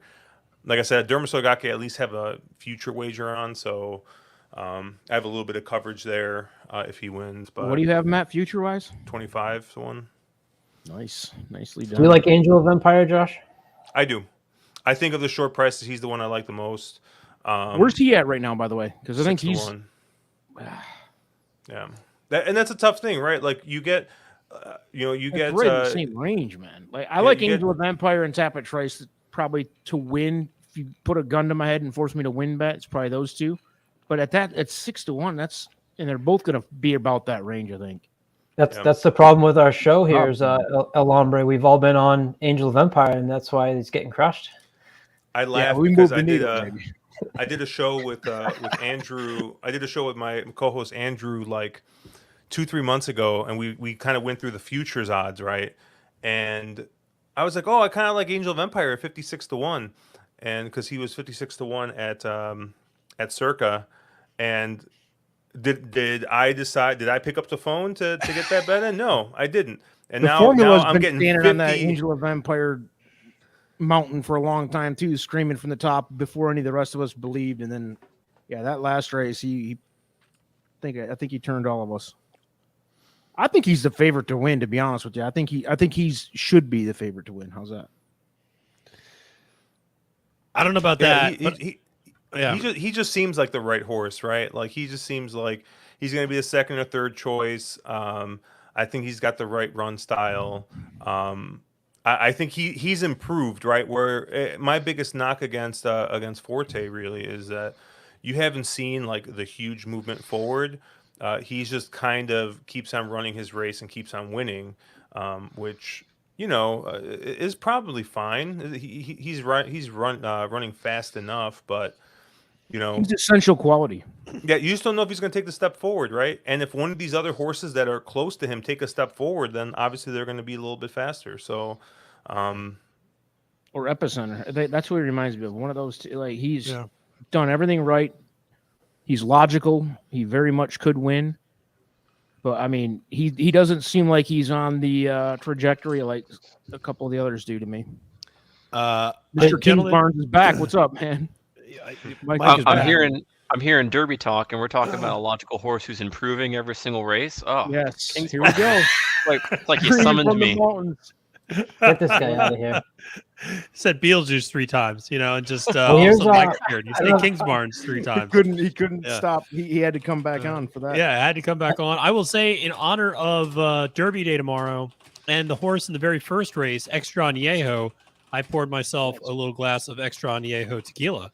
And what do you got there? That is what I'm some Sauza, Extra Añejo. So welcome aboard.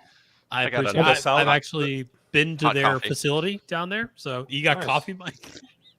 Oh yeah, that's right. Yeah, you work at nights. That's right. I forgot about that. So, or you can work late sometimes. So yeah. The Sauza Blue Label is like super cheap and is good enough to mix. It's better than anything else you'll get at that price. So I like Sauza.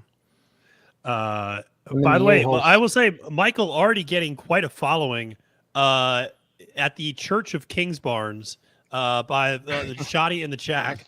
So it got my attention. I liked it. I loved this. I absolutely loved it. So I got an interesting. I got something interesting to throw to you guys, though. I don't know if you followed. I don't know if you followed Circus Sports at all, but they put out the head-to-heads for the Kentucky Derby. Oh yeah, you were showing me that. Yeah. I'd like you to think about this one if I could. We got confidence game at plus By the way, one. Colin, sorry to interrupt. Can you actually bet those? Because I'm gonna Venmo you some money if you can. I can't. No. Damn it. I don't think I can. There's a couple of those that look like easy. I haven't downloaded any of the gambling apps because I know it's not good for me. I'm in a legal state. I'm not supposed to be able to gamble. So. Well, one I found was interesting.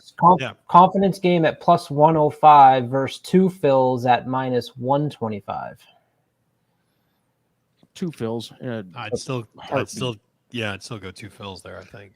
I'd probably go confidence game just because the value, but also I think he'll be more forwardly placed than 2 fills. Mortgage payment me on 2 fills, please. I don't know, Josh. Where are you going on that one? I mean, 2 fills. I'm also on my third fill over here. So, well done, sir. And you only have enough for like 5. So here's one for you guys.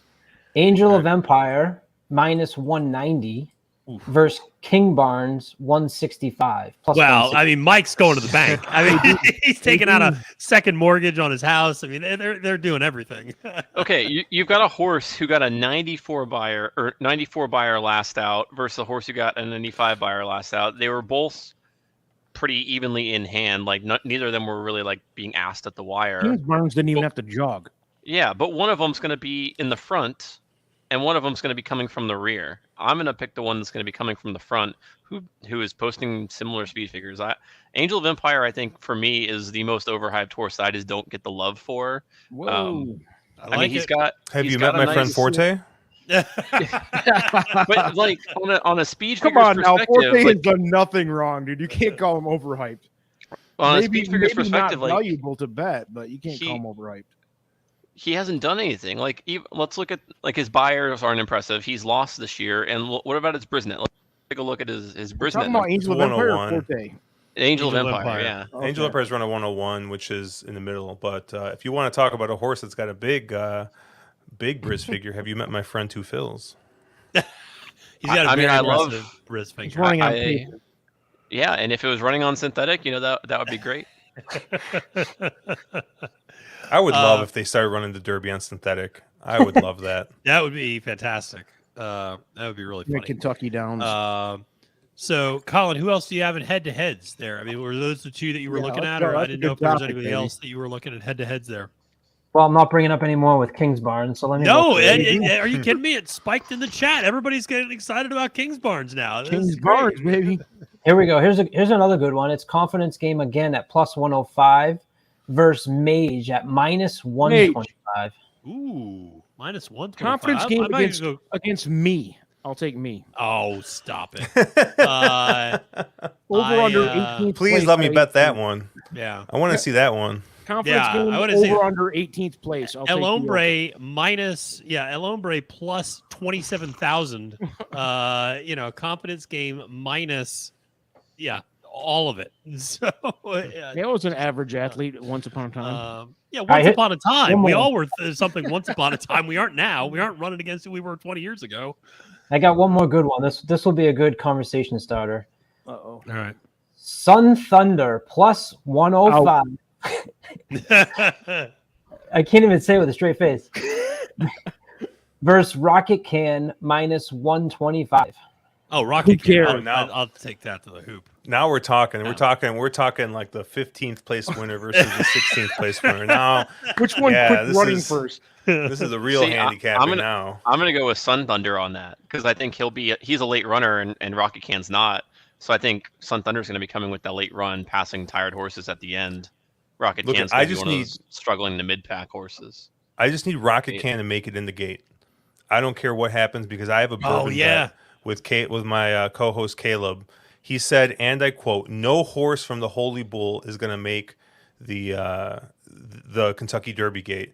And luckily for me, I think Cyclone Mischief also ran in the Holy Bull. Yeah, so I think I got a couple of horses. But for the longest time, I'm like, wrap this horse up in bubble wrap. I need my bottle of bourbon from Caleb. And Caleb has said that we never agreed on what kind of bourbon. So now it's contingent on how well any of these Holy Bull horses win. So more than likely, I'll probably be getting like I don't know what maybe I'll get lucky and get like Jim Beam White or something from him. I don't know at this point, but I don't think I'm getting $100 bottle from him out of it. I was going to say, now do you get two bottles though? Because there are two horses that now come in from the Holy Bull. So nice. Do you substitute quality for quantity? At some point, do you get a couple bottles? I don't know. Caleb's got some answers to that. So a couple of years ago, Caleb had this bottle of bourbon he didn't like that was very highly thought of in the bourbon community, but he had like maybe like a third of it and he hated it. And he's like, "Do you want it? Like, I'll just ship it to you." And I'm like, "Yeah, sure, I'll take it." And I had it and I liked it. Mm-hmm. And so I was like, "Oh," so I bought another bottle of it.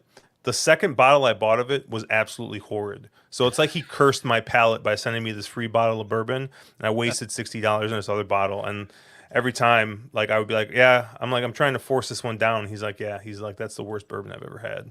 But all bourbons it's got to be. So it's interesting now that it all is dependent how well they finish is the level of the quality of bourbon that you end up getting. So in that case, I'm rooting for both Cyclone Mischief and Rocket Can to run quite well. Rocket Can getting the blinks, if I'm not mistaken, right? Getting the blinkers put on for Bill Mott. And that was interesting. I know, Colin, you and I talked about this because we recorded something together where we discussed it. But Rocket Can, I was intrigued by Bill Mott's interview where he was like, yeah, he had plenty left at the end of that Arkansas Derby. He just didn't want to run past horses. Like, well, that's a problem.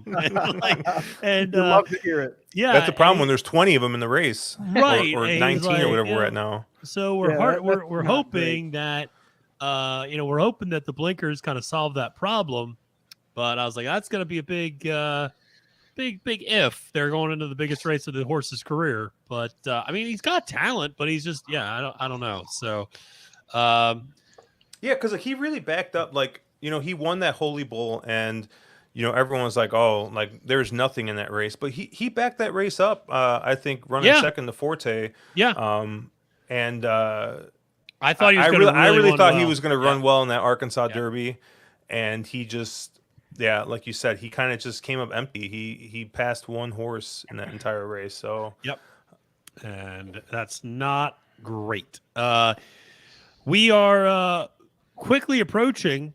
And I say that only somewhat facetiously, the post time of the La Troienne. which is now only 25 minutes away, believe it or not, ladies and gentlemen, 25 minutes away. I mean, we are, if this was at Chucktown, they would be getting the horses to the paddock right about now and getting ready just to walk them in circles for another half hour. But we are 24 minutes from the post time of the La Troienne, which is grade 1, going 8.5 furlongs, mile and a 16th on the dirt for 4-year-olds and up, fillies and mares, the distaff division, the best division in all of racing, in my opinion. We got quite a doozy on our hands here. Secret Oath has remained a very steady and strong favorite, 8-5 currently on the board. And with second choice kind of fluctuating between a few different ones. But Mike, your top choice search results is the second choice in this race at 9-2 right now, if I'm not mistaken. So a lot of people liking. Yeah, I mean, I've got her singled. Oh, the dog. Yeah. The dog. Whatever the dog said, I'm in for it. I'm excited for I'm her. in for the dogs too. Oh. Yeah, dog heard my family just got home, so. Oh, all good. No, I'm excited for search results. I've got her singled in my pick 4, so everything's good there. Excellent. And so then we got Amo Ray on the outside for Brad Cox and Florent Giroux, 6-1, as well as Society being 6-1, which I think is a very fair price, and a horse that I like quite a bit. And I know, Josh, you do too. Yep. You are more of a sucker for an E8 than I am, but you have never passed up early speed in a race, I think, going 2 turns. I haven't. I've seen races with 5 E8s, and I've bet all of them. I mean, one of them's got to hit, right? Exactly, I mean, come on. right? One of them is just going to wire, right? Yeah. Especially if it's like Naira Turf, then you know for sure that thing's getting wired. Yeah. No, I think Society at 4-1 was the bet. At 6-1, I'll have my I'm playing on Twin Spires today for the money back special, so I'll have my $10 win bet there on the 7. If this price stays, I will probably also make a contest wager on this 6 in that express bet contest I'm playing in. So I have it singled in a pick 5. Not so much because of it's my strongest opinion, but I just felt like it's going to be a decent price. It's going to be a separator. If I get through with this price here, and I see a couple of other short priced horses later on in the card that look okay, I'm going to kind of be narrow here and hope I get through on this one. So is this the start of the 2-day pick 6? So I think let me pull up my 2-day pick 6 real quick because I put that in earlier. I used the 1. I used the 1 as well in here in my 2-day pick 6. So I'm 1-7 here in the 2-day pick 6. I'm starting a pick 5 with the 7. And I got to give a shout out to Tom and Tom, legend here on the channel. Tom and Tom Racing, great, just a great human being. One of the early supporters too of the channel. So. Absolutely, and an early supporter of mine as well. Before I joined you guys on Trust the Profits, Tom's a great guy out there in Delaware. Always going to Delaware Park and Laurel Park, and Mid Atlantic guy like myself.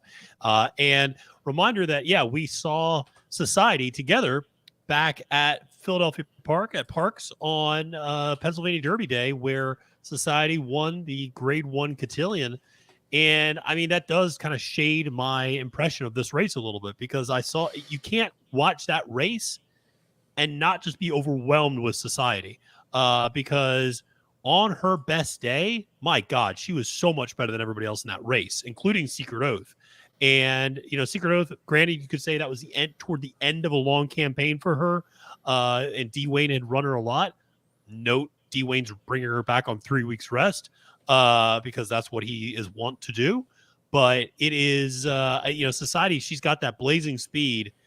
And I keep coming back to, like, if it just depends on how much pressure search results puts on, because if Society can get out there on a nice lead, this horse has the afterburners, and can really go and can do the 2 turns, no problem. But big ifs, certainly.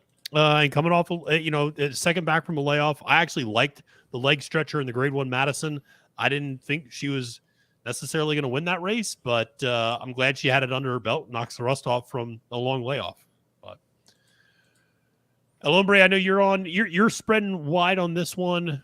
We've talked a lot about Secret Oath. We've talked a lot about Society. Any other horses you want to talk about a little bit in this one, or do you see kind of these two as being the primary two, or is there another one you're interested in? I'm kind of off the 7 a little bit, to be honest with you. I like the 2, 1, and 10 better. Okay. And I did include, like you said, I went deep in my pick 4 here. This was my deep race because I think there's a price opportunity here, including Society, who's what, 6-1 or whatever you said. 6-1. Yeah, I think even the chalk in this race, outside of Secret Oath, the second, third, fourth choices are all going to be in that 5, 6, 7-1 range, which is good for a pick 4. Single race bets, horizontals. I like the 2 and the 1 on top. One of those 2 on top of an exacta box or a key box, however you want to play it. But yeah, that's what I'm playing. I like search results a lot at 9-2. Yeah, thank you for tuning in, Richard. We appreciate it, man. Yeah, absolutely. And just to let everybody know out there watching, tune back tomorrow. We're running it back. We're not just running back pick 4s after we bust up the pick 5. We're running back the live stream as well. And so we are going to be back here tomorrow early, 11:30. I don't even have to take sick time from work tomorrow. Hope nobody from work's watching this. We are just we're getting in early. We're going to follow all the races tomorrow. I have Capping the Card with Sarah El Badwi. If you want to watch that to kind of get an overview of the entire card, that's on the channel. Make sure to check that out. El Hombre's got videos giving out long shots, giving out best bets for the Kentucky Derby Day card. Colin's got a bunch of different stuff with, and Colin did some great work, I'll just say, on some of the video content that he did in terms of breaking down and looking at some of these horses and analyzing them. The practical move video, the Tapatrice video, the Dermasotogake video, all really, really great stuff. So we got a lot of great content. Make sure to check it all out. And note from Amber, who says search results looking like a baller, looked amazing while on the walkover. Chad Brown horses always look amazing. I will just say that they always look amazing. Can I make a clarifying comment? You mentioned that we are not going to run back to pick 4 if we bust out of the pick 5. We are, in fact, going to do that as well. So we're doing both. You kind of have to have that planned out ahead of time. That way you don't feel bad about it. I will say I don't know why I take such great joy in it, but one of the great joys I had was watching your colleague on the wrong league, Caleb, take about 20 seconds to pressure you into running back a pick 5 or pick 4 after busting out of the pick 5 at Keeneland during the Breeders' Cup. And it was one of the funnier interactions because it just reminded me of all my friends where it was just like, hey, you should do this. And you're like, I don't know. And you're like, no, you should do it. And you're like, okay, I'll do it. And every Derby day or Derby weekend and Breeders' Cup weekend, I tell myself, look, and I look in the mirror, I'm like, you're not going to play every single pick 5 this weekend. And what ends up happening is I play every single pick 5 in the weekend. I don't know. Eventually, I'm going to play like 5 out of the 6 instead of all 6. It's going to happen, but my self-control is not there yet. I hear you on that. Colin, you have the Secretariat Bourbon. I opened it. Josh is a bad influence. I wasn't going to open it today, but it's been opened. So off we go. Off we go. I love it. And for the record, you got the blue moon. There's a fine bottle. There's a fine bottle. So I got the Sauza. And by the way, Josh, I did the same thing in race 1 on Friday. I said, I'm not going to start betting in race 1, and I threw in an exacta box. Yeah. So like I'm in this handicapping contest with a couple of friends. We all toss in, like we handicap all the big cards, and we kind of do like this season-long thing. And so of course I had the whole thing capped anyways. So I'm like, well, I got it capped. I got to play the pick 5, right? So yeah. And I also told myself I wasn't going to play on Tuesday, Wednesday, or Thursday, and yeah, here we are. My Derby bankroll got cut in half from some additional Churchill Downs playing, but yeah, I am up on the day because of that last race. So well, there you go. That was a nice little hit. Yeah, you should quit. No, you shouldn't quit. Stop it. Keep leveraging. What do we like? What do we got? Well, listen, Josh and I see this one pretty similarly, actually. So I think we're a little, overlapping in terms of our thoughts. But I like the Society a lot in this one. That's going to be a win bet for me. I'm not playing a sequence here, actually, just because I don't feel super strong about. While I like Society, I'm not necessarily going all in a single, and then I start spreading way too much. So, but I like Society here a lot as a win bet. So. Just El Hombre just taking shots. And Colin's just getting strays. Type that. How do you know I typed that? Because I know I didn't type it. That's why. Okay. Right. And I know Josh would not. Yeah. So no. Colin's just poor Colin. Maybe somebody else is in the background. Maybe Formula's in the background. Poor. I got no control. What is Escaro? It's South Carolina. Oh, okay. Hence why he can't. Land of the hillbillies. Trying to put a cool spin on a boring state is what he's trying to do. Hey, now take it easy. Hey, there's nice golf. There's nice golf in South Carolina, right? Yeah, That's there true. is. Myrtle Beach. Isn't that where Hilton Head is, or is that North Carolina? Hilton Head, South Carolina. Yeah. My parents actually used to live there, so we lived in Harbor Town, right on the little area. It was lovely. Great course. Where the PGA plays. So I now live in very boring Northern Virginia in the DC suburbs, and so I joke with people that I went to grad school at the University of Florida, and so I went from the swamp to the swamp. I went from the swamp of Florida to the swamp of Washington DC. So that is where I am. Well, Mr. Automatic, I'm a fan, by the way. Thank you, Mr. Automatic. It is a free country, my friend, and you can tune out anytime you'd like. I actually nobody like Mr. Automatic, is holding a gun to your head. I kind of agree with Mr. Automatic, just because I haven't made like $10,000 on the stream yet. So this is a little bit less than ideal. This sucks. Yeah. So we're with you there, Mr. Automatic. So Mr. A, baby, I'm a fan.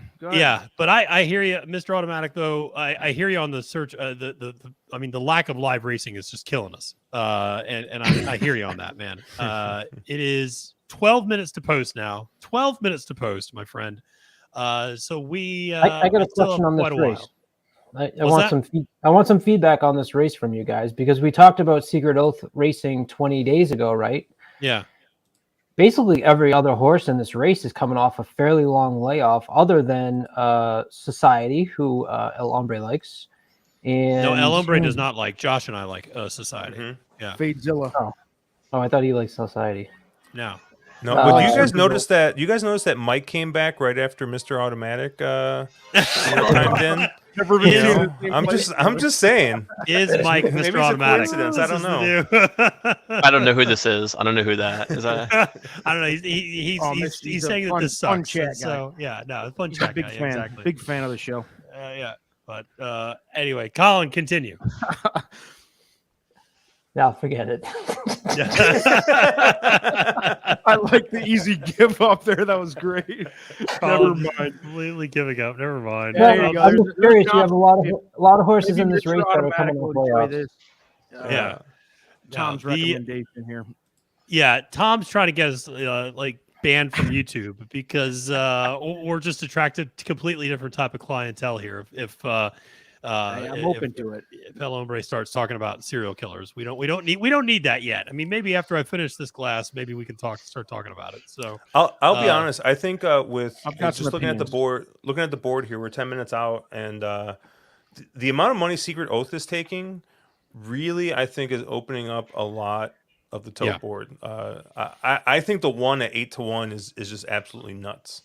The horse last time out, won here and is coming right back. I know, like you said, off the layoff, Colin, but it is a horse that definitely likes the Churchill Downs. Remember I said earlier, this was the horse that I talked about that had played the same angle last year, running actually 2 years ago, running November at Aqueduct and then coming back May at Churchill and putting up a win. And he's doing the exact same thing. He raced in a grade 3 at Churchill in November. Here he comes 5 months later. So you can't, I'm not as concerned about that layoff. In fact, I actually love also that he's adding Johnny V. Yeah. And it's an interesting point you raised there, Colin, because it's something that I've started to do a lot more often, which is I don't watch. I don't look at trainer layoff stats as much as I look at the horse layoff stats. Like Chad Brown is 32% off the layoff. Okay, yeah. But how does this horse historically respond off the layoff? Like I'm much more interested in that than I am like Chad Brown's statistics, which of course are really good. And conversely, you can find trainers who have really terrible off the layoff statistics, but the horse fires, when they come back. There was a horse that ran at Tampa, I remember, like last year. I forget the horse's name, but like this horse would just take 8 months off in between races. It was like a flight line, but just not as good. And he, just won every single time. And it was just like, okay. And it was like a claiming an allowance level, but it was just, would be able to get those wins. So, seeing those horses that, can run well off the layoff, important here because like you said, other than a few, everybody's coming in off the layoff. So we have 9 minutes to post. And let's see. Tom is on, I believe, we got Tom on the 1-7-10 in this race. I think those are, Josh, to your point, like really good plays. Definitely like it. We haven't really talked about the 10 much. Interested in whether or not anybody else likes the 10 in this race. I like the 10. I like the 10 a lot. I think the 10 is very live. The 10 you're talking about layoff, that it's got that sweet spot, raced March 11th, so about 50 days layoff, so not coming off of a huge layoff, not coming off of a short turnaround with Secret Oath. Won a grade 1 Beholder Mile last out. I don't see any reason why this 10 can't get up. Yeah. I like the 1, 2, and the 10 all better than Secret Oath, just to put it in perspective, which is a great feeling with an 8-5 favorite that you like 3 horses better than, legitimately, not just value-wise, actually. Yeah. I actually think those 3 horses have a better shot, not just because of the value, but because I think they have a better shot. Yeah. Which makes this a great Secret Oath. race. Yeah, it is. Secret Oath at 8-5, still holding steady with that price, and you're going to get a price if Secret Oath doesn't win. Society at 6-1 feels like a gift. Amo Ray at 6-1 feels really solid. 8-1 for Played Hard. Even 4-1 for Search Results feels really good. Those are all really good values. Classy Edition, we'll see. I kind of like that horse underneath a little bit with Irad and for Pletcher. And by the way, this is the type of horse that Irad gets home. By the way, like after Irad can't get Money's Gold home, he's going to get this one home. Like it's just that's the way Irad is because it's just the way Irad is sometimes. So always frustrating. But I'll kill myself if that happens. Well, let's not resort. Maybe to not that bad. No, I'm not. I'll take it back. Let's not resort to that. I'll save that for later. So, Mike, you're still on the 2. Do you like anybody underneath here that you're going to kind of exact or trifecta it with, or what are your thoughts on this one outside of that 2 that you really like, and understandably so? Yeah, so I think the 10 that we just mentioned. So we'll go with the 2, the 10, probably Society there. Just hope Secret Oath just doesn't fire today. So I'm going to exacta box those 3 right there. Love it. And I have a win bet on the 7 here, and then I got the 7 over the 1, 2, 4 in a trifecta. So fantastic! Shout out to Michael who took a 30-minute nap in between races. We're all there with you, brother. We really are. And it's like the Super Bowl. Joe Montana taking a nap in the locker room at halftime. It's just it's one of those days. Where everything is just crazy. Mr. Automatic did not like our nap time. No, Mr. I want Mr. Automatic back, baby. I like Mr. I think Mr. Automatic said he doesn't like the fact that there's no live racing going on. That like it's just forever in between races. So, which I get. I'm trying to try. He doesn't understand the sharing of live feeds on YouTube. I hear you. I think that's his issue, but we'll get into that another time. We will. There's some legalese there. Colin, what's going on with you? I'm going to try key box with the 2 over the 1, 4, 7, 8, 10. 4, 7, 8, 10. All right. Weren't you just ripping me apart for having too many horses in my pick 4 in this race? Yeah, that's the pick 4 though. 3/4 of the field. Yeah, well, it's but you kept you kept the overall pick 4 down, the price down, so it's not that bad. I'm not against what you said because they're all prices. I like to play. I'm just saying you were just killing me for doing the same thing. Yeah. No, I wasn't. I didn't comment on your ticket at all. That's when I thought you put 280 in a favorite on your same leg. I just wanted to that was Mr. Automatic. That was Mr. Automatic there. Yeah, it wasn't Colin. If Mr. Automatic doesn't come back, I'll be pissed. I'll be completely honest with you. You know what's hilarious? I want to unblock the guy that was talking horse murders and everything now, because I think he'd be fun now. That I've had a few years. Now we can talk sense with the guy. Yeah, when there's only 30 minutes between the race, no, he's not fun. But when there's an hour, right. All right, well, yeah, we can use horse murder guy. Yeah. What was his other point? I forget. He wanted Freemasons. Yeah, Freemasons and all that. Yeah, he was going dark, web shit, everything else. He was going very dark. Listen, we got.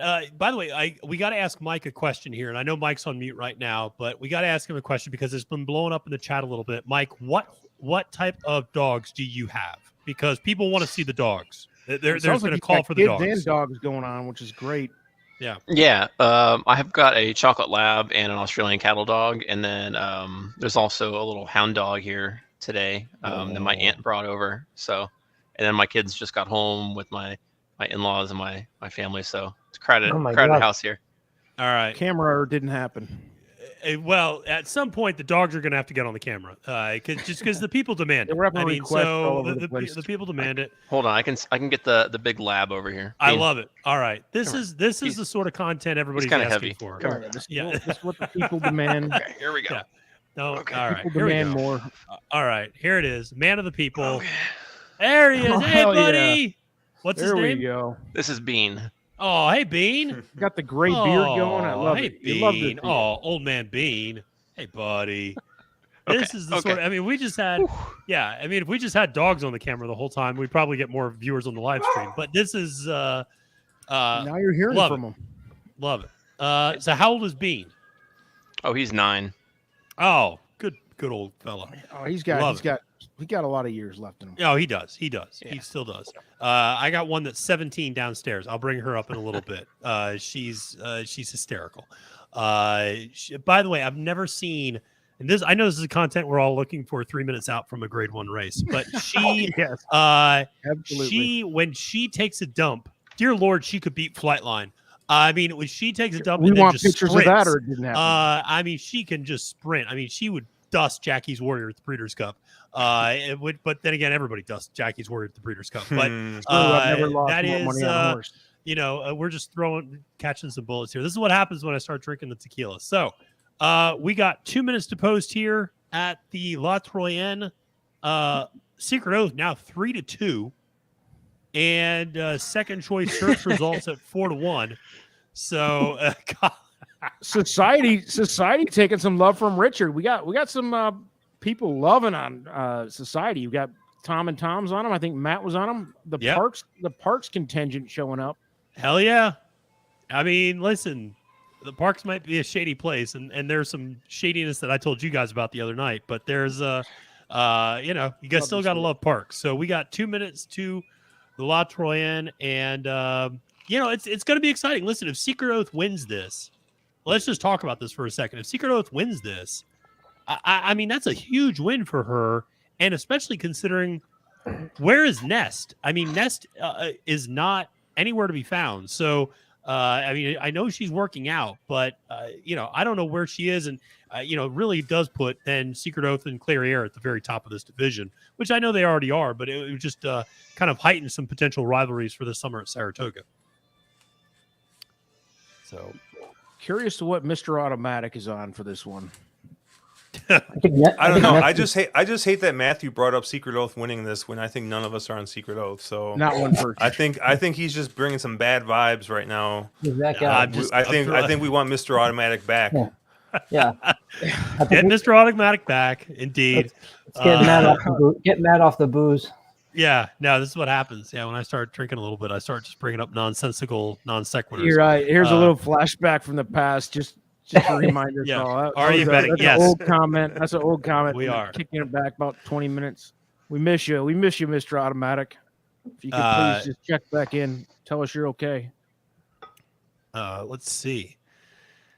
Does anybody know Spanish? Because we got Guillermo Diaz in the chat who is talking about the 9 course here. No, he's saying who's going to win race who won 9. Who won the who's going to race? win race 9? Okay. Well, Guillermo, first of all, thanks for chiming in. Appreciate you checking us out and tuning into the live stream.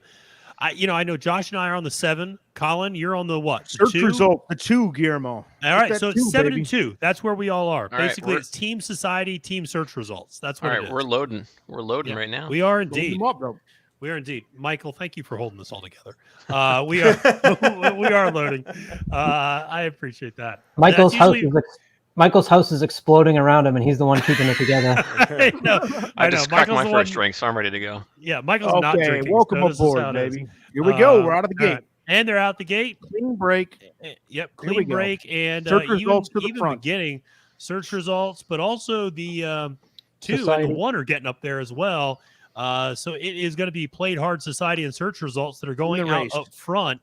Ultimately, it is going to end up being society that gets an outside position, and the lead is looking to cross over in front of the 1, and now does. So society gets to the lead, opening quarter mile in 23 and 2, and is on the lead. But search results and played hard are both less than a length behind. Played hard is the one applying more pressure, about a half length off. Search results drops back a couple of lengths. Society now getting out there on the front end, followed by Desert Dawn sitting in 4th place. Secret Oath, obviously much further back, second to last right now, and or third to last with Amo Ray behind her. 27 and 1 for the opening half as society goes into the far turn.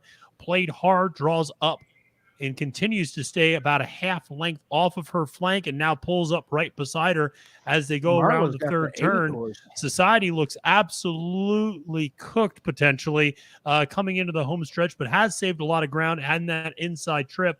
And now they turn for home. Played hard, the number 1 horse there we go. on Search the results. lead. Search results now starting to stretch out. Search results there, and here comes Secret Oath down the middle of the track. Secret Come on, Oath. Deuce. Come on, search results. It is the 1, Come on 2, with the 4, 2-1. and it is going to be coming down to the wire. 1, baby. Played hard in Secret Oath, and it is played hard, getting the win over Secret Oath and search results. That is a 1-4-2 finish in the La Troienne. Bada boom, bada bing. I told you we needed a price there. And we got it with Johnny V on the Phil Bauer horse. About the one was way live there, didn't we? Come on. We did think the 1 was live. Absolutely. 8-1, baby. It was way too much. Way too much. What are we doing? There it is. Secret Oath scared me though. That was a little. Secret Oath ran good. Secret Oath ran good, but Right, exactly. I mean, at 8-5, you hope she did, but yeah, I mean, of course she runs good, but listen. What were we at with a big trifecta bet, by the way? Did anybody have any doubt that was the try? I mean, we talked to 10 a little bit, but the 10 was 4th, right? So yeah, that was our suit. Nobody mentioned anybody outside of those 4. Nope. Should just hammer the super for a mortgage payment, Yep, absolutely. Bada boom, bada bing. We got it. Good hit to everybody who had that. Yep, absolutely. 8-1 on top. That helps out the pick 4. I don't look stupid for going deep there. No, not at all. Not at all. Well I don't think going deep in that race is a bad idea at all. Yeah, I agree with you that going deep there made sense. And I singled Caravel, which a lot of people were a little upset at. I think that idea. I had to commit to a single. And it was Caravel. I'm glad I did it because this race, if I was going to single, I wouldn't have singled the 1, even though I liked the 1. Yeah. Nice hit, Colin. Got that try. Nice work. Yeah, absolutely. So it is, obviously a big win there for Played Hard. I thought a nice effort from search results, certainly. I mean, dug in there and tried to get the job done. An objection, by the way. Oh, we got an objection? I didn't see anything. I didn't see anything with the top couple. Yeah, I didn't see anything that was too crazy there. I mean, we didn't see the head on. I mean, and certainly the 1 and 4 were very close to each other coming down the middle of the track, but nothing looked that egregious. Colin, are you getting the head on at all in the view that you're watching? I just saw, the 1 came out a little bit, but it shouldn't be enough to do anything. Okay. Very good. On a live stream if they switch that around. Thank God this race isn't at Laurel Park, or they probably would have taken the one down. I've never seen Laurel. I swear, like if you touch somebody, that everything comes down. They're very sensitive. So obviously a big win there. Secret Oath. Listen, if she was a little fresher, maybe she ends up getting the win. I mean, this has always been my argument with Dwayne Lucas wheeling these horses back on short layoffs. I mean, 3 weeks ago, she was running a really gutty race in the Apple Blossom against Clairiere, and now she comes back here and finishes second in a very, very close race, but doesn't get the job done and ultimately played hard. Does. I'm interested to see what the one was fading up, but there's no way. I mean, come on. They didn't even touch. No. All right. He didn't even touch. He was fading up, but yeah, never mind. If they take that down, I'll leave. Well, we're all hoping they don't take it down. Yeah, Mr. Automatic. Mr. Automatic's hoping to take it down, but Mr. Automatic's taking everything down. And so I think Mr. Automatic hated us in general, though, not me personally. I think it was a collective effort that he was not a fan of. I agree. Speak for yourself. I agree.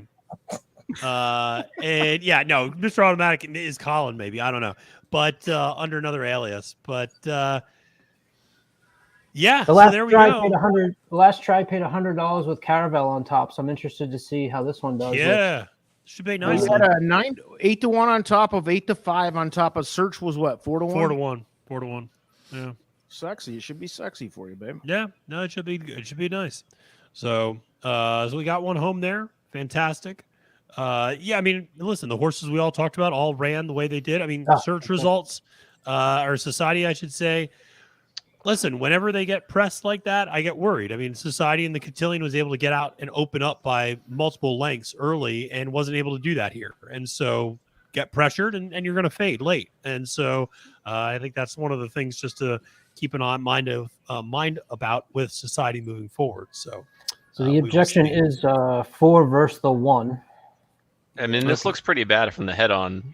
The 1 comes over like 7 paths, like 7 lanes. Interesting. Maybe not 7, but like it definitely comes over. It's in like the 3 path and then moves all the way over to like the 7 or 8 path. It looks pretty significant here. But does it interfere with the 4 at all? They bump at the end, but there's a little bit of hurting before they even collide. Like definitely pushes Secret Oath more toward the middle of the track, then they bump a little bit, and then they keep going on. I don't know. It can go either way. I could see it both ways. I'd be surprised if they change that. Caleb said in our private chat, no chance this comes down, so this is probably going to come down now. They didn't touch. Secret Oath, winner of the La Troienne. All right, there we go. And so you heard it here first, folks. But yeah, obviously getting there wasn't enough contact for it to come down, but I get it. I mean, he was definitely fading. Yeah. So listen, we got we still have a couple more races, obviously, until the big one. We have one more race on the turf, the Edgewood Stakes. Mr. Automatic. Throwback. That was 3.5 hours ago, but I went and found it. So I love it. I love it. That's fantastic. But listen, we got the Edgewood coming up here, post time in 38 minutes. We still got a little while, not as long as the only 38. Only 38. And then obviously we have the Kentucky Oaks after that. But I'll be honest. This Edgewood Stakes might be the race I'm most looking forward to watching this whole weekend. Yes, it's a big one. I love this field in the Edgewood. I mean, Cairo Consort. I think Chad Brown's got a really good one in preliminary. Comanche Country and Mission of Joy are good horses. Papilio, that run in the Appalachian was incredible. Flashy Gem on the front end for Brad Cox. There's a lot of really, really nice turf fillies in this race. I'm excited to see this one. I'm really excited to see this one. This will be a good one. I went 5 deep in this one too, Matt. Just so for the record, I hear you. No, deep races were 9 I don't blame 10. you. I don't blame you. I went shallow in the 2 leading up to this and the 1 after this. So yeah, I don't blame you one bit. I would go super deep in this one as well. And so, Colin, where do you, because this was part of your daily double, right? So where did you go with this one? Or no, this was not part of your daily double. No. You did Derby, the Oaks man. and Derby. Yeah, that's right. But give it to us anyway. It's official, folks. 1986 to win on the 1 horse. There you go. Great Bada year. boom, bada bing. Great year, 1986. Oh, somebody's birth year. Yeah. There's a young buck out here. Yeah. Got young kids in the audience. Got to watch my language. Colin, where are you going in this Edgewood Stakes? I had checked off the check marks for me was first off, I thought the 5 was interesting with Irad jumping ship on Cairo Consort and going over to Preliminary, who's only raced once for the Klaravich Stables and Chad Brown. The speed figure obviously going to need to take a step up from the speed figures. Not crazy about going from a maiden special weight into a grade 2. That's something I probably shouldn't be attracted to, but I really just was interested in the jockey change there. I thought 1 girl named Charlie, who's 1 for 1 at the distance, 2 for 3 on the turf, is another one that's Matt's favorite angle of improving speed figures. And then I also had number 10, Flashy Gem, where I think you're going to get a little sense, not that it's going to be the be all end all for Botanical, but this horse was racing on the synthetic at Turfway and finished behind Botanical last time out. So, it's just going to give us a little bit of a clue of how maybe a horse may take to the dirt coming over from that synthetic. And obviously Louis Saez is aboard. Can't be disappointed in that. Going to be probably the early speed. So those are the ones that I kind of was looking at. Not a huge fan of Cairo Consort because of that jockey change. Interesting. I hear you on Preliminary. It's a very interesting horse that I like quite a bit, and definitely always like the speed figure increase as well, as you mentioned on the 1. Josh, what about you? Where are you going in this one, and what are your thoughts? So how deep are you spreading into any sequences, or who do you have up top? I had the 8, 9, 10 in my now dead pick 5. I only used the 7 in the pick 5. In the 2-day pick 6, I did use the 1, so I'm still alive in that. But I had to cut a horse in the pick 5, so I'm dead. But I'll probably end up running back to pick 4 because why not, right? I mean, you have to. Got it, exactly, right? Mandatory. I think I even said it maybe 20 minutes ago that that you were wrong in us running back to pick 4. So, but no, Mr. Automatic would do it if he was in the same situation. I think Colin brought up a really good point about the 10. Botanical is going to be a short price in the Oaks. People really like that horse. Flashy Gem finished second to that horse. Looks to probably be your pace in this race. If not the 10, maybe a horse like the 8, Heavenly Sunday, will be pretty forwardly placed. So I'm using the 10 and the 8. But top pick in this race is Papilio. Ran a nice race at the Appalachian last time out at Keeneland.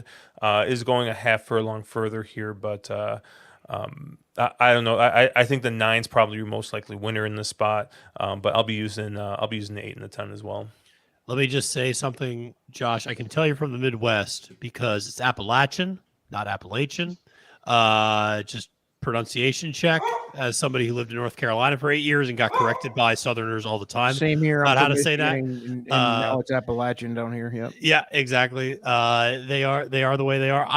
Listen, if Papilio can run straight, I mean, this thing could be over before it starts. I mean, this is such a good horse, and I loved her in that Appalachian, and that was a huge win for her that day. That was great. Definitely like her a lot there. El Hombre, where are we spreading in this race? I know you said you're spreading a little bit in this one, so where are we spreading in this Edgewood? I lied. I'm actually 6 deep in this one. Last race I was only 5 deep. All right. 2, 3, 5, 6, 8, 9. 2, 3, 5, 6, 8, 9. That's what we're live to for the pick 4. All right. Catching that little 8-1 piece last time. Need a price again here, and we'll start talking about some nice numbers going into the finale of the pick 4. I will say that, yeah. Go ahead. Now, I was going to say the beautiful thing about this race so far is that as the windows have opened up, we've not seen a ton of money getting dumped on anybody that preliminary is at 4-1 right now. Your favorite. Yeah, I love it. I mean, that's going to change presumably, but that's still like really great to see that you could get a favorite at that price. Papilio, I like the 8 and the 9 a lot. Yep. And Heavenly Sunday at 10-1. I mean, it's wide open. Yeah, Colin, to your point, Josh, to your point as well about Flashy Gem, obviously taking some money going from 10-1 morning line down to 6-1 right now. Mike, that's my one fade. That's my one regret on fade, because I went as deep as I did and I left the 10 off, which I'm kind of a little worried about. But that's the only one. That's the only horse I'm a little bit worried about. I know. I like that one too a lot. But Michael, where are you going in the Edgewood? Yeah, so I'm actually surprised. I'm looking at the double will pays, and Cairo Consort is a light favorite here. But I thought I was catching a price here with the number 2 horse, Liguria. I like this horse a lot. Hasn't raced since December, but coming back, has done really well. But according to the will pays, this horse is going to be the second choice, and it's not significantly different from what Cairo Consort is, with preliminary being the third choice and the 9 horse being the 4th choice.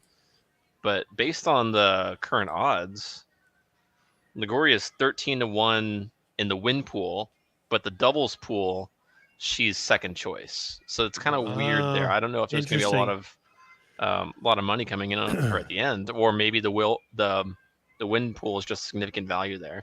But I liked her. She's got great speed coming off a layoff for Chad Brown. He doesn't really run horses off layoff unless he thinks they've got a shot here, especially in graded stakes. Yeah. Prat aboard. So that's going to be my top choice in this race, number 2. Nice. I will say that I do have one issue with the 2, and outside of the United Nations, any horse by Chad Brown that's hoof touches Monmouth Park is an automatic toss. We call those fake Chads. So the fact that Chad Brown started this horse at Monmouth, has got me kind of scratching my head. And then they end up going. They takes the horse to Del Mar, which I just thought it was interesting the way that this horse has been campaigned. Usually it's kind of like his B squad move, but. I will say to Mike's point, I mean, there's not any like world beaters in here, right? There's, and if you look at the double will pays, which I know he was looking at, they're relatively flat to about 4 horses in here. There's only about a $10 difference between the payouts on the 2, 3, 5, and 9 horses in here. So, and even a lot of these other ones, I mean. The 10 and the 11 are about $100. The 6 is about 1. So it's a very, very flat race, I think. And if you take that into account, and you see that the 2 is, second choice in the double payout, it's currently, I think, 12-1 on the board. So I'm not gonna talk anybody off a 12-1 shot. That's more Caleb's game than mine, but. That was kind of like where at least where I looked at the horse and I was kind of just not interested.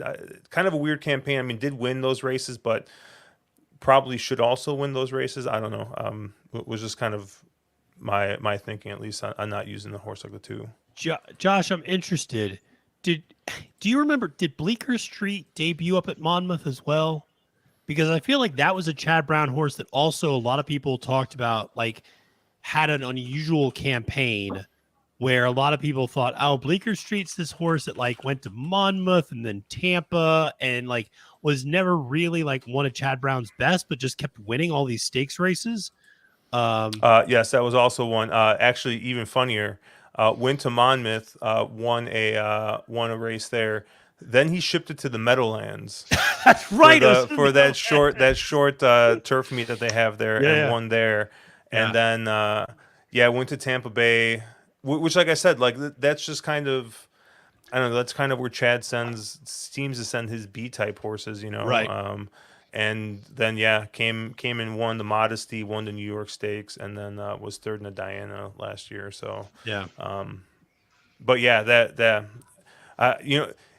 it can't always be right. It's just something I kind of like look at. But I mean, to another point. Maybe he just didn't know what he had. Yeah. Or maybe the horse just, improved. I mean, I don't know. Right. No, I think that's fair.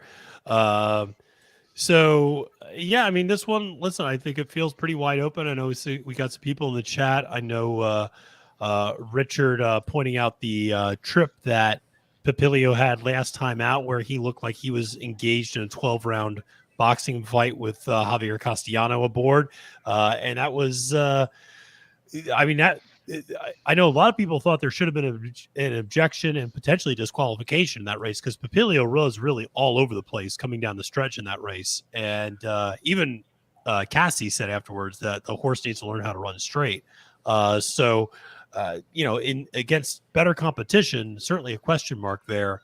I know the formula's got he's got the 8 up top. He's going 8-2, 5-10 in this race. So formula here for Trust the Profits going 8-2, 5-10 in terms of the superfecta. But we got a little while still until this one, but this is going into, of course, the Kentucky Oaks. So the daily double is from this race, the Edgewood into the Oaks. And how are we still feeling about the Oaks? We still feeling pretty good considering how the track is playing today. Seems to be playing pretty fairly, I would say. Closers aren't doing terrible. Front end speed's doing okay. I don't think the rail versus outside is a huge difference. Is everybody feeling good about their Oaks picks at this point? Colin, I'll start with you from doubling down. You were kind of moving against Wet Paint and Botanical. You feel still pretty good about some of the long shots that you like in this race. Yeah, I think this next race will be telling about my fate of Botanical. I'm hoping to get a little information. I don't think we've seen any deep closers win today. We've seen horses that have been fairly, at the very least, mid-pack, right? I don't think. Yeah, that's true. Rack my memory and. The Secret Oath almost won. She's a deep closer. I think the layoff really hurt her. I think if she had a little bit more well rest, I think she would have won that race as a deep closer. So I think it plays fair. But that would be the only one. Yeah, and I don't think Wet Paint is Secret Oath, although maybe against this field she turns out to be. But I'm still happy. I'm still fading. I'm gonna stick with my early speed, and hopefully catch a price. Very good. Josh, where are you? Are you on the early speed in this one as well or not? Yeah, I have the 10 in this spot. Of course you are. I mean, I like the 10, I like the 8, and I like the 9. So 9's probably my top pick in this race. But I think we've kind of talked that one to death. Horse is really green. Was really green last time out. Becomes a little bit more professional. I think it's going to be a real big play the rest of the year. Yeah, I'm looking at a 5, 8, 9, 10 box for this next race. You're looking at a 5 over 8, 9, 10, or 5, 8, 9, 10 box. Okay, for the exacta. Do it all, exacta, and try. Okay. 5, 8, 9, 10. Okay, so you're fading Cairo Consort entirely, which the board is kind of agreeing with you. I mean, this horse has floated up from 3-1 morning line to 9-2 now on the board. So, certainly not taking as much action. Preliminary still staying solid as the betting line favorite at 4-1 on the line right now. So, definitely not a lot of movement there for the Edgewood Stakes. Do you guys think that's a mistake? Do you think Cairo Consort will hit the board here? I'll start with you, Mike. I don't like Cairo Consort. I didn't like her 2-back at that race at Gulfstream. I had faded her that day. I can't remember why, but I was really happy I did because she lost. And I think obviously the jockey change is a bit concerning. Not that it's a downgrade to Gaff. I mean, if anything, it's in Kentucky. I think Gaff's one of the best riders in the country. Irad's been cold. Yeah, and Irad's been cold. So if anything, I think it might be a jockey upgrade. But the fact that Irad doesn't even want to ride Cairo and is choosing to ride somewhere else is a bit concerning. She hasn't been two losses in a row. What's the distance here? Are we stretching out? Yeah, we're stretching out in distance. I don't think that's going to help her. So I'm against Cairo Consort as a favorite. I think she will be the favorite based on the doubles. I know she's not right now. But I think it's close. Yeah. Yeah, I would. I'm completely against her. I'm going to go elsewhere. I think she'll hit the board. Like she hasn't finished worse than third since her second start. So play her underneath for sure. But to win, I'm against her there. All right, let's reconsider. Josh, do you think Cairo Consort hits the board? I was super against the horse in the spot. To win, though, right? I'll say no. Okay. I'll say no. I would prefer Mike's 2 to the 3. Nice. El Hombre? I'm not comfortable saying that. I don't know about the board. I don't like the horse to win. Okay. I'm not comfortable saying that the 3 can't hit the board here. That's a stretch. I don't hate you for leaving it off. I mean, you got to draw a line somewhere. This race is pretty open. I mean, there's definitely 2 or 3 others I like better. Okay. Matt, am I making a mistake? I don't think you're making a mistake. I think a lot of this hinges on how the 5 runs. I'll be honest, I think the 5, if the 5 fires the way I think the 5 is going to fire, then I have no problem leaving the Cairo Consort off. Because I think Papilio's going to Papilio's got a better turn of foot and is going to get there. And I think Flashy Gem's going to hold on for a piece of the try as well. And so those are the 3 I'm looking at, is the 5, the 8, or I guess is the 8 and then the 10. Let's go 8, baby. It sounds like we're all kind of got a piece of the 8, right? He's 8-1. I love the 8. Yeah. Let's go. Yeah. All right. Well, I actually have to head out. I have to go pick my wife up from work. Well, listen, duty calls. Mike, Just thank you so much for joining us. Really Thank you for appreciate bringing it, man. Bean on too. We appreciate the guests. Yeah, Bean. Shout out to Bean. And make sure to swing by tomorrow if you have the chance. Okay. Yeah, absolutely. Take care, guys. Thanks for All the right. day. Thanks, Mike. Take care. So that was really nice. And Michael to hang on for as long Now, as if Mr. Automatic comes back, we'll know some. Yeah, facts. right. All of a sudden, Mr. Automatic's back in chat, and you're like, wait a second. Mike is Mr. Automatic. Make sure to follow him on Horse Guy Mike at Twitter.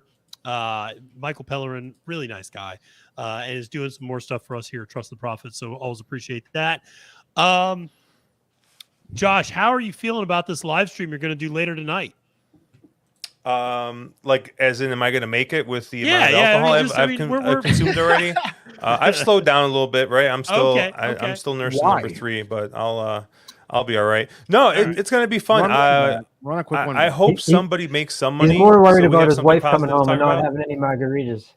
Oh no, she's working from home, so she's downstairs. She's, Okay. Yeah, so she saw me making it earlier today. Booze run yet then or no? Oh. If you want, we can. I can send you some pictures. And my downstairs looks like a liquor store. Yeah. Okay. We actually have like racks of just beer and booze, and it's incredible. So Yeah. And I forgot who it was. My wife's. I think my wife's friend came by and was like, "Oh, it kind of looks like a liquor store down here." My wife's like, "Yeah, it kind of does," and like she was kind of like, "Yeah, that's fine." I've actually, for a long time, I was really into the like the craft beer scene, and so I used to go to all like the rare beer releases and stuff around Chicago, and I've since kind of like slowed down from going to those releases, but now with just kind of the way craft beer is, like stuff that 6-7 years ago, like you couldn't find anywhere, like just sits on the shelves now. So, so I have like, like one of the big ones was, like anything Three Floyds made. I mean, that would just fly off the shelves. And now it's like you go and it's like, oh, you can find all kinds of stuff. Yeah, you're talking like Bud Light when you're talking the good stuff, right? This is not Bud Light. This is. I'm a huge fan of like the barrel aged beers and stuff like that. And sincerely, Kid Rock. Did someone say craft beer in Chicago? What? There you go. Yeah. Yeah, because the formula's in Chicago. So Josh, you nice. should big fan of Hot sometime. Butcher. Yep. I was drinking in I hope Schaumburg yesterday. I hope the Bears stadium burns down. By the way, but they just filed the demolition papers yesterday for Arlington Park. Yeah, it's pretty bad. I hope there's a tragic fire there. But go ahead. Yeah. So it just looks like, and I got tons of Hot Butcher. I go to Binny's every week and get the weekly release from there. That's more my wife's game than mine now. I'm more into whiskey and stuff like that now. But yeah, totally looks like a liquor store. It's hilarious. We got racks of beer, but I like the barrel aged stuff. Same so you buy a 4-pack of it, and it's like maybe you drink 1 or 2 of them, and then it's like, all right, I'm gonna save these 2 for a year or 2 down the road, and that's all you need. Yeah. But I just keep on buying it. And so like I literally just have an entire rack of just barrel aged beer, and it's just funny. Like I was saying, like 5 or 6 years ago, like people would have just died for like some of this beer. Like, and now Goose Island brand stout, right? Yep, I got like a case of that just sitting in there. Like it's insane. But yeah, you used to have to go to like 4 a.m. releases at Binny's to get 1 bottle of it. Now it's sitting on the shelf for 6 months. Yep. So not to break up the craft beer conversation, which is a good one, and I actually quite enjoy it. Ladies and gentlemen, thanks for joining Craft Beer Talk, hosted by Trusted Profits. But I'm interested. We got Hunter Hill here in the chat who likes the 7 Comanche Country, and I think this brings up a point that I'm interested in talking about, which is, and I know how I feel, but I'm interested in how you all feel. West Coast turf horses coming east. Is it an automatic toss, or do you actually give them a second look sometimes? Formula, I'll start with you. What are your thoughts on West Coast turf horses coming east?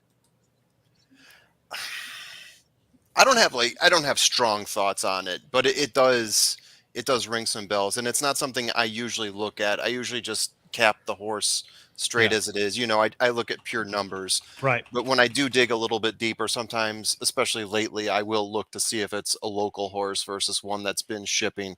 And that can be a tiebreaker for me. If I'm looking at like 3 or 4, I might nix the 4th one if it's shipped, but it also depends on who the trainer is too. I think that plays a lot. It does. And in this case, of course, Comanche Country trained by Phil D'Amato, who actually had a really nice Keeneland meet. And won a few races there with some different horses. So, Josh, I'm interested. I know this is something you, myself, Mark, and Caleb have talked about on the wrong lead before. But turf horses shipping east, where are you at on this one? This one in particular, I'm not a huge fan of, but I think Phil D'Amato is probably one of the few guys that if he's got a horse kind of shipping over, I'll give him a shot. I know there's been a couple of times where we've had some of these East Coast horses ship over west, and they get bet down. Some Chad Brown horse, ships over. They get bet down like crazy, and then they run okay, or they just don't fire. So I think it kind of goes both ways. I think it's a little bit overblown, but I mean it does seem like there are a lot more good turf horses out east than there are out west. So Colin, what's your thoughts? West Coast turf horses coming east. Are you fading, or are you taking a look at them? I don't fade them because I think they run better than people give them credit for. I don't think they're an automatic toss for sure. You got to pay attention. And this horse in particular started in Ireland, so if anything, he's heading halfway home. I love it. I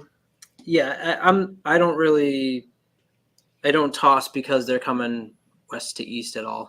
Yeah. I mean, I will say this horse, listen, you mentioned comes from Ireland, has never run more than a mile, which might be a red flag, but I don't think it's a huge red flag. Horse likes to come from off the pace, should be able to handle the distance. Galileo, a progeny of Galileo up top. So, I mean, he's all right. See, that's more of a flag for me, right? If we're going into, and I think we're going into like a 8.5 furlong race. If they haven't gone a mile, that's more of a flag for me than the shipping distance. Yeah. I would agree. If they're going from a sprint to like a mile and a 16th for sure. And this horse, listen, won 3 straight races, goes to the BC Juvenile Turf, finishes 7th that day. Okay, not great, but I mean 5.5 off the lead. It's a 14 horse field, broke from the inside rail. I mean, there's some excuses you can make for this horse with Rispoli aboard, and then goes to the bench for 5 months, comes back and runs a second in the China Doll. You would think maybe a step forward off the break, off the layoff. I mean, I'm not a huge fan of the 7 either, like you, Josh, but I mean, D'Amato is a trainer. It's funny. I agree with you completely. D'Amato's the one trainer that I'm like, I'll give this horse a second look because I just trust the trainer in this instance. But when a Doug O'Neill turf horse comes east, I'm like, toss. I don't care what price this horse is, I'm tossing. So, we'll see. But I will say that demonstrates, I think the 7 demonstrates just how even this field is. Like, you look at the number 1 horse, top buyer speed figure is an 80. Number 2, top buyer speed figures is 71, but it's coming back from a long layoff. 3 is an 84, 72, 76, 81, 78, 80, 84, 85, 83. I mean, they're all right there with each other. I mean, it's a very spready race for that regard. Yeah, and I think I'm going to actually heed half of your guys' advice and swap out the 10 for the 3. So I think my bet's actually going to be the 3, 5, 8, 9. I've said I'm fading Botanical because of the synthetic and the oak. So why not start with that here and then see how Flashy Gem runs? And that's going to be what my final answer is, as they say on Who Wants to Be a Billionaire. There you go. Flashy Gem to the hoop for Colin. And yet the man's going to fade Botanical. I mean, come on. What are we doing? I just said I'm fading Flashy Gem. Oh, you're fading Flashy Gem. I'm sorry. I'm going to swap Flashy Gem for Cairo Consort. Okay. And we're going to go with a 3, 5, 8, 9 exacta. Okay. 3, 5, 8, 9. All right. Yeah, I mean, listen, a Cox horse always hard to second off a layoff, hard to argue with. Yeah. Dave immediately jumps on me. This is a tough decision. Yeah, I don't know who you're talking to because I'm win betting the 10. The 10's probably. I think the 10's a good pick here. Funny, you know what the weird thing about the 10? The 10 is actually paying less in the pick 3 than in the double. Huh. He's paying $104 in the pick 3, the $1 pick 3, but he's paying $117 in the $1 double. Interesting. All right, I'm back on the 10. It's kind of weird. All right. Okay, don't change your bets. All right. We're back on the 10, ladies and gentlemen. Listen, we still have quite a little while to post. I think we got what do we got? 10 minutes. 10 minutes to post. And listen, we still have some pretty good prices here, obviously, on the board. 7-2 for preliminary. And as the favorite here, Chad Brown, Irad Ortiz Jr. So we still got some prices. El Hombre, you're back. Yeah, I'm back. I was just wondering, has Mr. Automatic checked back in or not? He is not. First, no, I have not seen Mike in chat. No. Okay. No. But I feel bad for Right at the Wire who just checked in hilarious. Because we just literally got talking about Comanche country. And can I chime in on that a little bit, Matt? I missed that. Yeah, go for it. Opportunity. I do give him a shot. Okay. An outside shot. It's a big price. I wouldn't recommend putting him on top, but I did put him into my little exacta rotation I've got going on. Although I will, like we talked about, Matt, I went deep in this race. It's a deep race. Put it this way, Tom touched on it too. The formula touched on it. We both like the 8 on top here at whatever price, 10-1 right now. Mm-hmm. So that gives you an idea of where we're at with this race. It's a mixed bag. Also, the 2 we brought up a bunch of times, 12-1. This is a great betting race. This Matt, fantastic. I think you said before this race is best betting race of the weekend, maybe easily. I think so. I really do. I think this is, fantastic betting race and just super evenly matched field. So this is a really, really good one. I like this one a lot. You love to see it when the favorites 7-2 or higher, 4-1, like that type of race. You love it. Yeah, it's why we love turf racing, right? I mean, I remember, back when I would interview a lot of people on the Win Play show, I would always ask them like 5 questions at the end of the interview. And I remember, Josh, you were one of my very first guests on the Win Play show, and I would ask like rapid fire questions, and I would always ask like turf or dirt, and there is not one person who ever responded dirt. Like everybody said turf, because you get better prices and there's more thrilling races, and you don't get 4 to 5 favorites as much on the turf. I have a contrarian opinion to that, but I'll let Brian go. Well, I was gonna say I think a lot of new in America anyway. A lot of new players are attracted to dirt because that's what the Triple Crown is, and that's totally. And that was my natural entry into the game. 20 years ago, and for half of my 20-year capping career, if you call it a career, I definitely preferred dirt, but definitely in the last several years, I definitely prefer turf without question. The racing's better. The tactical opportunities way cooler to watch. Yep. I mean, it's way more wide open for betting. It's very much more frustrating too, though. I mean, if you're from a betting standpoint, wild shit happens, but yeah, I would be remiss to ever call it a handicapping career because you usually get paid for your career. And in this case, Usually. It's definitely going the other way, at least today for me. So Yeah. We're paying for the education. Yeah. For anybody in my more outcome than income. For anybody in my mutual fund, they agree with you so far. But it's young, baby. It's young. We're working on it. It just takes one. It just takes one. It's gone back up a little bit since where we were a couple hours ago. So yeah, I always tell people last year probably my two worst betting tracks, and it's pretty consistent every year, is Belmont and Keeneland. I just never do well. I hate Belmont. And then last year, I hit 5-figure scores at both Belmont and Keeneland that now have me up for my career at both of them. But like if you just look at 99% of days I've played there, it's just off. So it just takes one. It takes one. How are you in profitable. California? California, I've actually done better there. I think honestly, Tom would agree with me. Since we've been going hardcore the last few years, California has been our meal ticket. I mean, I feel like it just makes sense. Oak Lawn. Oak Lawn makes absolutely no sense to me, but really? I think California does.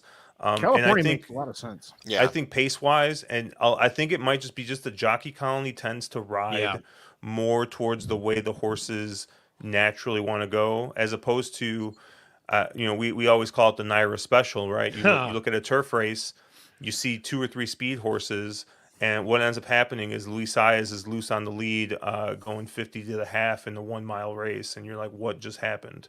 He wires, and it's like you got to guess who's going to actually go.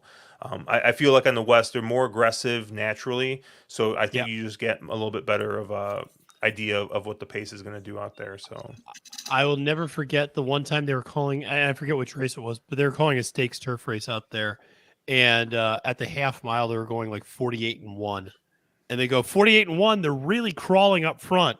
And I thought John Embrial would have a heart attack if they went 48-1 at Belmont.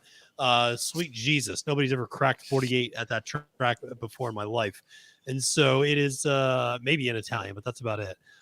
Colin, we got a fellow Bruin fan here who says, "Listen, we got to cash on the Derby to make up for the Bruins." The who? That's my condolences. That's like a long-term memory. So, by the way, what? As a long-time Detroit resident, hockey town, we won 1,000 Stanley Cups there.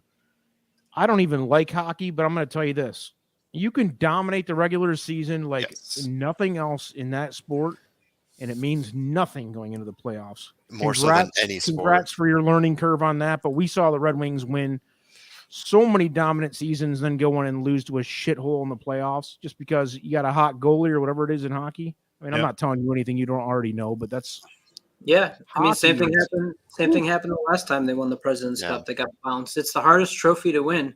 I'm team Seattle Kraken right now and the Florida Panthers. So there you go. Move on. It's the best playoffs to watch, I think, and that's absolutely. I don't remember the Bruins hockey, but. For those that don't know me, it makes my life a lot easier if they're not in the playoffs. So it's all good. Yeah, we know that, man. It's the only reason played well with Derby season for us. We know. It's the only reason I'm sitting here going on 5 hours right now.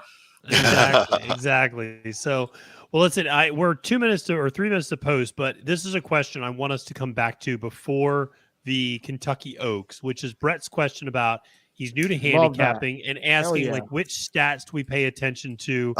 Typically don't have hours and hours. So I want to table this one for the next maybe between the next race because we're gonna have a little bit of a layoff. We can spend an hour on that. Yeah, we can absolutely spend some time on that question, but a really good one, Brett. We're gonna get to it. So just hang on there. But listen, we are getting close here to post time. 3 minutes to post here in the Edgewood Stakes, and we still got preliminary as the favorite at 7-2 on the board. Cairo Consort at 5-1, followed by, or I'm not sure to say followed by, but Papilio at 9-2, Flashy Gem at 4-1. So very even between really first and fourth choice in that regard. And then we have the horse that Mike liked, the 2, Liguria, at 13-1, and some other big prices here, as well as the 8 Heavenly Sunday at 11-1, and the Phil D'Amato horse Comanche Country at 18-1. So definitely some prices here. Big shout out to Ghost Zapper in the chat. Best horse of all time, in my opinion. My favorite horse of all time. G Zapper, welcome aboard. Thoughts on the 11 in this deep field, baby? I mean, what can't happen in this field? I feel like, but the other Brown. Yeah. I don't love the 11. In fact, he's way down on my list, but shit, I mean, anything can happen in this race. This is one race where, if to reference Brett's question about what to look for in this one, I mean, we could beat on each other all day about this race, I think, and never agree. So what I see in this, either of us could have opinions all day, and we would never agree on this race. Yeah, I have interesting thoughts on the 11. I've got it as one of my best closers, tied with the 5. Just going off of my own stats, but it's pretty even across the board, I would say. Like, they have very strong closing numbers, but then again, a lot of the horses in this race have really high closing numbers. The 3 has a 5, the 2 has a 4.6, and the 5 and the 11 are tied at 6. So I can definitely see an angle on the 11, especially in an 8.5 furlong race, and especially on turf. Jose Ortiz, I mean, along with Tyler Gaffalione, it's hard to leave him off of any. Matt, there's another one to table. There's another question to table, or a statement to table. We got a lot of questions. We'll talk on that after this. We'll talk on that for sure. Can you pull up Ghost Zapper's comment again real quick? About the 11? Zapper's comment right here, yes. Yeah. Now, if you look at his picture, like, do you think he's got some, like, incense burning in the background? You know what I mean? Kind of look at that picture, right? Like, did you ever see the documentary Don't F with Cats? No. Yes, I actually have seen that. Did you? Yeah. It's a great documentary. Yeah. Kind of reminds me of that in a dark way, but yeah.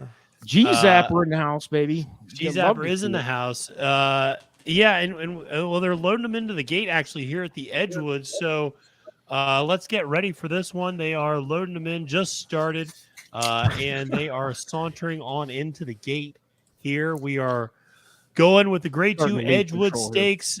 You still got preliminary at 7-2 on the board. Papilio at 9-2, Flashy Gem at 4-1, and Cairo Consort at 5-1.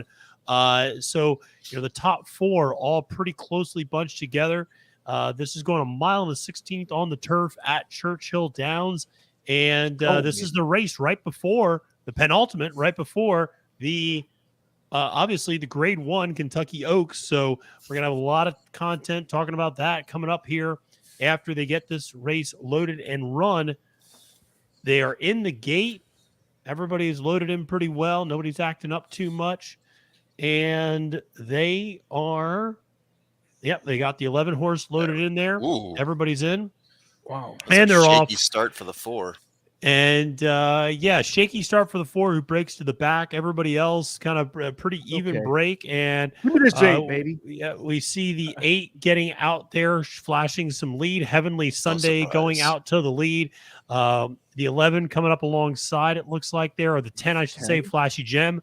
Papilio not too far from the lead, as well as Liguria being close up there, but ultimately Heavenly Sunday leads him into the first turn on the front end for Grand Motion, 9-1 on the morning line. Flashy Gem, who's making the return to turf after running on the synthetic at Turfway Park, running in second. Then Liguria at 9-1 running in third. It's a pretty strung out field. I'd say 12 lengths from front to back as they go around the first and second turns, now making their way down the backstretch. They did the opening mile in 23-1, and they are metering the half mile in 47-4. So Heavenly Sunday able to slow it down a little bit on the front end there, going down the backstretch. Go ahead, Florent. So here we go. Heavenly Sunday punch him up, starting to move a little bit, and now Flashy Gem starting to confront the 8 there as well. And they're going around the far turn. Papilio come on, baby. Good turn. Get him home, Florent. And here we go. They're into the stretch, and Papilio starts to make his move. But ultimately, Heavenly Sunday stays up. Come on, Abe. In terms of being in the lead. Home, Papilio still looks like he's got some more. But ultimately, Heavenly Sunday is going to take him gate to wire and get the job done. There you go. What are we doing? Bang. 8 Heavenly Sunday. Who got second? 11? Getting the job done. 11. We're just talking about him closing, and he closed. Yep, and he closed. I picked the wrong closer. The 11 closes there. And Heavenly Sunday gets the job done. 9-1 over 8-1 for Brad Cox and Florent Giroux. Flo actually remembering how to ride a front runner there for the first time in his career. And a $4 exacta for me on that. Yeah. Plus a $10 win bet for the team here. Yeah. So go back to your comment about 5 minutes ago there, El Hombre. Things are turning around. That's it, boy. We're back. We're back. I bet Thanks for coming. Long live the Edgewood. I bet that 8 for my money back special. And by there the you go. That's two 8 or 9-1s in a row for the pick 4 for the team too. That's gonna finish right here. There you go. Heavenly Sunday 9-1. 9-1. Yeah, baby. On the board there. Wiring for it Brad too. Cox and Florent Giroux. Flory, baby. Once he opened him up, going into about halfway through the final turn, I'm like, okay, we're looking solid. Flogo. Yeah, and that was a horse that obviously, had just come up short the last 2 times out against Cairo Consort at Gulfstream Park and at Keeneland, but had only come up short by a combined 3 lengths, length and a quarter both the last 2 times out. And so, Cairo Consort did not hit the board. Did not hit the board. Mm-mm. No, he didn't. Good call. No, it did not. In preliminary, really was a no-show as well. So the Chad Brown horse taking a step up in class from maiden special weight to Graded Stakes Company didn't really show up there either. But ultimately, the 11, the other Chad Brown, certainly did take a step forward as well. And that was logical that the 7 would make a little step forward. Second start in North America is usually an angle I like to play, and made up a ton of ground late in that last effort. Just finished 3/4 of a length off in 4th place in the Here Comes the Bride. So not surprising that horse took a little bit of a step forward, finishing second now in a grade 2. But flashy gem fading a little bit there. Maybe makes you feel better about fading Botanical in the next race in the Kentucky Oaks. But we got a big price up top there. Cute little 129 exacta piece for $1. Should be about $129 for the exacta. No big deal on the dollar. Yeah. Had it a few times. Beautiful. Thanks for coming out. Thanks for coming, guys. Yeah. Appreciate the patronage. Hey, we started shitty. We can gloat once in a while, That's right. Absolutely. Take those opportunities. I was threatening to get a noose out an hour ago. No, see, this is why I talk you off these things. You kept on turning the camera off. I just assumed you were just like back there tying it up. I'm not entirely sure that you don't have it right next to you right now off camera. Nope. So I'm clear of suicide now for the rest of the night. With only a couple races left, I feel like I can make it now. But I'll tell you what, when Mr. Automatic was nagging me, I mean, things were going sideways. Look at B. Cox out there spraying juice all over these horses. You gotta love it. This one's for you here, El Hombre. I will say that.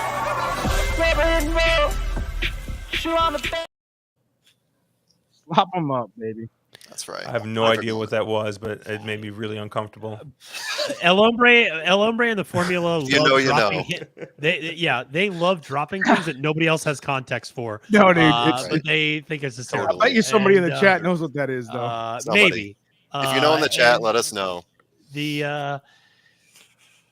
I will say a little shout out to I will say that Heavenly Sunday was my top value play on Captain the Card, so that's always good to kind of cash a little bit there. Obviously, like to see that. We took 5 hours on the live stream for us to hit a big one there, but we got there. We hit I will say, we started off the live stream. I hit my top pick 1 in race 4, my top pick 1 in race 6, and now obviously race 8 with Caravel with the chalk, but good to hit a bigger price there or the value play in race 10. At this point, I'm going to hit race 12, and that's it because I'm hitting every even numbered race on the card, and my odd number races I'm garbage. So we will see. Umber, how many? What beer number are you on right now? I think that's 6. All right, 7 maybe. So you know the plan for tomorrow. The plan for tomorrow is just before 10 a.m. You just got to pound those 6 beers, and that way you're coming in already warmed up. You get rid of that. You get rid of that. I want to be done by about 7 p.m. tonight, so I can get a good 8-hour crash session in, sober up, drink a bunch of water later. I'm old, dude. Like I'm probably 10 years older than you or whatever, so I can't really get too wild with. I got to stop drinking at some point. So Liquid IV. Pick up a couple packets of those. Right? Those will help you out. You take one before you go to bed. You'll feel it like $1 million next morning. So if I taper back by like 9, get a good night's sleep, what time do you think I should start drinking tomorrow? Oh, probably like 6, 7 in the morning. Yeah. Yeah, like a shot or two to kick it. Yeah, I'm with you. And by the way, I'm not going to let you on the freaking live stream if you do that. So I'm shutting down. I'm letting you on the live stream for like an hour, and then I'm blocking you. Yeah, no. The other thing, El Hombre also, like, shout out to you for walking like 6 miles back to our Airbnb when we were at down at Gulfstream Park for the Florida Derby. I just know that El Hombre like got back to the at the Airbnb at like 5 in the morning, and then we were up at like 8 a.m. And I was like, "Come on, wake up, let's cap some cards." And like he's just like, "Come on, what are you doing to me?"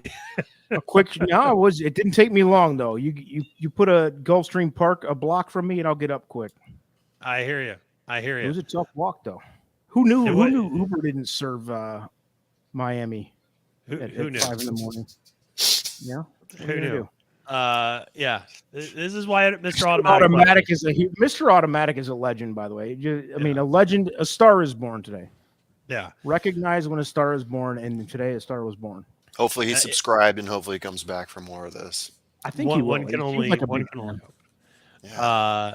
So we got 50 minutes, 50 minutes to post until the Grade 1 Kentucky Oaks, and Wet Paint opens up as the 3-2 favorite on the board, followed by it looks to be South Lawn. Yes, South Lawn as the 6-1 second choice, Botanical 7-1 third choice right now. Everybody else is in double digits, so those are the only 3 single digit horses right now. Gambling Girl at 10-1. Right there over that precipice. But ultimately, Wet Paint, 3-2, heavy favorite here in this race. Dispatched of Flashy Gem, or I'm sorry, it was Botanical who dispatched of Flashy Gem last time out. But Wet Paint, who swept that Oak Lawn circuit, opening up as the huge favorite.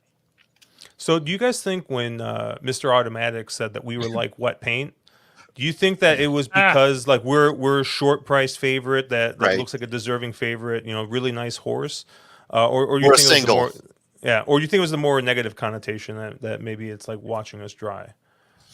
I think we're just that good of a short price favorite. I mean that's I think the only logical conclusion to reach. How was his use of capitalization? Let's ask that question. It wasn't bad. Honestly, his grammar wasn't bad. I was surprised. Okay. All right. I am going to head out for a refill, but I like it. Why don't we go back to Brett's question, because we got a lot of time to kill here. Why don't we go back to Brett's question? Oh, no, we're not going to go to Brett's question. We got a young cheater. Say hello to everybody. Rory. What's up, Rory? Rory got an 8 horse today. So good job, 8 horse. Rory in the live stream. Which number horse do you want? Which number do you like? Number 1? Okay. Number 1? There you go. I love it. Good for you, Rory. Mimi Kazushi. I love it. That's a good one. Very good. Love it. 29-1. Listen, Rory knows you get prices here in the lounge, and he's giving out 29-1 bombs. Right, it's a value the hunter. One was my first toss. I need the kid to leave the room before I say that. I said under my breath, that's going to screw up my I love it. Now I got to put $20 to win on the one. Just in case. Don't worry, Right. he's the unlucky kid. He's the unlucky kid. Okay. Oh, all right. You're making us feel better, Colin. We feel good fading the one still. All right. Well, listen. Why don't we? I got to head out here for a second to refill. But if we want to revisit Brett's question about he's new to handicapping, which metric, which number, which figure does everybody kind of put the most value in, or where do you at least start when you're handicapping a race?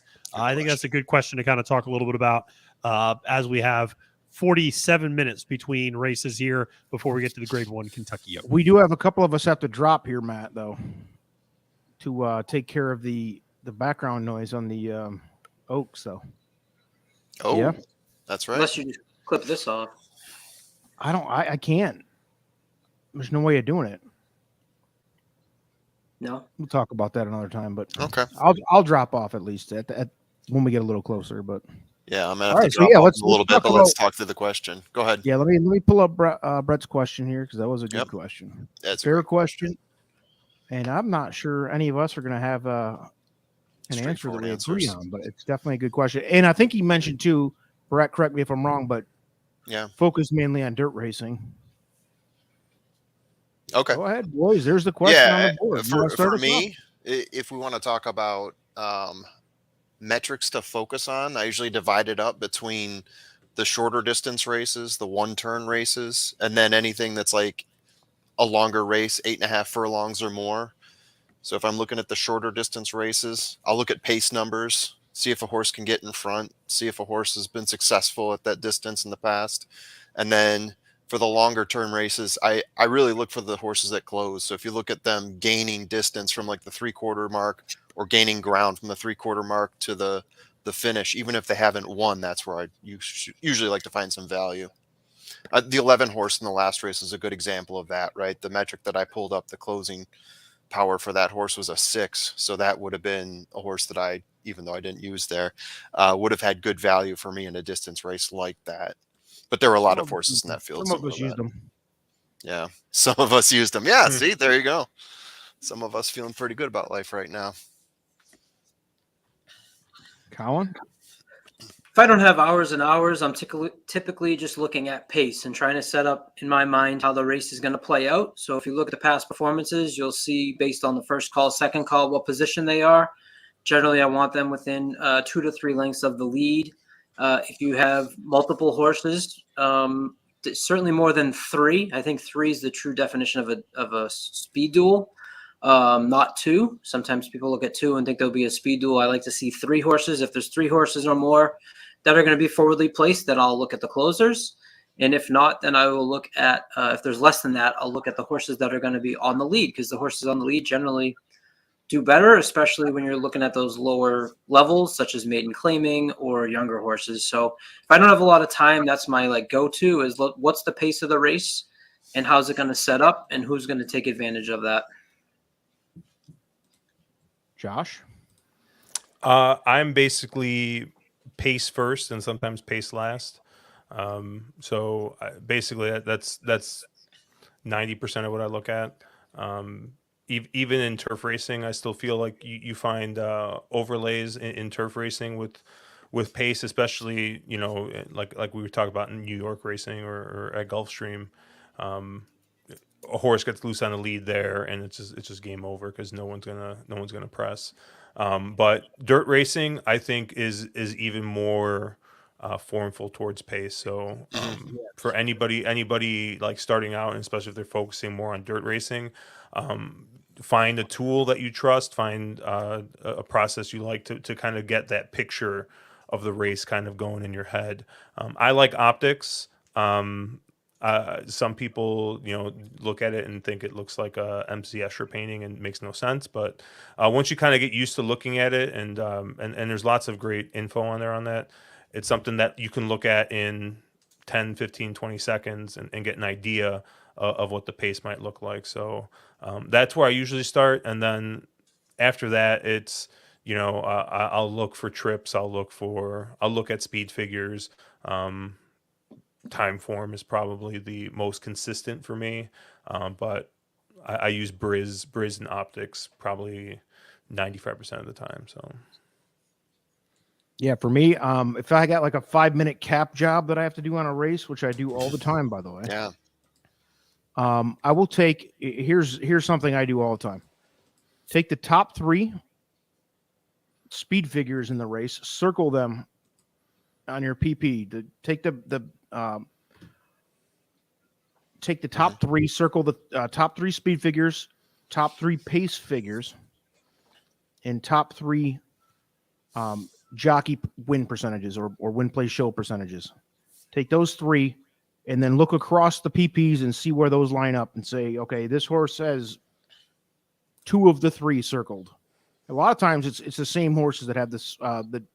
If they're in the top 3 for all 3 categories, then that's usually a lock to win, or at least be in the mix. You'll see a lot of times that if one of those, if any of the horses have all 3 of those, metrics circled, they're going to be in the mix. And a lot of times you can usually pick out 2 or 3 horses out of that group that are dominant. But that's a quick way of doing it for me. And jockey is huge. Speed figures are huge, and pace is huge. So that's usually where I would start. Matt, he's back. He's got a drink. Hey, there we go. We're rolling. In terms of good question, by the way. Brett's follow-up questions. Top 3 speed period or average? I'll look at the average. I'll look at both the most recent speed figure and the average of their last 3, which I think Equibase does that. Yeah. Equibase shows the average last 3 speed figures, especially if you're looking at a veteran horse. That's huge. Yeah. If it's a young horse, then definitely look at the most recent. Yeah. That's largely the way I look at it. Everybody knows my gimmick. I love ascending young horses with ascending speed figures. So I'm just looking at that last race. I usually like it corresponding with a jump up in class. Yeah, I love it because the thing is, when there's that ascending speed figure and they stay at the same level, you're not going to get any sort of a price. But I'll always take a shot if a horse is going like 72, 81, 87, and then is now trying like a grade 3 for the first time. And I'm like, sure, I'll take that horse at like whatever the price is all the time. So I'll always take that kind of upside potential that the horse continues to progress in those sorts of spots. But we got a cherry drink fan here in the house, Ryan H. Appreciate you tuning in. All right. So appreciate getting some folks who are on the wrong lead and Josh Rodriguez fans tuning in here on Trust the Profits, and make sure to tune in later to Josh and On the Wrong Lead as they are doing Derby live stream later tonight. What time is that thing? I got to lock in. 7:30 Central, 8:30 Eastern. I always love that Josh gives the Central Time first. It's such a central. It's such a central thing, right? I mean, it's the best time zone. So absolutely. Yeah, a lot of people can relate to that. Yeah. No, that's great. I love that. Including New York and LA, and those people can all relate. Central. So Andrew Champagne, my co-host, loves to talk about how great the West Coast time zone is because like the late sports games, they start at like 7, like his time. And so he's like, yeah, you're done by like 9 p.m. right? And I'm like, yeah, but like if you want to watch football, like you got to get up at like 6 in the morning or something to start watching anything, right? Like I don't understand. I will say I will absolutely stand for, because I lived in El Paso, Texas for a short period of time, and that is in the very tip of the Mountain Time Zone. And I loved the Mountain Time Zone because, Josh, to your point, I could roll in and wake up at like 10 a.m. and like basically like roll out of bed, get a McMuffin, and start watching college football on the East Coast. And then I could like watch all the late Pac-12 games, and they weren't like so obscenely late that I wasn't able to watch. I'm a big fan of the Mountain Time Zone. It's my favorite sports time zone to be in for like East Coast and West Coast games. I think the waking up at like 7 a.m. to catch football, I'm not here for that on the West Coast. I can't do it. I always laughed because so growing up, we were a Catholic household. We went to church every Sunday. Yeah. And we went to a 10:30 mass, got done at 11:30, and got home at around 11:45. And what's at noon? Kickoff for the first football game. So I was like, man, this is perfect. This is great. Like what, and then the way God intended. And then exactly. You watched the Bears play, and it ruined everything. Yeah, and then Although you had some good game. You had good Bears teams back when you were a kid. No, so, no, you didn't. You No. missed all the He good lived through the Harbaugh shit, and now he's living through the Field Harbaugh, Eric Kramer, Jim Miller. No, those are the quarterbacks of my Jim Miller, childhood. Michigan State Spartan. He went to our high school. Yeah, he did. No lies. Graduate No lies. Waterford Kettering out of the Michigan, Oakland County, Michigan. I was trying to tweet him to get him on for that would have a been 2-minute drill. And, nobody would know who he is, though. No, enough people would know. In Chicago, they still know him. He's still an institution here. He still does radio shows. He's still on TV, isn't he? Yeah, he does Bears. He's a good dude. He was actually a decent player. He wasn't good by any stretch, but he was a serviceable veteran. Typical Bear. You get shitty quarterbacks. And that's the thing. I am so sick of the word serviceable to be used to describe any quarterback that plays for the Bears. That's all you've ever had. That's all you've ever known. That's how we were before we had Stafford, and now Jared Goff is considered a serviceable quarterback right now, but he's better than any Bear. He's better than serviceable. Cutler wasn't serviceable. He was. Cutler was serviceable. The most overrated. Cutler was that guy's a character and a half. He had an arm. No, he had a cannon for an arm. But I mean, I remember watching him down at Vanderbilt because he was down at Vandy when I was at the University of Florida for grad school. And he was. I could tell you right then, like the guy he had all the physical tools. He just didn't have it upstairs. And I mean, that's all you need to know. Ironically, came from Vanderbilt too. Yeah, I mean, he was a smart guy. He just when I say he didn't have it upstairs, he just didn't have it all. The desire. Yeah, exactly. He didn't have the drive. But I haven't had a player since.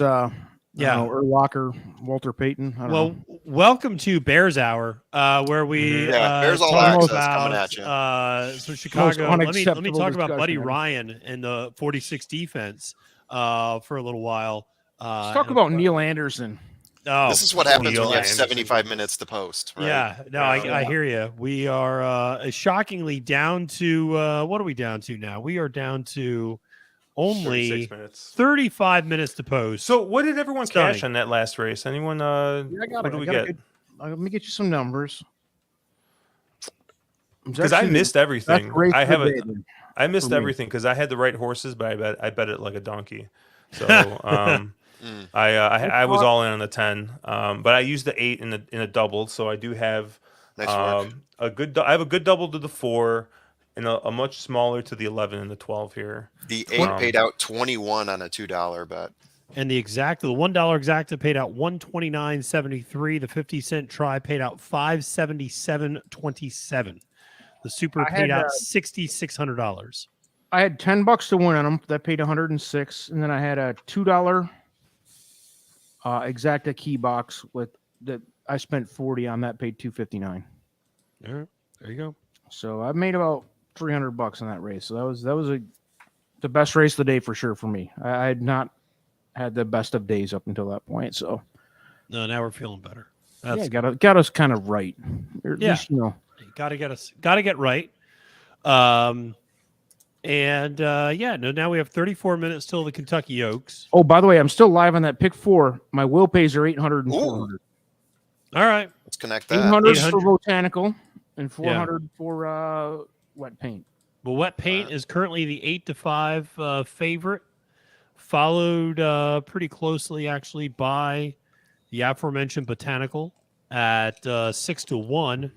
And unless I'm missing something, South Lawn's also at 6-1. Okay, so those two are 6-1s. Gambling Girls at 10-1, and those are your top 4 choices. There's a burning question out there that we haven't answered yet, though. All right, what is it? Whoops. Wrong one. It moved on me. Sorry about that. Here we go. Who wants to take that one? What the hell does that mean? I am not. I am is just drinking. Got a hockey bullshit. I'm drinking my tequila. No, That is the Maple Leafs. That's fantastic that you're like the least hockey person in this group here, and that's where you went with it. That's because hockey's worse than the AIDS virus. Go ahead, though. No, it is. I am not on the Leaf. No, I'm not opposed to it, but I'm just not on it. Marijuana? Yes, that's right. Something that is deathly illegal in South Carolina. So yeah, but that doesn't stop me from legal in Illinois. So A-okay. But no, I can't. I'm a professional. Believe it or not, I have a real job, and I can't partake. Clarification: we mean tobacco and cigars. Oh, okay. No. Yeah. You guys were wrong. There you go. I thought you were talking about the shitty hockey game for a minute. I know. We had enough of that with the Boston Bruin talk we passed on earlier. No. I do have my Tupperware handy right here, so I can't really see into it. But Josh, he's some kind of snob.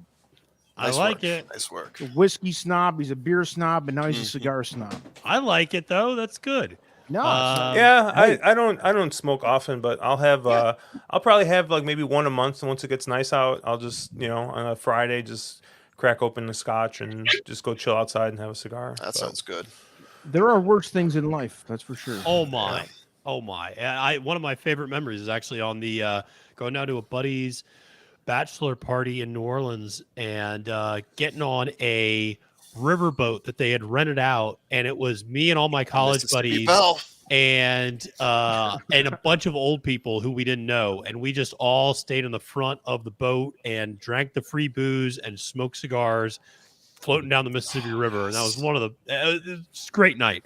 And that ended with my buddy Scooter getting thrown out of a strip club because he kept putting his feet up and falling asleep on the front row of a dance. And his name was Scooter. And his name Scott, but I'm trying to protect some, and Scott who? Actually, he lives like about 3 miles from you, El Hombre, actually, in South Carolina. Hook me up. I want to pass out a strip club with Scooter. Scooter's the man. But he did get tossed from the strip club that night, and it was rather humorous because he put his feet up on the dance platform. You have to do quite a bit to get tossed out of a club in New Orleans. And was just doing it because he was tired. That was all. It wasn't obnoxious. Wasn't like hustling people. He was just tired. I just love it.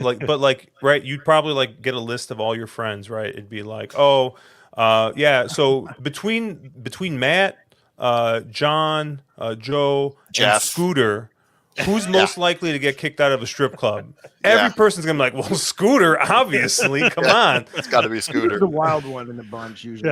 No, Scooter was definitely the wild one in the bunch, and Scooter, and I say that jokingly because Scooter weighed like 130 pounds soaking wet, and his go-to move was to drink too much and then go to a public restroom and just pass out in one of the stalls.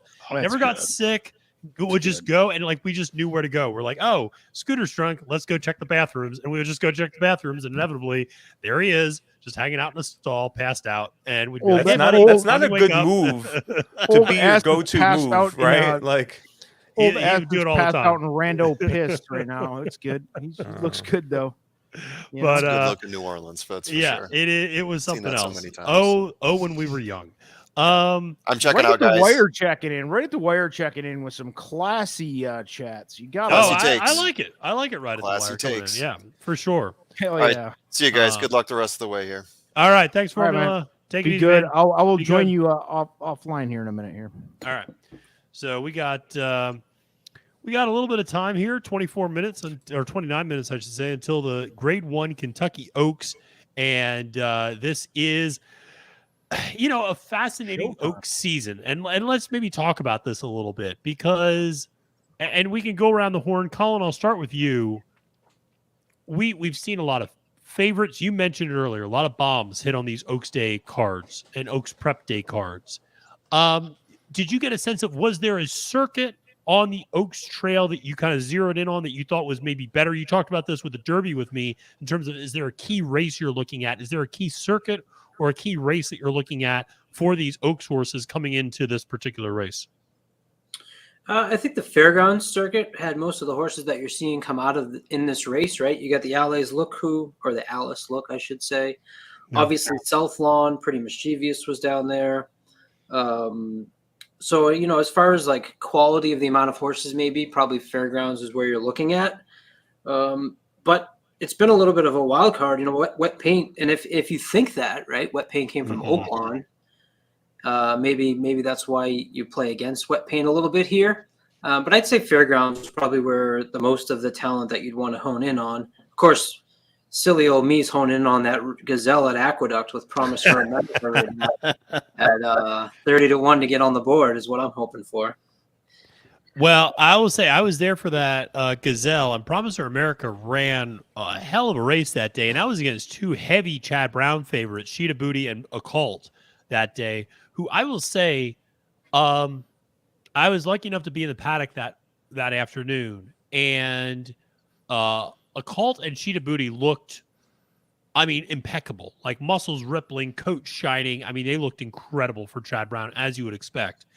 Promise America looked great as well. And Sarah Elbadwi and I both kind of did a double take when we saw her. We were, wow, she looks really good. And so from a physical handicapping point, she looked great. I will give a shout out to Gambling Girl, who finished second in that race and looked like she was coming out of a $10,000 maiden claimer at Chucktown. I mean, that horse looked bedraggled if I've ever seen it. And like the coat was just dusty, and she looked lanky, and even Maggie Wolfendale, I remember saying, like, she's not showing out as well as she has in the past. And I'm like, that's a really nice way of like saying she doesn't look particularly good, but she ran really well that day, finishing second and closing a little bit on Promise America. Gambling Girl's a horse I kind of like at a little bit of a price here in this race. And she was my top pick actually in that Gazelle. And I don't see a reason why not to run her back a little bit here. At least at the very least, use her underneath at 10-1 on the morning line. Josh, interested, how did you see this like Oaks Field / prep season playing out in general? Man, this has been a really kind of weird division. Obviously, wet paint's coming in here, off 3 straight wins, all at Oak Lawn. The last couple of years, it doesn't seem like the Oak Lawn, just like the Oak Lawn races have come back super strong. I mean, obviously, Secret Oath won last year. But yeah, I wasn't really impressed with the horses that she was beating at Oaklawn. So historically, the strongest preps have generally been the Fairground Oaks for the Kentucky Oaks. If I remember correctly, and this is going back a number of years. But the winner of that race, Southlawn, is coming with some questions, kind of a regressing pattern off that second race. But is kind of in that third off the layoff, has been working pretty well. So maybe we forgive that last race, even though it was a winning race. But figure came back a little slow. To the eyes, it looked pretty impressively, and at the time, the Alice Look was coming in as a real strong contender in there, and just ended up getting dummied, but completely by Southlawn. But I kind of had 5 horses in this race that I liked, none of them being the favorite. A types, top pick, Southlawn. I'm going to use. I have doubles currently cashing in my A's, so I got Southlawn. I got Defining Purpose. I thought that Ashland was really good. I agree. I will say, I am a little happy that Julia Shining didn't draw in, because I think I probably would have liked her a little bit more than Defining Purpose in this spot. She probably ran the best race last time out. She probably would have taken a ton of money though, so she probably been like 4 or 5 to 1 in this field. But horse I'm really rooting for at this point is the 12, Darth Vader. Like I said, I think we talked about this a little bit earlier. Might have come up short in the Gulfstream Oaks. So if that's the case, I mean, we're adding an extra half furlong, so she might not have any chance. But she's also a horse that's kind of got that every other pattern going. Yeah. And last one was kind of the other, right? So maybe we're going to see an improvement here. You get Louis Saez aboard. You're getting 24 to 1 right now. So I have win money on this 12. I'm cashing a double to the 12. And I also have the 2-day pick 6. I have the 12 in there as well. I have the 4, 11, and 12. So 11 probably my top pick if we're going to go kind of value wise. But I like the 4 and 12 as well. I do like your 3. I didn't end up using because I couldn't afford to use. Yeah. But was a B type for sure, coming out of that gazelle, and came closing into basically a paceless race. Yeah. So I think there's going to be a little bit more pace in this race. So I thought that was definitely worth a look. And then the other horse I had as a B and I didn't use was the 10 Flying Connection. Yeah. I mean, this is the speed of the speed in this race, right? Right. I had this one kind of written down because if speed was just absolutely deadly, I would do anything I could to have this 10 on my ticket. It seemed like the track's playing pretty fair, so didn't really move the 10 up from that B status I had it. But people are looking at this horse and seeing Sunland and Zia Park. They tried this horse out at Del Mar first, so they thought something of this horse going way back when. Yeah. Trained by Todd Fincher, who may not be a household name. However, he does have a nice horse in Senor Buscador. And there's I forget who else. He had two good sprinters, actually. Yeah, I forget the other one. So he knows how to train a horse.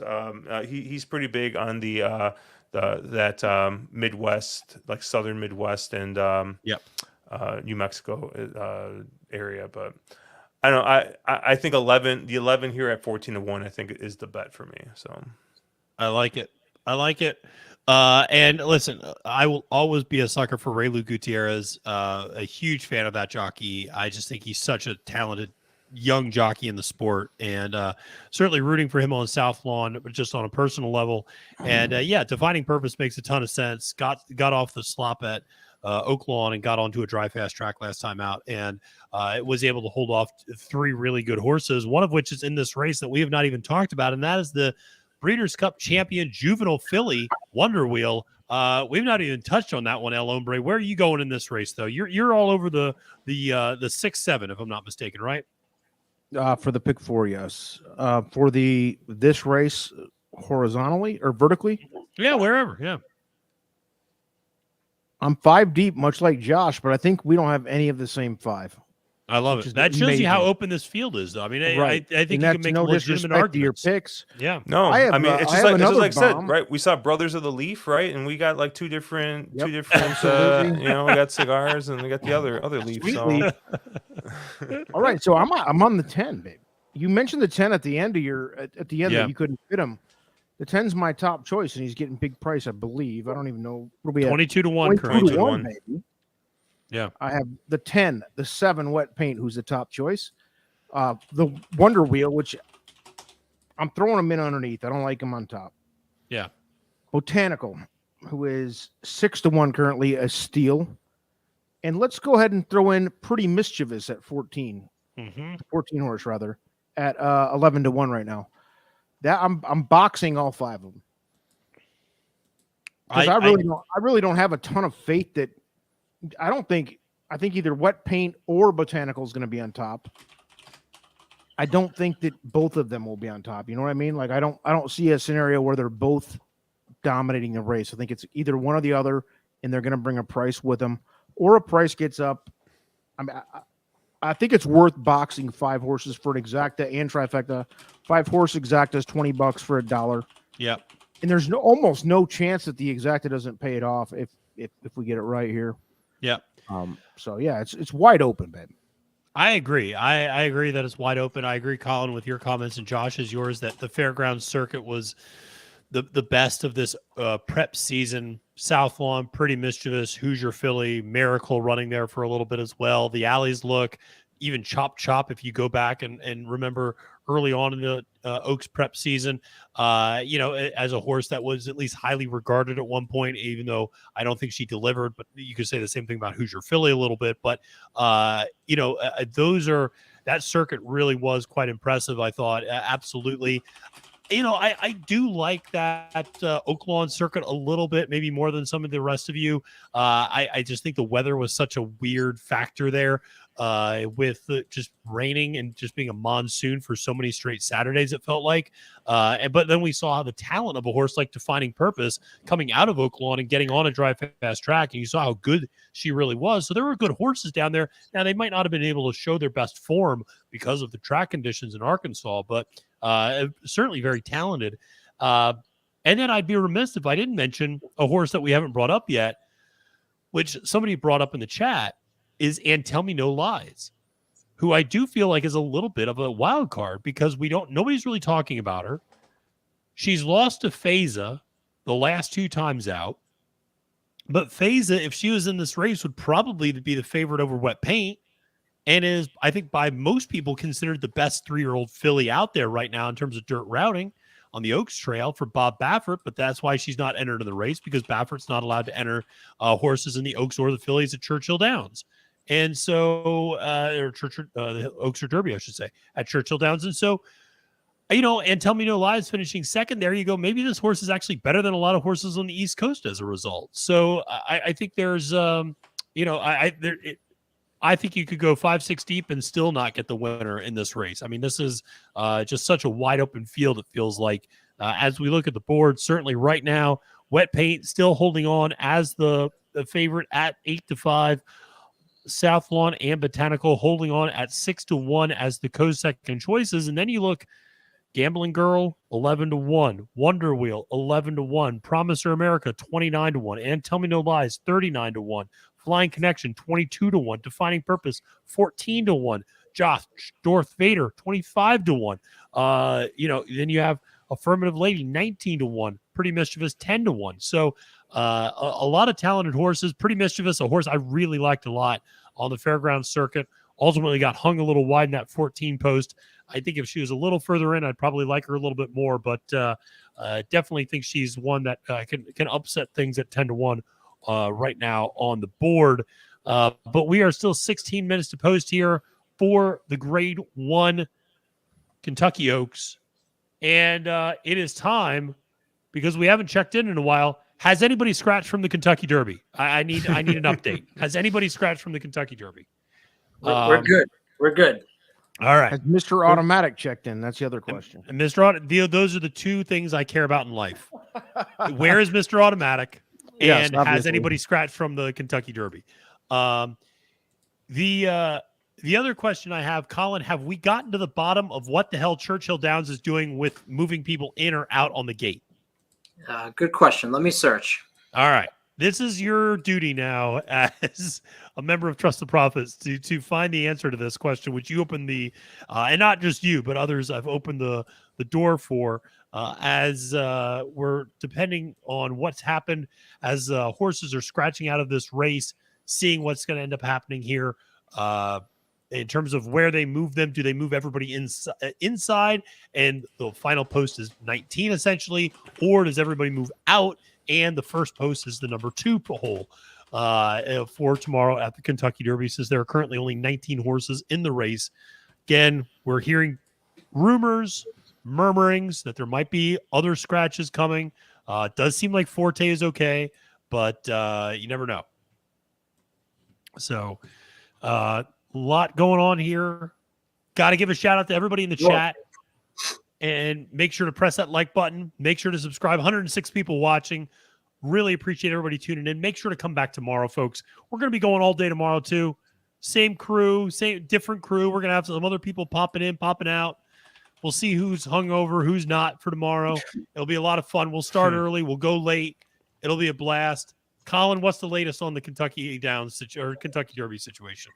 I haven't seen an updated tweet, so I don't have any new information to give to you, unfortunately. I've been following Dave Grenning of DRF, who was the original one to break the story, saying that it would be 2 through 20, and then he's the one that retracted his breaking news and said they're going to tell us this afternoon. I'm assuming that maybe after the Oaks is when the information would come out on tomorrow.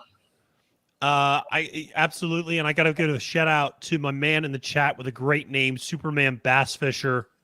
What is going on, my man? Incredible name. That is an incredible name for an incredible person, and feel just privileged to be having Superman Bass Fisher in the chat. Not much, man. We're cashing some tickets though. we got some winners. We hit a big winner in the last race. Love to see it. Heavenly Sunday coming through for Brad Cox at a big price. Flo and Cox meeting together there, giving us a big price on that horse, Heavenly Sunday in the turf right before the Kentucky Oaks. But we are here counting down to the Oaks. We got who's your value play in this race, Matt, on capping the card? Great question. And I need to actually pull up my doesn't that feel like a year ago that you did that? Because that's how I feel. Yeah. I don't remember. I don't even remember when we recorded the first video I did this week was me and you doing that. The La Troienne. Yeah. What day was that? I don't remember. It was like Wednesday, and it feels like 3 years ago. Yeah. I took today off of work. Yeah. Gentlemen, I have to sign off for a bit. Are you guys going to be on for a little bit after this race? We're going to be on for after this race for sure. Yeah. Okay. Yeah. I'll check back in right after the race here. Give me about. All right. I got a little background work to do for you. Let the noose go. Let the noose go. Don't do anything crazy. All right. No, nothing crazy, but you'll know if it goes good or bad. We'll check in a bit. Yeah. All right. Peace. So Pretty Mischievous. I saw that guitar he has back there. So I remember what it looks like, just in case he comes back and that guitar is just missing. Then we know it went bad. It went south. Yeah, it went south. So Pretty Mischievous was my value play in this race. 10-1 on the morning line. Again, a filly I like so much. I'm gonna try to give her a shot here. Use her underneath for sure. Breaking from that 14 post. And for Rockface here, who is in on the chat, asking for Mimi Kikuchi, currently 30-1 odds on Mimi Kikuchi. If you were with us half an hour ago, my son joined on and said, bet the one. Yep, exactly. Rory says bet the one to the hoop for sure. Handicapping be damned. What does a 4-year-old think? I'm assuming, how old is Rory? I don't even know. He's 4. Nailed it. Good handicapping on the age. Nailed it. Handicapping age, one of my strong suits. So we have just 11 minutes here until the Kentucky Oaks is officially going to go off. And listen, we got a lot of value still on the board. Wet Paint 8-5, Botanical 6-1, South Lawn now moving into a second choice at 5-1, Gambling Girl at 11-1, Pretty Mischievous 10-1, holding steady. But I mean, you're going to get a price here. You're absolutely going to get a price here if you don't think Wet Paint's going to win. I just think Wet Paint's going to be against it a little bit on the pace side. I just don't think that there's going to be that much pace here. So I mean, she, at least on optics, she looks like the slowest horse out of the gate. So she's going to have to, navigate around 14 other horses to win here. I just think she's up against it a little bit. So I had a really hard time taking a real short price on her in the spot. Yeah, 13-1 on Defining Purpose is kind of the long shot that I've got circled. That's where I put my $10 money back special bet on. I think is a great horse that has an opportunity to hit the board. So that's what you're hoping someone that can cause an upset, but at least get the board when you're betting that $10 on the money back special. And that's where my money's going, is on the McPeak Defining Purpose for that bet. Wonder Wheel at 11-1 is enticing. I will say. I mean, I'm not a huge Wonder Wheel. I know. I'm not a Wonder Wheel fan, and Matt can attest to that. But has the experience here at Churchill, has won 2 Grade 1s. If you just draw a line through the Ashen, which on the backstretch was really tugging, look. I'm not a Wonder Wheel fan, but I like the price. Let's put it that way. Do you remember a little bit earlier? You were like, "Should I use the 3?" Like in the tribe or not, and we talked you out of it. Yeah, yes. Let's talk you off the ledge here again with Wonder Wheel. The Wonder Wheel is literally is the quintessential 2-year-old that did not move forward into her 3-year-old season. So I'm just pulling up the live stream here on TVG, just as they're doing the post parade and just walking around. So just showing everybody the horses here. We got Wet Paint coming by. Promiser America, looking beautiful. I mean, Raymond Handel, that was a huge win that day for him. He was so excited running around. That was his first graded stakes win. And Tell Me No Lies, who got loose yesterday and was frantically running through the barn and paddock area. That was a scary moment, but looks like she's doing fine. Flashy Gem, Flying Connection there for Todd Fincher. Great, really nice horse out there in the Southwest. Defining Purpose, who, as we talked about, won the Ashland, getting off that slop at Oaklawn and coming to Keeneland last time out. And then you got Darth Vader coming up from that fairground circuit. Louis Saez aboard. We talked about how Saez is just super live right now and just winning everything. Affirmative Lady, the Grand Motion horse who shockingly won the Gulfstream Park Oaks. Look for her to come running late. This is a horse that's got a lot of distance pedigree to her. I actually kind of like her to pick up some pieces. And then Pretty Mischievous for Brendan Walsh, with T-Gaff aboard, looking good there. So the field is looking good for this year's Kentucky Oaks. We're still a little ways away from post time, and we will check back in as they get to the race. But it is a good looking field of fillies, and for sure, and a very evenly divided one. We're going to get a price, I think, in this race. And Wet Paint, like you said, Josh, is going to be up against it. I mean, I think there might be more pace than you think. I think there might be some pace in terms of Botanical, Flying Connection, Darth Vader kind of going at it up front. I don't know if we're going to see a speed duel like we did last year with Echo Zulu on the front end and Yagiri that really opened things up. But, it'll be interesting to see what ends up happening in this one. So... we still have a few minutes to post here, and we are holding pretty steady in terms of the prices. And so a shout out. Thank you everybody for tuning in. We got 7 minutes to post here, 8 to 5 for Wet Paint on the board right now. Second choice, South Lawn at 5 to 1. So here's my question for you, Josh, a little bit. Wet Paint, South Lawn, similar running styles, or do you think South Lawn is going to be a little bit more forward? I think South Lawn's a little bit more tactical than Wet Paint for sure. Like I said, I think Wet Paint just breaks super slow, and I think that there's a chance that she's at the back of the pack at first call and is just going to leave herself a lot to do. So I don't know. I'm against, I see Dave saying that the formulator thinks that this is going to be a fast pace.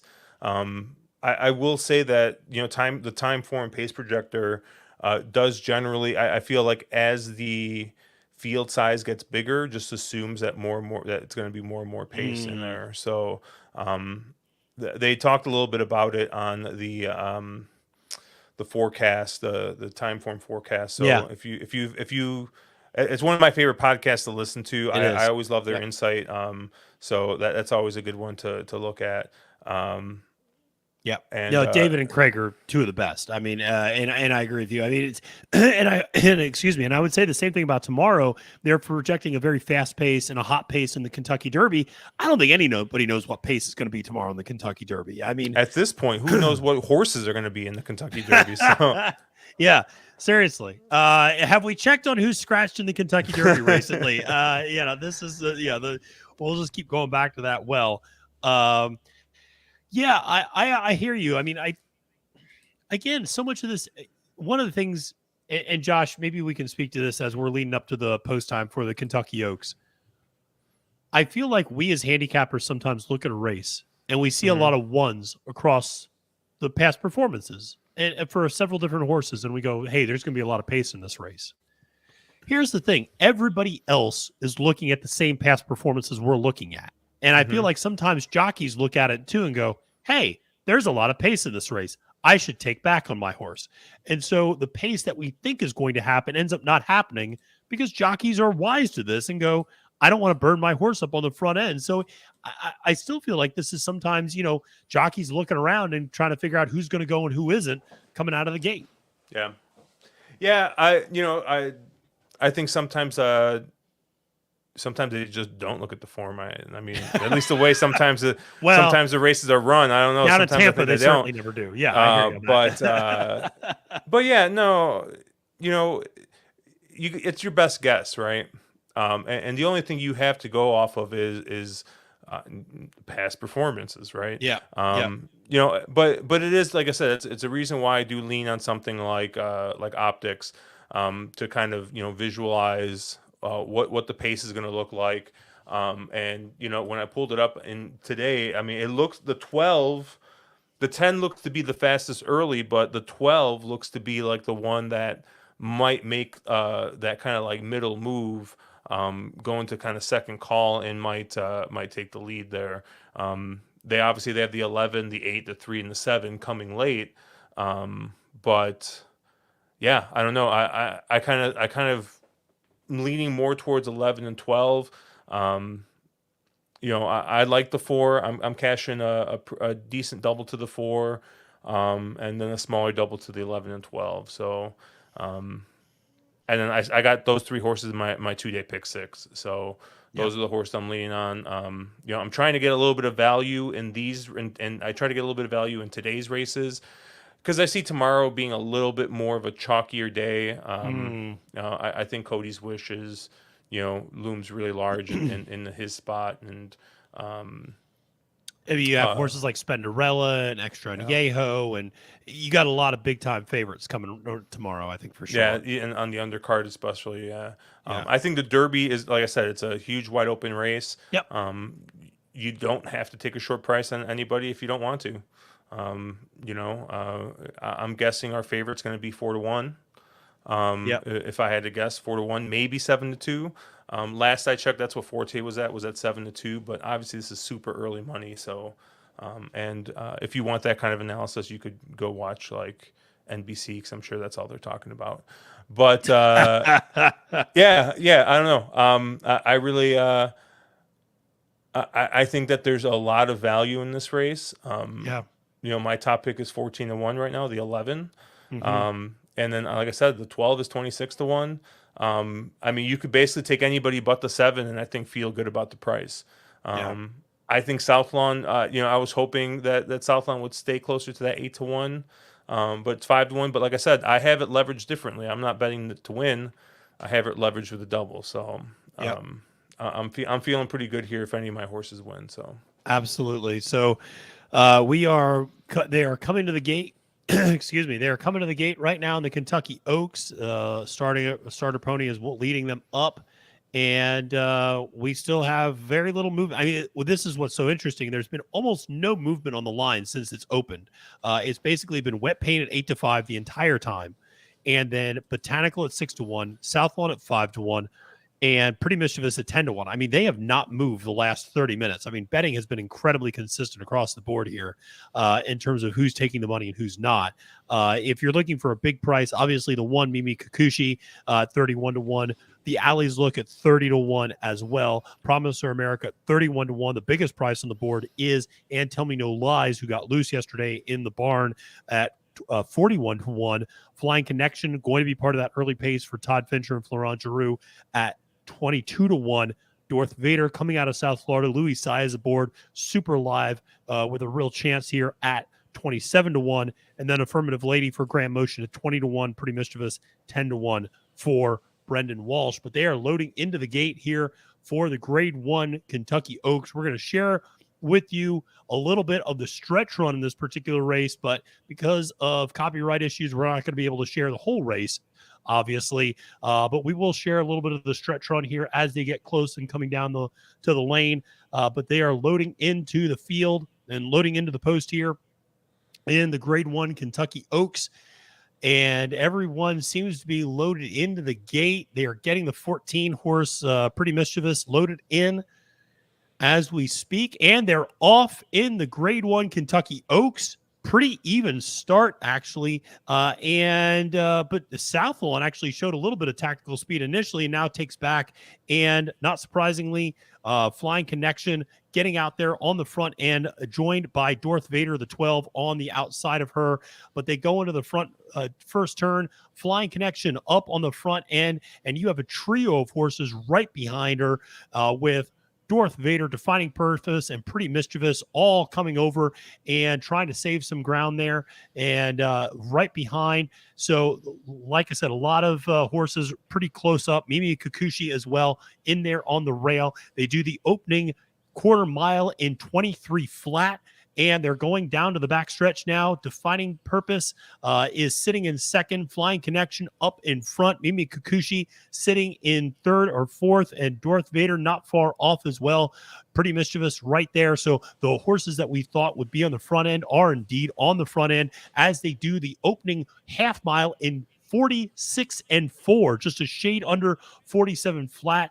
46.96 to be exact, and they go into around the third turn, and you start to see Pretty Mischievous loom up on the outside, going 4 wide around horses, and it looks like Flying Connection might start getting asked for more, but might be coming up empty. They hit the top of the stretch, and you still see the leaders getting there, and ultimately Pretty Mischievous gets out in front and is going to the lead. Pretty Mischievous starting to pull away. Here comes Gambling Girl late. Gambling Girl coming up the center of the track. Pretty Mischievous on the inside trying to hold on. Gambling Girl and Pretty Mischievous. It's going to be one of the two of them, and it is Pretty Mischievous to win the Grade 1 Kentucky Oaks. Thrilling finish there for Pretty Mischievous. Brendan Walsh coming out of the fairgrounds. Unbelievable effort there, sitting very close to that hot pace, but then making a move at the top of the stretch. It is going to be Pretty Mischievous up top to win the Grade 1 Kentucky Oaks. Josh, what are your immediate thoughts on this particular race? I mean, the pace kind of set up how we thought it would. They went, I know during the simulcast, they were saying that they went fast. They had that first opening quarter, but they went 24 basically that second quarter. So there was a bit of a breather there.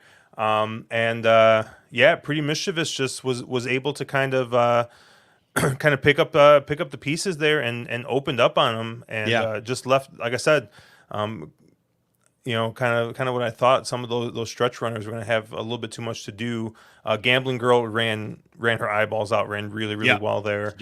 Just missing. But yeah, I mean, it's kind of how I saw it happen for Wet Paint. I think, she got a little bit more pace in her other races to run into, maybe on a more closer friendly track.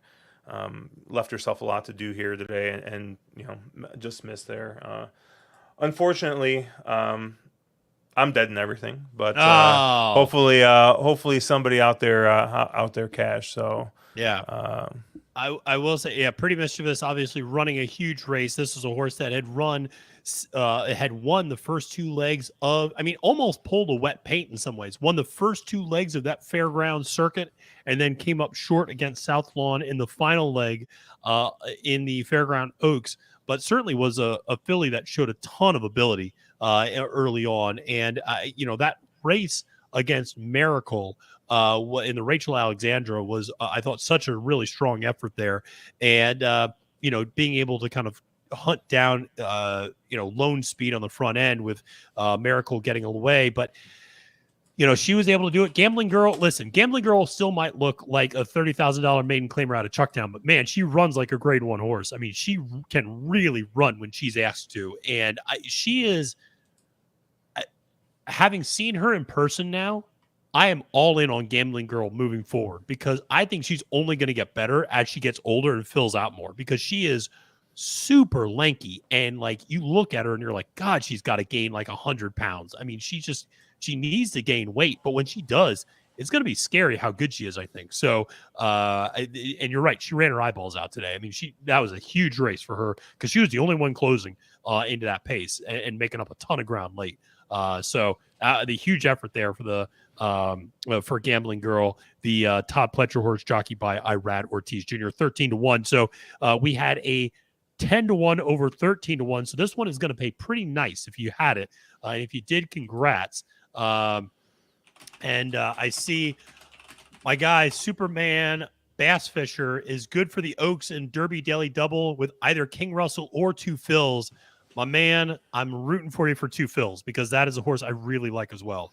And I know, Josh, you're a big fan of Emily Gullickson, as am I, and I know she is all over Two Phils tomorrow as well in the Kentucky Derby. Yep, I like Two Phils as well. So yeah, that could be a good thing or a bad thing, depending on how you look at it. But exactly, yeah, absolutely. And joining us back in the studio, Colin Sheehan. Colin, I told you Pretty Mischievous was my value play. Did we play Pretty Mischievous? I had Pretty Mischievous on my doubling down, so we at least all right, good. Into the Kentucky Derby, which was what I told you. I was worried about fading Wet Paint and Botanical, but hopefully that's going to be the right decision and get me a nice doubling down payout on that double. So now the thing about playing the Oaks Derby double is you got 24 hours to sleep on it and think about it, right? Yeah, absolutely. And listen, Rodney, I can't take all the credit here. There's a lot of us who are here sharing our knowledge. We all kind of like Pretty Mischievous. A few of us mentioned Gambling Girl, but so glad that you guys hit the exacta. That is awesome. Amazing feeling to be able to hit that. So glad to be connecting people with some winners here on the live stream. And yeah, this is, quite a race. Really thrilling race. I mean, and Josh, you're right. I mean, Pretty Mischievous kind of stalked the whole time, made that 4 wide move around the far turn, and then she pulled away. I mean, she was much the best that day. I mean, I can't wait to see what the speed figure comes back as, but I mean, she took a big step up, I think, from a speed figure standpoint in this particular race, as did Gambling Girl. This was a heck of an effort from her.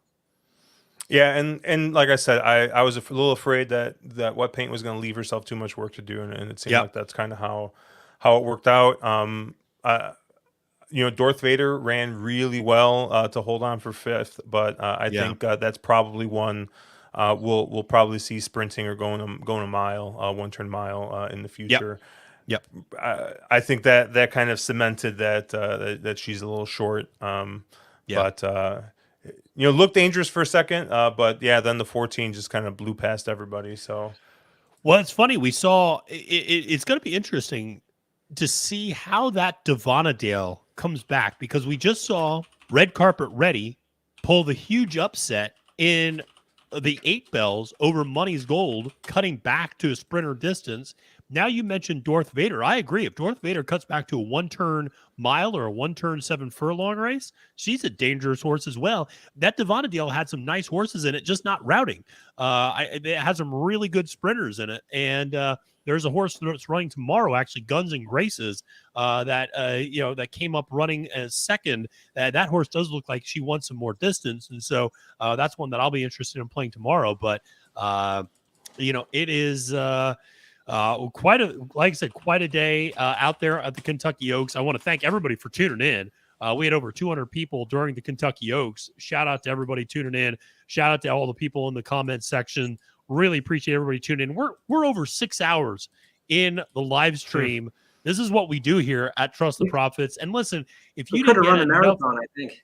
Yeah, seriously, we could have run the Chicago Marathon, come back, run a half marathon, come back, and still been doing the live stream. And listen, if you're tuning in to here, make sure to check out what Josh is doing tonight at Cherry Drank, at @wrong_lead on Twitter, on the Wrong Lead. Those guys are going to be doing a live stream tonight, starting at 7:30 Central, 8:30 Eastern. Got to get God's time correct, as Chase Sessions would say. And got to make sure that you tune in there. They're going to be capping the and talking through the Kentucky Derby Day card. If you want my opinion, Sarah El Badwi's opinion, we have capping the card on here, the Trust the Profits channel. We cover all 14 races in about an hour, give you our top pick, top value play. Make sure to check that out. Colin, you got doubling down. You hit the first part of the double. Now we got to hit the second part of the double. Who do you have? Let's tease it a little bit. Who do you got in the second part of this double for Kentucky Derby Day? Who do I have? That's a good question. Let's see. I got Confidence Game, Tapit Trice, Angel of Empire, Forte, and Derma Sotogake. I love it. Love everything about it. And Dave, you don't have a work presentation to do tomorrow. It's a Saturday, my friend. Glad you hit the $2,100 trifecta. And we are looking forward to seeing you tomorrow. And yeah, reminder, we're going to be coming back. We're going to be doing this again tomorrow through the Kentucky Derby. We're going to be live streaming early in the day, 11:30 probably. Get online. So make sure to tune in. We're going to be handicapping, recapping, doing the whole 9 yards. Hold on. Did you give out a $2,100 try when I jumped off? No, but we did. Somebody, Rodney, used our comments to hit the exactly with Pretty Mischievous and Gambling Girl, because I mentioned how much I like Gambling Girl. And so that was good. So yeah, connecting people with some winners. That's the whole idea. Very good. But all right, so here we are, and Josh, tomorrow, Kentucky Derby Day. I know I logged off for a little bit when you guys were talking about your best bet. Thoughts on Kentucky Derby Day? It does feel like you mentioned very chalky. I think it's going to be a little bit chalkier than they, at least on first pass. I'm going to use the next 2 hours or so to take a little bit of a deeper dive into the card before we stream tonight. But like I said, one horse that I'm probably keying most my day through is in that turf sprint, race 7. I do really like the 11 horse in that spot, which is the Phil D'Amato horse shipping over Motorious. Oh, he's 8-1. He's 8-1 on the line right now. Yep. We'll see what price we get, but I think he's super dangerous in the spot. And if we get anywhere near that morning line, that's where I'm going to be really keying a lot of bets on. Other than that, I have my opinions in the Derby. We've probably talked about a bunch. We'll talk about tonight. And depending on what happens tomorrow, maybe I'll hop back on tomorrow for a little bit. And we can talk through stuff. If nothing else, you need to hop back on, show us how to make a good mint julep. If nothing else. Oh, yeah. I was planning. That was my only plan for the weekend. I'm like, all right, I'm gonna hop on for like a half hour, make a mint julep, and instead, I think I spent like 4 or 5 hours on this stream. You did when I didn't even. I was definitely not anticipating doing that, but no, but it was fun. It was just fun. Like I had a lot of fun talking the races with you guys. This was a blast, and it's funny you say that because I was expecting you to drop off at any moment. I was like, all right, well, Josh is going to pop on for a race or two, and this is really nice of him to come on today. And then you just kept hanging around, and I was thrilled that you kept hanging around, but it was really funny that I was like, oh, 4 hours later, Josh is still here talking to us about racing and, on his third margarita and second bourbon. Hey, and, I stopped after the third, and I kind of wish I would have kept going because I think I could have used it, but no, thank you guys for having me on. I actually am going to hop off because I do have to start getting ready for my stream tonight and at 7:30 God's time, 8:30 Eastern. Absolutely, got to make sure to check it out. So Josh, make sure to check his stuff out. Wrong_lead at Cherry Drank on the wrong lead tonight. Make sure to check out what he's going to be doing.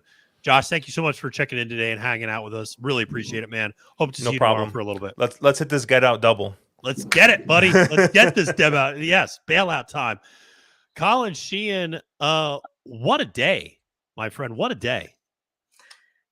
A fabulous day of racing. Nothing I'd rather do than hang out with you guys. We had some good winners. We had some good fade. And all in all, it was good. That was a great run from Pretty Mischievous. I think we were concerned about that 14 post, right? And having the early speed and thought that would be detrimental.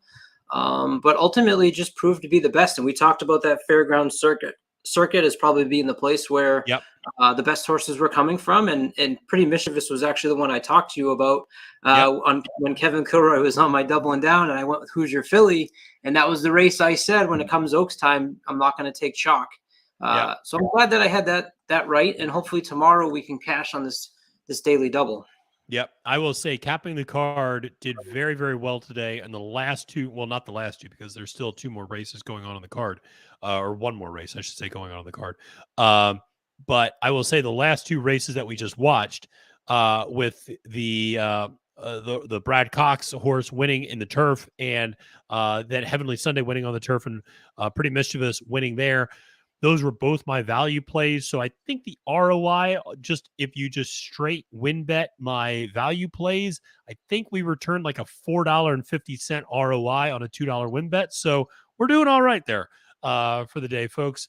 Current odds in the Derby have Forte. I'm going to take a picture so I can see it. 7-2 with Tapit Trice 5-1 and Angel of Empire 6-1. So it gives you a little bit of a sense of what's happening for the Kentucky Derby tomorrow. Your horse Two Fills is 8-1, as is Derma Sotogake.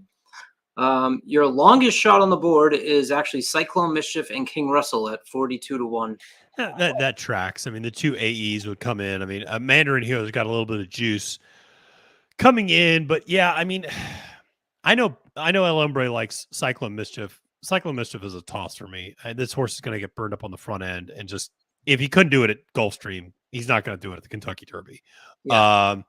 And King Russell for me is also like, he ran his eyeballs out in that Arkansas Derby. I don't know. I mean, can he do it again? I don't know. I mean, I'm happy for Ron Moquette getting a horse into the Derby, but I just don't see it happening. Derma is going to be interesting to see what price he goes off at. I mean, because there's a lot of buzz, obviously, around the Japanese horse. So, yeah, that's the biggest exciting thing I think I'm waiting for tomorrow is how the Japanese do. Because we've been talking about this. We've obviously pumped up Derma Sotogake quite a bit. Now you're adding in Mandarin Hero. Yeah. You got Mage at 20-1, Disarm at 26-1. Hit Show, who's in the 1 hole, but maybe the 2 hole. I haven't seen an update yet. Yeah, 35-1. But at the very least, I mean, Angel of Empire 6-1, Two Fills 8-1. I think you, if you like those horses, you're going to get a good price. Absolutely, I'm all in on Two Fills. I as much as I love Angel of Empire, Two Fills, if he wins, he is my simplification because he is. So he's going to finish. Exactly. He's going to finish underneath. But he's a horse I absolutely like. And it's so funny to see the similarities between him and Simp in that he finished first, second, and third in his 3 preps. Guess who finished first, second, and third in their 3 preps last year? Simplification. Guess who won a listed stakes race before running in the preps? Simplification. Oh, and Two Fills. There's a lot of similarities between these two horses. The difference is Two Fills has some experience over this Churchill down surface. I like that a lot. Josh Rodriguez, who was joining us earlier, had said that Larry Ravelli said in an interview that the plan is for Two Fills just to follow Verifying, basically. Verifying, they think, is going to go for it from the number 2 hole, and the plan is for Two Fills to just follow him from that 2 hole and just be on the inside and be pretty forwardly placed, but not on the lead. I got to say, that's not a bad idea. And I think a great question from Hunter Hill, can we glean anything from today in terms of the Oaks? What do you think? And the number 1 horse in the Oaks, Mimi Kikuchi, Colin, what do you think? I mean, can we glean anything from that? I don't feel like she was nearly as good as the horses we're going to see tomorrow. No, and I think, I have a hard enough time comparing the Colts from Japan to the Colts in the United States. Never mind comparing a filly from Japan to the Colts in Japan running in the United States. Yeah. So you're making my head spin a little bit. I think the best thing you could probably compare is how Mandarin Hero did in the Santa Anita Derby and try to use that to judge how you would base your bets off of Derma Sotogake. I don't know. You follow Japan more than I would. I really didn't have anything on Mimi coming into the race. So so I would say, Hunter, no, I'm not going to glean anything off of what Mimi Kikuchi did today, compare it to what's going to happen tomorrow. Yeah, and I would say I would absolutely agree with you that I think you're 100% right that if you're going to base anything off tomorrow, here's the connection. And Colin, I know I've talked to you about this, and I've mentioned this on some videos. The connection with Derma and Mandarin Hero is this. These two horses, you have to understand, ran on separate circuits in Japan. Mandarin Hero ran on the NAR circuit, the National Association of Racing circuit, which is traditionally considered the second-class circuit, is more of a dirt circuit, though. I think second class is a little bit misleading, but it is more of a dirt circuit. The better horses traditionally in Japan run on the JRA, the Japanese Racing Association circuit, and that is where Derma Sotogake ran.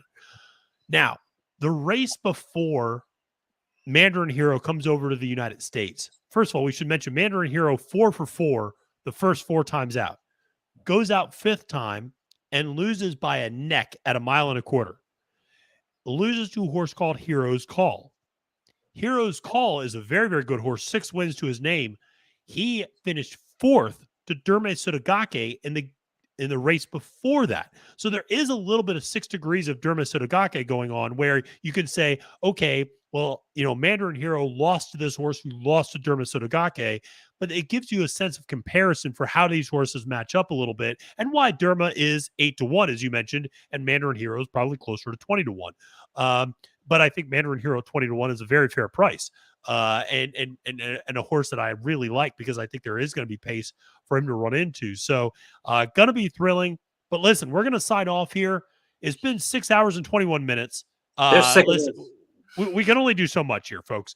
But Colin, I can't tell you how much I appreciate you coming on today and doing all this with me. Thank you so much. We're going to be back right here tomorrow, 11:30 a.m. We're going to be on maybe even earlier. What the hell? Why not? I don't have anything to do. I got to walk the dog in the morning and then we're good to go. And so we're going to be on here early.